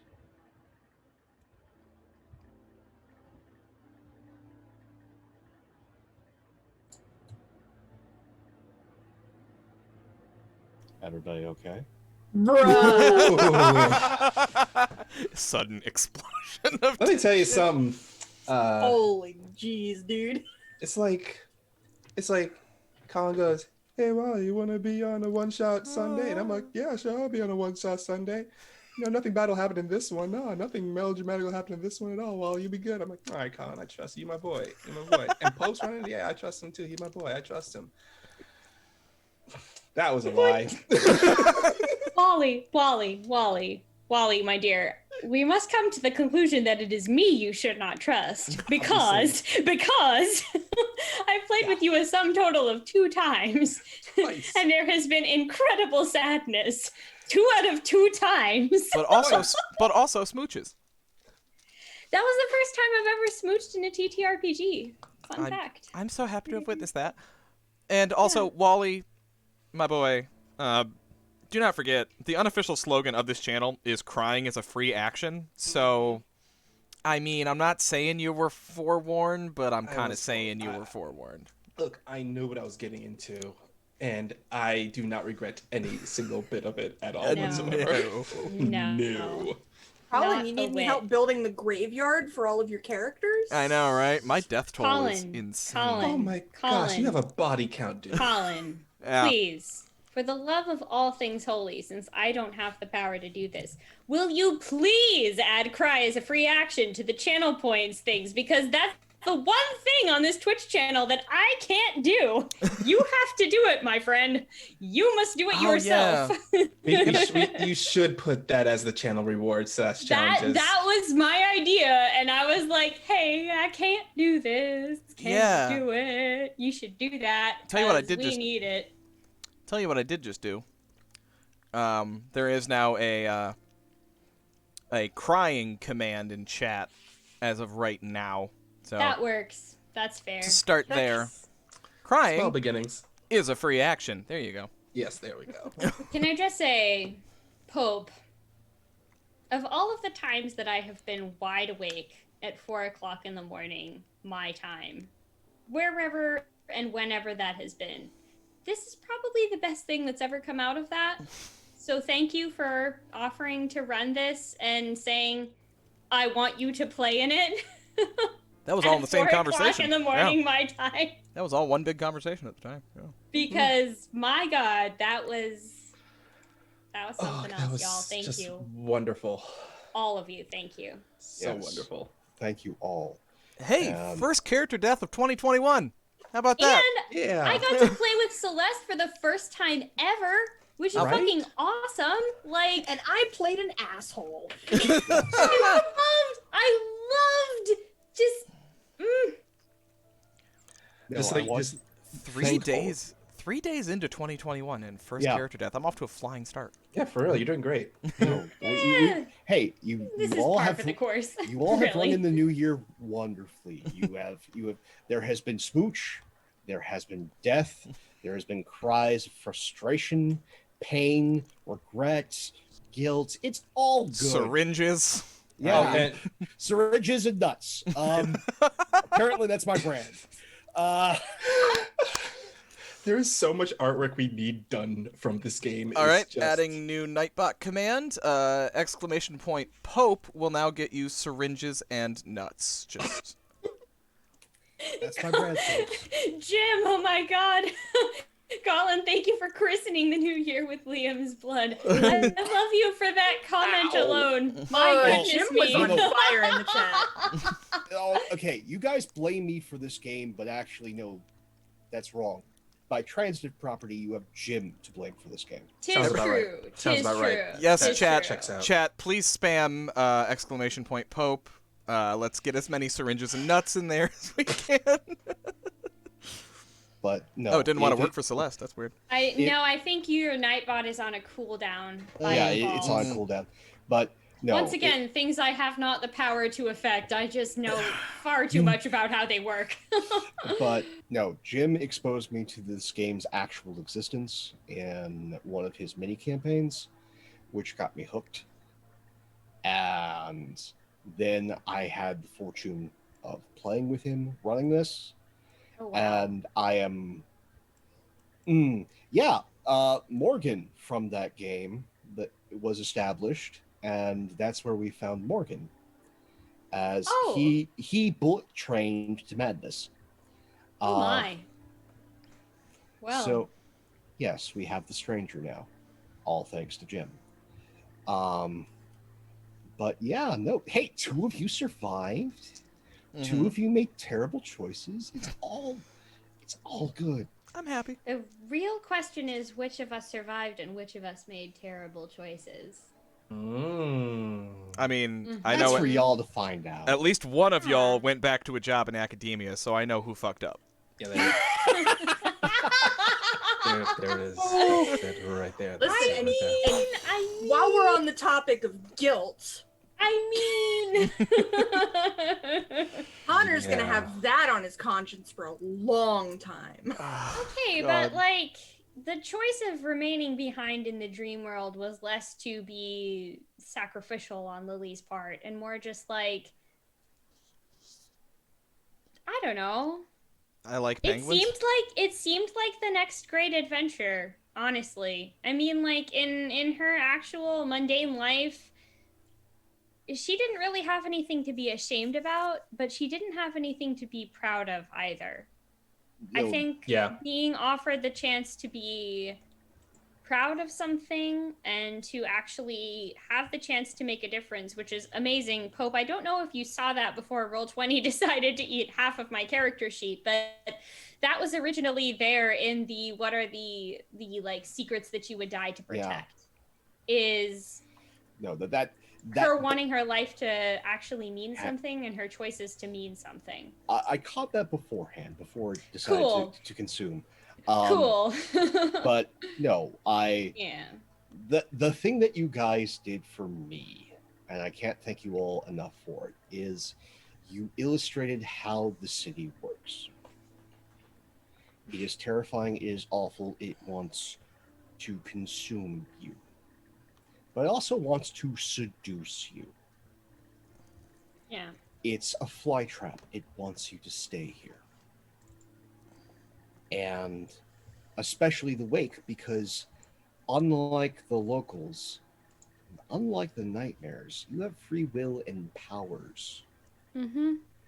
You are the most useful individuals in this entire city. And because of that, it must destroy or it must claim you. And this city never forgets. Unlike a state where the city will forget you. Sleeping City never forgets. I feel like Lily got duped, though, in the end, to be honest with you. Why? Because you're going to lose all sense of yourself. If she allows it. Am I, though? Yeah, because remember he said at the end. Yeah, that's if what he she said, allows it. No, from this perspective, please, spool this out for me. Why do you think that will happen? Well, I believe that was part of the bargain, was it not? No, it wasn't. Not at all. Service was part of the bargain because the Wax King, who is one of the most dangerous individuals and is not technically a nightmare, just wanted service. Right, but of service, an awake. Yes. But service does not mean the dissolution of the self. So why do you think do you think lost? Because I thought what he said to you at the end was, if you to become a knight, you must lose all sense of yourself, which is, you said you would become a knight at the end, did you not? Well, that's what she hoped. So you hope to lose all sense of self? No, she hoped. Okay, so as far as I understood this, to lose all sense of self is to become a penguin. To give completely over to joy and hedonism, but at the same time have the chance to make other people happy. To become a knight is to be aware of what you are, but have a purpose, and that purpose is to protect other people. I really don't know, because I purposefully did not read any of the lore of this game. No, because I wanted to be surprised. So I didn't read any of the GM facing aspects of this. I wanted to go into this as ignorant as possible. But did or did not the Wax King at the end say, in order to become a knight, you must lose all sense of yourself? Well, to quote myself, what the Wax King did say is that if you are to lose yourself, you will either become a knight or one of those penguins. Yes. Right. So if she maintains a tether to herself, she can still be in the service of the king, but she will still be Lily. She will never lose herself. It is the terrible balancing act that is this in campaign mode. Yep. If you can hold on, which is terribly difficult. Yeah, big if. You can eventually leave the city. You can also return and float back and forth, which is what a lot of Awake do. They try and play the politics. They keep coming back when they really should leave and never come back. But those who stay here, well, it's even harder to walk that tightrope, because what is reality? And I've also got to say that, like, I don't know, to me, mechanically, game designer, editor brain flipping on here, the sense of like being yourself and knowing who you are in this game is through that exhaustion mechanic. It's not through madness. And It's yours not is through very the high. ability to have like freaking godlike powers. It's not through who you are in your normie human life. It's who you are when you are at your least human, but also your most, whatever the dream world people, nightmares, whatever are called. And the point where that happens is exhaustion. I ended the game over halfway the exhaustion that it takes for me to crash.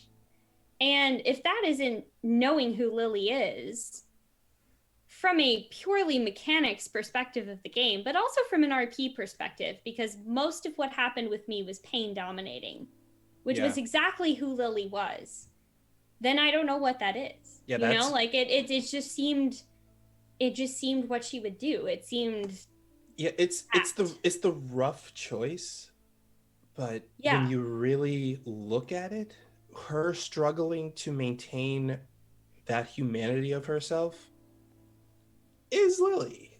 That's who she is, you know? I didn't say you made the wrong choice. I'm just saying that I know. The part about particularly see you in a year and we'll watch Flight of the Navigator, I ain't so sure that Lily's going to be there in a year.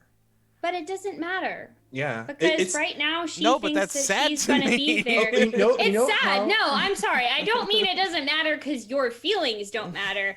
I mean, to Lily, that's what's going to keep her getting through the next 51 weeks. Yeah, that's exactly what I was going to say, because that something right there. Because the other thing, too, is that if she goes back to like a normie humy life, what keeps her going through the next 51 weeks is the 1 week where she gets to be with the fucking penguins.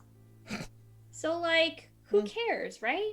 I don't know. So I'm not saying it's not sad. I'm just saying that, like, for this character, it made sense. Yeah. It made sense to want to be an anchor for the others, to come back and not be completely out of their depth when they do, because you all will have to for at least 1 week every year. That's how this bargain works.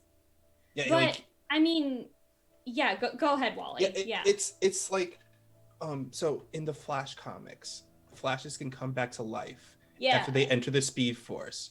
If they have something called a lightning rod, and a lightning rod is basically their tether after they enter the Speed Force. That tether to the material plane that will keep them going. Even if they go into the Speed Force, they know they can find their way out of the Speed Force because they're lightning rod. And for Lily, even though Lily stayed behind, her lightning rod is us. Yeah. We're her lightning rod. It's you specifically, because there was a point when Jackson saw into the sort of like what Pope brilliantly described as your dream house and your dream kitchen, which, like, yeah, dream house is one thing, but dream kitchen, like, we all have that, right? All of us know what that is. We can picture it. Anna the player thought about having Lily use the exhaustion talent to figure out what the favorite movie was at that point. But I didn't do that. I wanted to ask Jackson in character what that was, so that I would have a reason to wait that long. And then the way that it happened at the end was just beautiful and amazing, because you didn't know any of that, and yet this is still what happened. But in my mind, this is why I did not use her exhaustion talent of being able to tune in on things that you normally wouldn't be able to hear.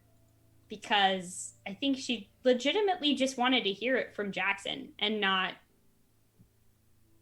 I don't know. It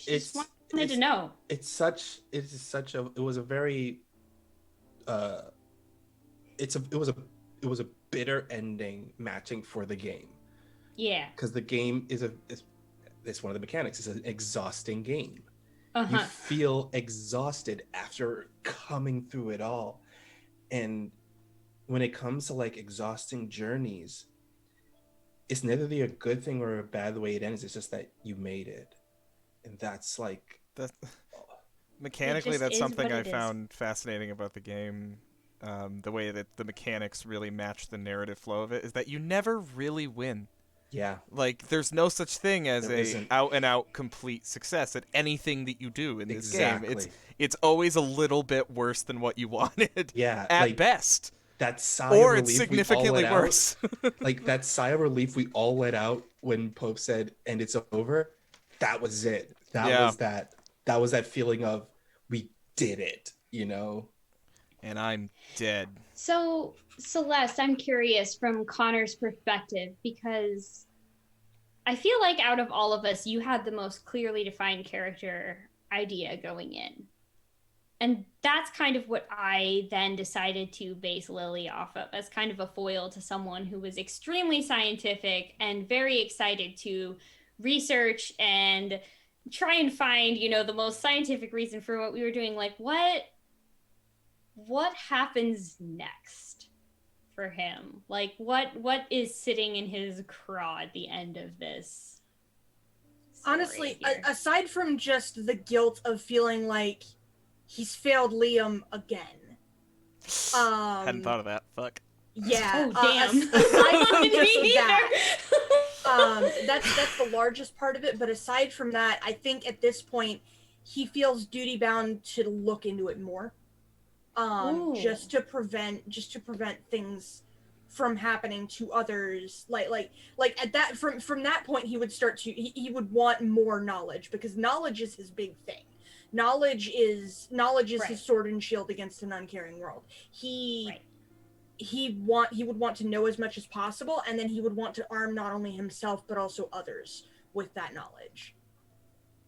And assuming he gets this far, we're talking like he would probably develop like a cult following almost, like one of those deep web forums. Yeah, like dark where, web like, Burkhausen. the awakened all communicate.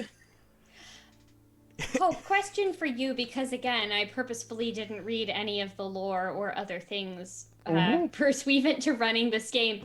The Awakened, what was that? Because once again, I knew that this had to do with people who couldn't sleep, finding out things that they never thought possible about the world.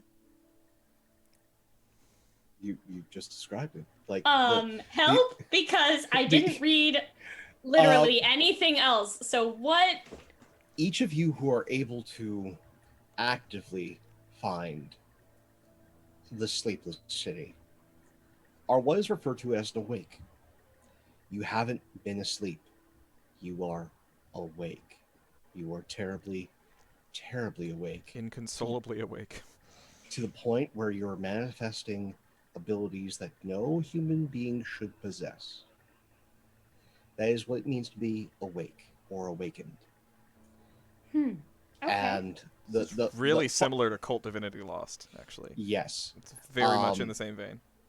And here's the terrible secret. You have all those powers in the real world too. Oh dear. But yeah, well, that's also very Cult Divinity Lost. Yeah, well, this very much But tracks. in the city sleeping, that's bad. That gets you noticed in ways you do not want. I don't think we did anything that really made us stand out, like manifest a fucking armored car and crash it into a flaming dumpster. So I mean, it's not like I just caused a shootout or anything. But... Yeah, I know.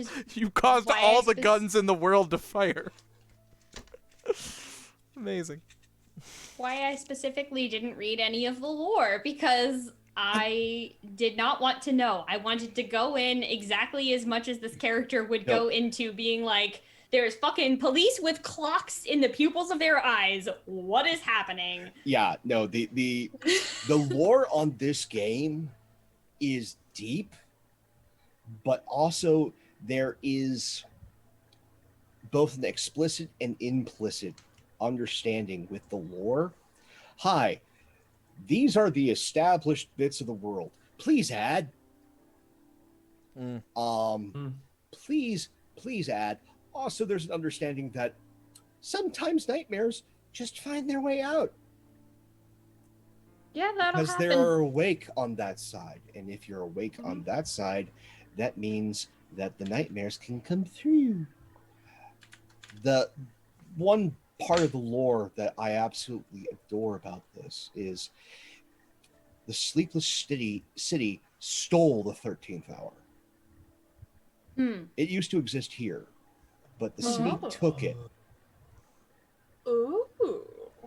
Folklore brain is pinging everywhere right now. I just kept wondering if that was related to the first line of 1984. The opening line of 1984 is, it was a cold, bright day in April and the clocks were striking 13. And Well, I it's just also, kept like- thinking of that over and over again. It may be. That's a Fred Hicks question, but the lore here is dark and deep, and Miles to go before you sleep, or Miles- don't, because miles to you're go a before you superpowered insomniac. miles to Hey. go before you never sleep again. Because this place is. It also has a couple of notes of the surreal. This is very much a surrealist horror game. Yeah, I think. It lets you have squirrels that are selling nervous nuts. My favorite character, by the way. That was great. Oh The nut my squirrel is God. my favorite. Oh. Great. May I just say, I don't know if you had that planned or not, but just the fact that I was saying during the break, I was saying I'm muted because I'm eating some pistachios. And Poe said eating nervous nuts in the chat. Then that becomes part of the world, is why I fucking lost it on the stream and had to keep my microphone hard muted for a while because I'm like, God damn it. The most important question I have is that when Jackson came back into the library, did he still have the bag of vengeance nuts with him? I want to know if that came Ooh, with that's him. a good question though. Can you bring things from the dreams? Yes, you can. So if that's the case, Jackson does not eat any of the vengeance nuts. He actually keeps Oh, it on. no! He keeps it on his shelf, I am deeply stressed. and he actually uses that as his lightning rod. Well, here's the thing reminder about it's all stuff real. from that side. It's random. Because things from that side either degrade exponentially fast, or they don't degrade at all. Oh, he won't even touch it. He won't even touch the stuff because if he feels like if he ate it, that's like something that is out of his life that reminds him of her, you know? Yes, he also has like a Google Calendar alert for like for 1 year time, to that he has like a Google Calendar that says 1 year time, his date with Lily. But those bag of nuts on the counter is Look, I know you want to see your girlfriend, bro, but come on, I don't get any memories. I gave you those nuts, damn it. Oh no, yeah, no. Eat see, these. his date, no, his date Eat. with This Lily is my on body. Do this in remembrance of me. His date You with have Lily- your own baggage that the TSA will overcharge you for that you need to fucking deal with first. Listen, I'm that dead. was the king told you that. You don't need Lily to tell you that. I'm a fucking goddamn dead. wax king told you that, I Liam. got the Jesus. guilt. No, I got the Jackson- guilt eaten out of me. Jackson I'm done. told him. Jackson told him. He says, "Look, if I come back here and you're a squirrel or something, he's gonna be upset." Uh-huh. Yeah. So many jokes. I refrained from making so many jokes about going places and eating strange nuts. Please. I Celeste. couldn't. Connor Celeste. wasn't the character who makes those kinds of jokes. I couldn't. I was so hogtied by my own character, and I was in my brain screaming, "I want to make nut jokes," and I couldn't. Oh, now we can make hogtie jokes. Yeah. But again, in Discord. this is a brilliant game that allows me to scratch an itch I don't get to scratch a lot. Because as much as I love the World of Darkness, that shit's got some problems. But this allows me to scratch that very familiar itch in a far more responsible and supportive way. It is great for a one-shot, as you have all seen. And you can do a campaign. You can. I've seen it done. Just wish it would last longer. I mean... But on that wishful note, I think it is time for all of you sleepless ones to find a bed. Aye. And so let's go around one last time. I'll go. Hey everybody, Pope here. Pope World Build on Twitter, Pope World Build on Twitch. I lurk in all your streams. If you want to see more of this funny face, you get a number of opportunities in the new year. Coming up this Wednesday over on Follow Black Cats, Hex Crawl, the spy game. I get to hit people with sticks. It's fantastic. And Noir's there, so there is now a grenade drone. Sounds about right. Yeah. We walked back from shotgun drone. There's grenade drone. I had knife drone. I like knife drone. I was a big fan of that one. Knife drones actually doesn't consume as many points, but he wanted to use all his points. And then on Sunday, next Sunday, you can catch me with a couple of other familiar faces here on Matev 7's channel for Masked Sunset City, where I get to be a rocking young superhero. And then soon, over on Penny Fortail on Wednesday nights, I will be running Brotherhood of Shadows, a Song of Ice and Fire game. That will be at 8:30 Eastern. And then over on Valdrian's channel, you'll see me with another familiar face. Playing Lancer. Yay. And getting that's the mech game, isn't it? Yes, that is the mech Fuck game. yeah. And I get to be a hacker, and it's going to be a wonderful time because I'm just going to play support and utility and let everybody else blow shit up, and I'm going to be so happy doing it. But thank you, all of you, whether you're watching live, VOD, YouTube, wherever you are as much a part of the story as we are. Thank you so much for that. Thank you for allowing me this indulgence, all of you. And love you all. Take care of one another. If anything we've learned from last year, keep good people in your lives, support one another. Till then, see you soon. Let us go to Pope's right over to Anna. Oh, me. Okay. Hi. I'm newly waxen Knight of the Dream World, which sounds about right. Par for the course over here. Hi. I'm Anna. You can find me most places on the internet at Nymeria941. And honestly, oh my god, it's already 2021. So, my goodness gracious, you can find me many places. Yeah, I am playing an aforementioned Lancer game on Friday mornings, early afternoons for me. I'm going to be playing in that with Pope and Wally. I'm playing my first ever sort of stealthy sniper character in a TTRPG. Who has very Final Fantasy VII, let us please blow up the Shinra Corporation vibes. So if you're into that kind of stuff, come watch me play my first ever mech TTRPG and find out that I have no idea what I'm doing.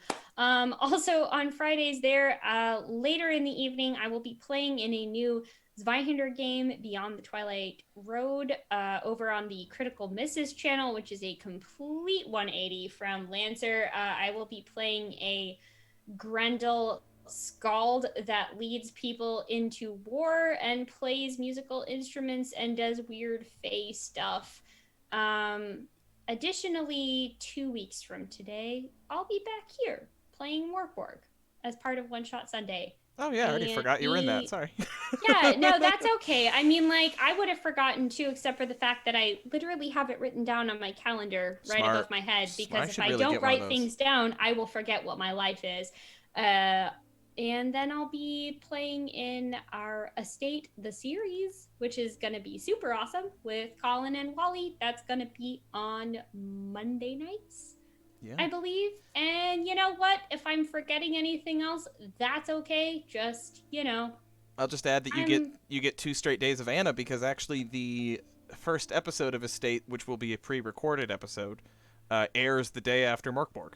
Oh, that's true. So, yep, that's back-to-back days of Anna. There you go. So yeah, that's me. Thanks all. I'm really glad that this 4 o'clock in the morning conversation turned into an amazing story. So thank you. Sure fucking did. Let us go down below to Wally. Y'all, it's your boy Wally. Man, let me tell you, love this game. This is great. Where you can find me? Next week you'll find me over at the Killer DM doing with my two of my favorite people, with Celeste and Pope, playing some masks. Who knows what antics we'll get into next week? Who knows? Will we punch Santa? Maybe. I don't know. We'll find out. Also, going forward, yes, like pretty much everyone else said all the other stuff that I'm in because I'm playing with all of you guys. Yeah, like isn't it great? What they said. That's it. That's about it right there. You covered it. Really, I am not even joking here. Every single like project I have for January is every single person at this table. And they just said it for me. Yeah. Well, we have a wonderful little TTRPG sewing circle here that I wouldn't trade for the world. But yeah, thank you so much for having me here as always, and I look forward to more stuff. Just looking at more stuff on your channel, dude. Yeah, brother. There's gonna be, there's cool shit coming up, and you're gonna be in a bunch of it. I am gonna be in so many of it. I'm so excited about it too. So yeah, stay tuned to these channels, guys. You're gonna see my lovely face. Hell yeah. Returning as Pendleton, who's just like my favorite character ever. I adore. Yes, I am so excited for A-State. I am super excited for Lancer. Check me out on Lancer because I'm gonna be playing a gentleman. I'm playing a gentleman hitman. Is what I'm playing. Ooh. Not just any gentleman hitman. A gentleman hitman that chooses to use his hands, not a weapon. His hands. Really bad that is kind of sexy. I don't know that. I have to take a long, hard look in the mirror about this one. Long and hard. Shut up! I knew you were gonna do it. I would just like to point out, Wally, which admires how you fire on the British from a distance. Oh, and just Wally, watch Lancer, you'll understand it. Wally, you're getting your character portrait tonight for Estate. I have word from a very reliable source, so just saying. This is like my second character with official art. Okay, third character with official art. I got a few now, actually. I just keep them.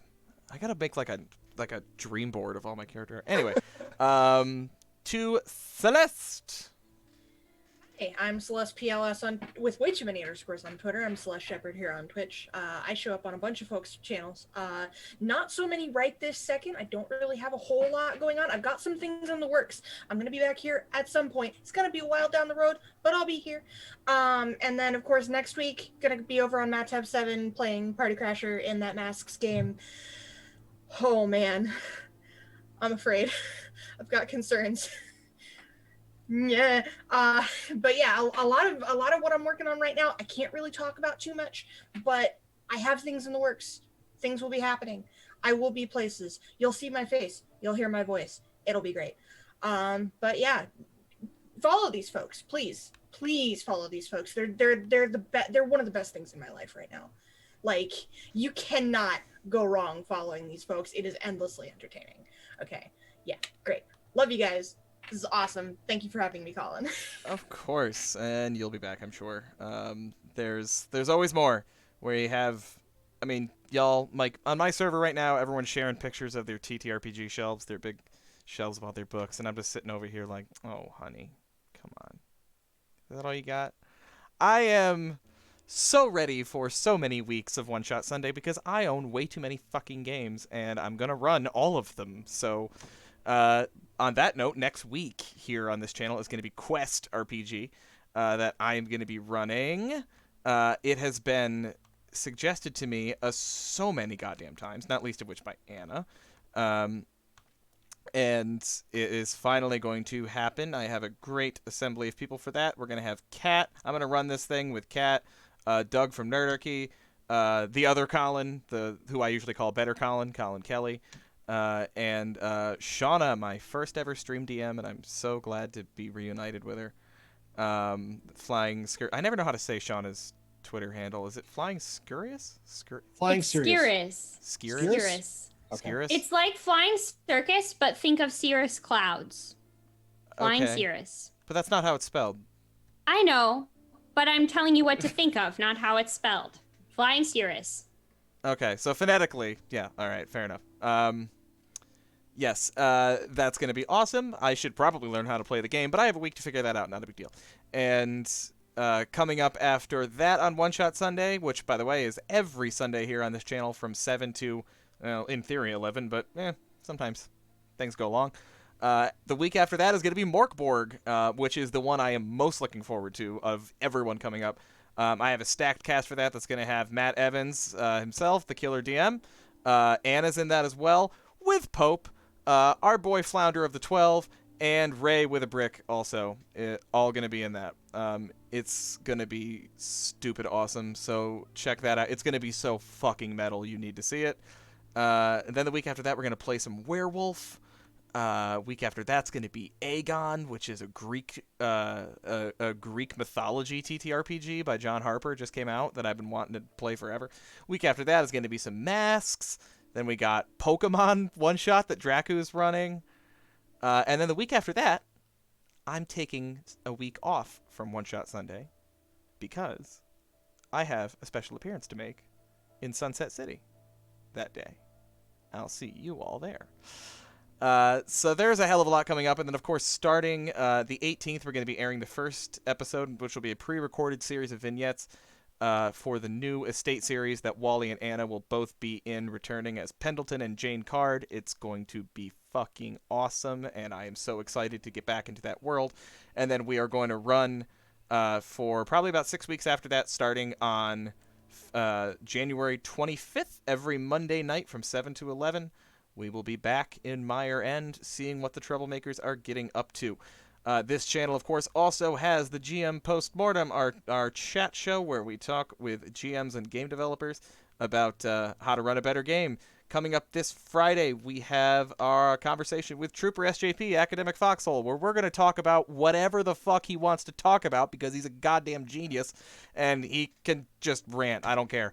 But actually, no, the truth is we're going to be talking about how to run games, how to run TTRPGs in historical settings, specifically historical games, which, again, who the fuck better to talk to than Trooper? It's going to be fantastic, and I am very, very excited to announce on the channel for the first time that I have booked a guest for the GM Postmortem for the 5th of February. Our guest is going to be Michael Sands, the creator of Monster of the Week. Which is my favorite TTRPG in the world. So I'm absolutely elated that my cold call email was actually responded to, and he agreed to join us. So please join us for that. We do not have our second guest booked yet for January, but we'll let you know when we get that one. And, of course, when I'm not here doing the Postmortem on Friday nights, I am over on Master the Game playing Pathfinder, The Fall of Plaguestone, where I play as Balthazar the Bastard, a half-elf whose body is slowly falling apart because he's blessed by the god of death and he's just rotting and his flesh is falling off his face. He's really nice, though. He smells very bad, but all he really wants is friends. So come see that sometime, because that would make me happy. And I guess the only other thing I want to announce, it's not really an announcement because I can't really say anything about it yet, but just that I just found out that I'm GMing another show on Encounter Roleplay next season, and at least one person in this show is in that one. I'm not going to tell you which one, but it's at least one of you, and that's all for me. This has been a absolutely fantastic episode of One Shot Sunday. I am so damn pleased. Pope, thank you so much for agreeing to do this. I had a hell of a great time visiting the Unsleeping City and meeting all kinds of strange things made of wax and penguins and a giant squirrel that sold me some tasty nuts. I couldn't have asked for more. So I think tonight is definitely an appropriate time for the more traditional sign-off line for this channel, which is, until next time, do not forget that crying is a free action. Good night, everybody.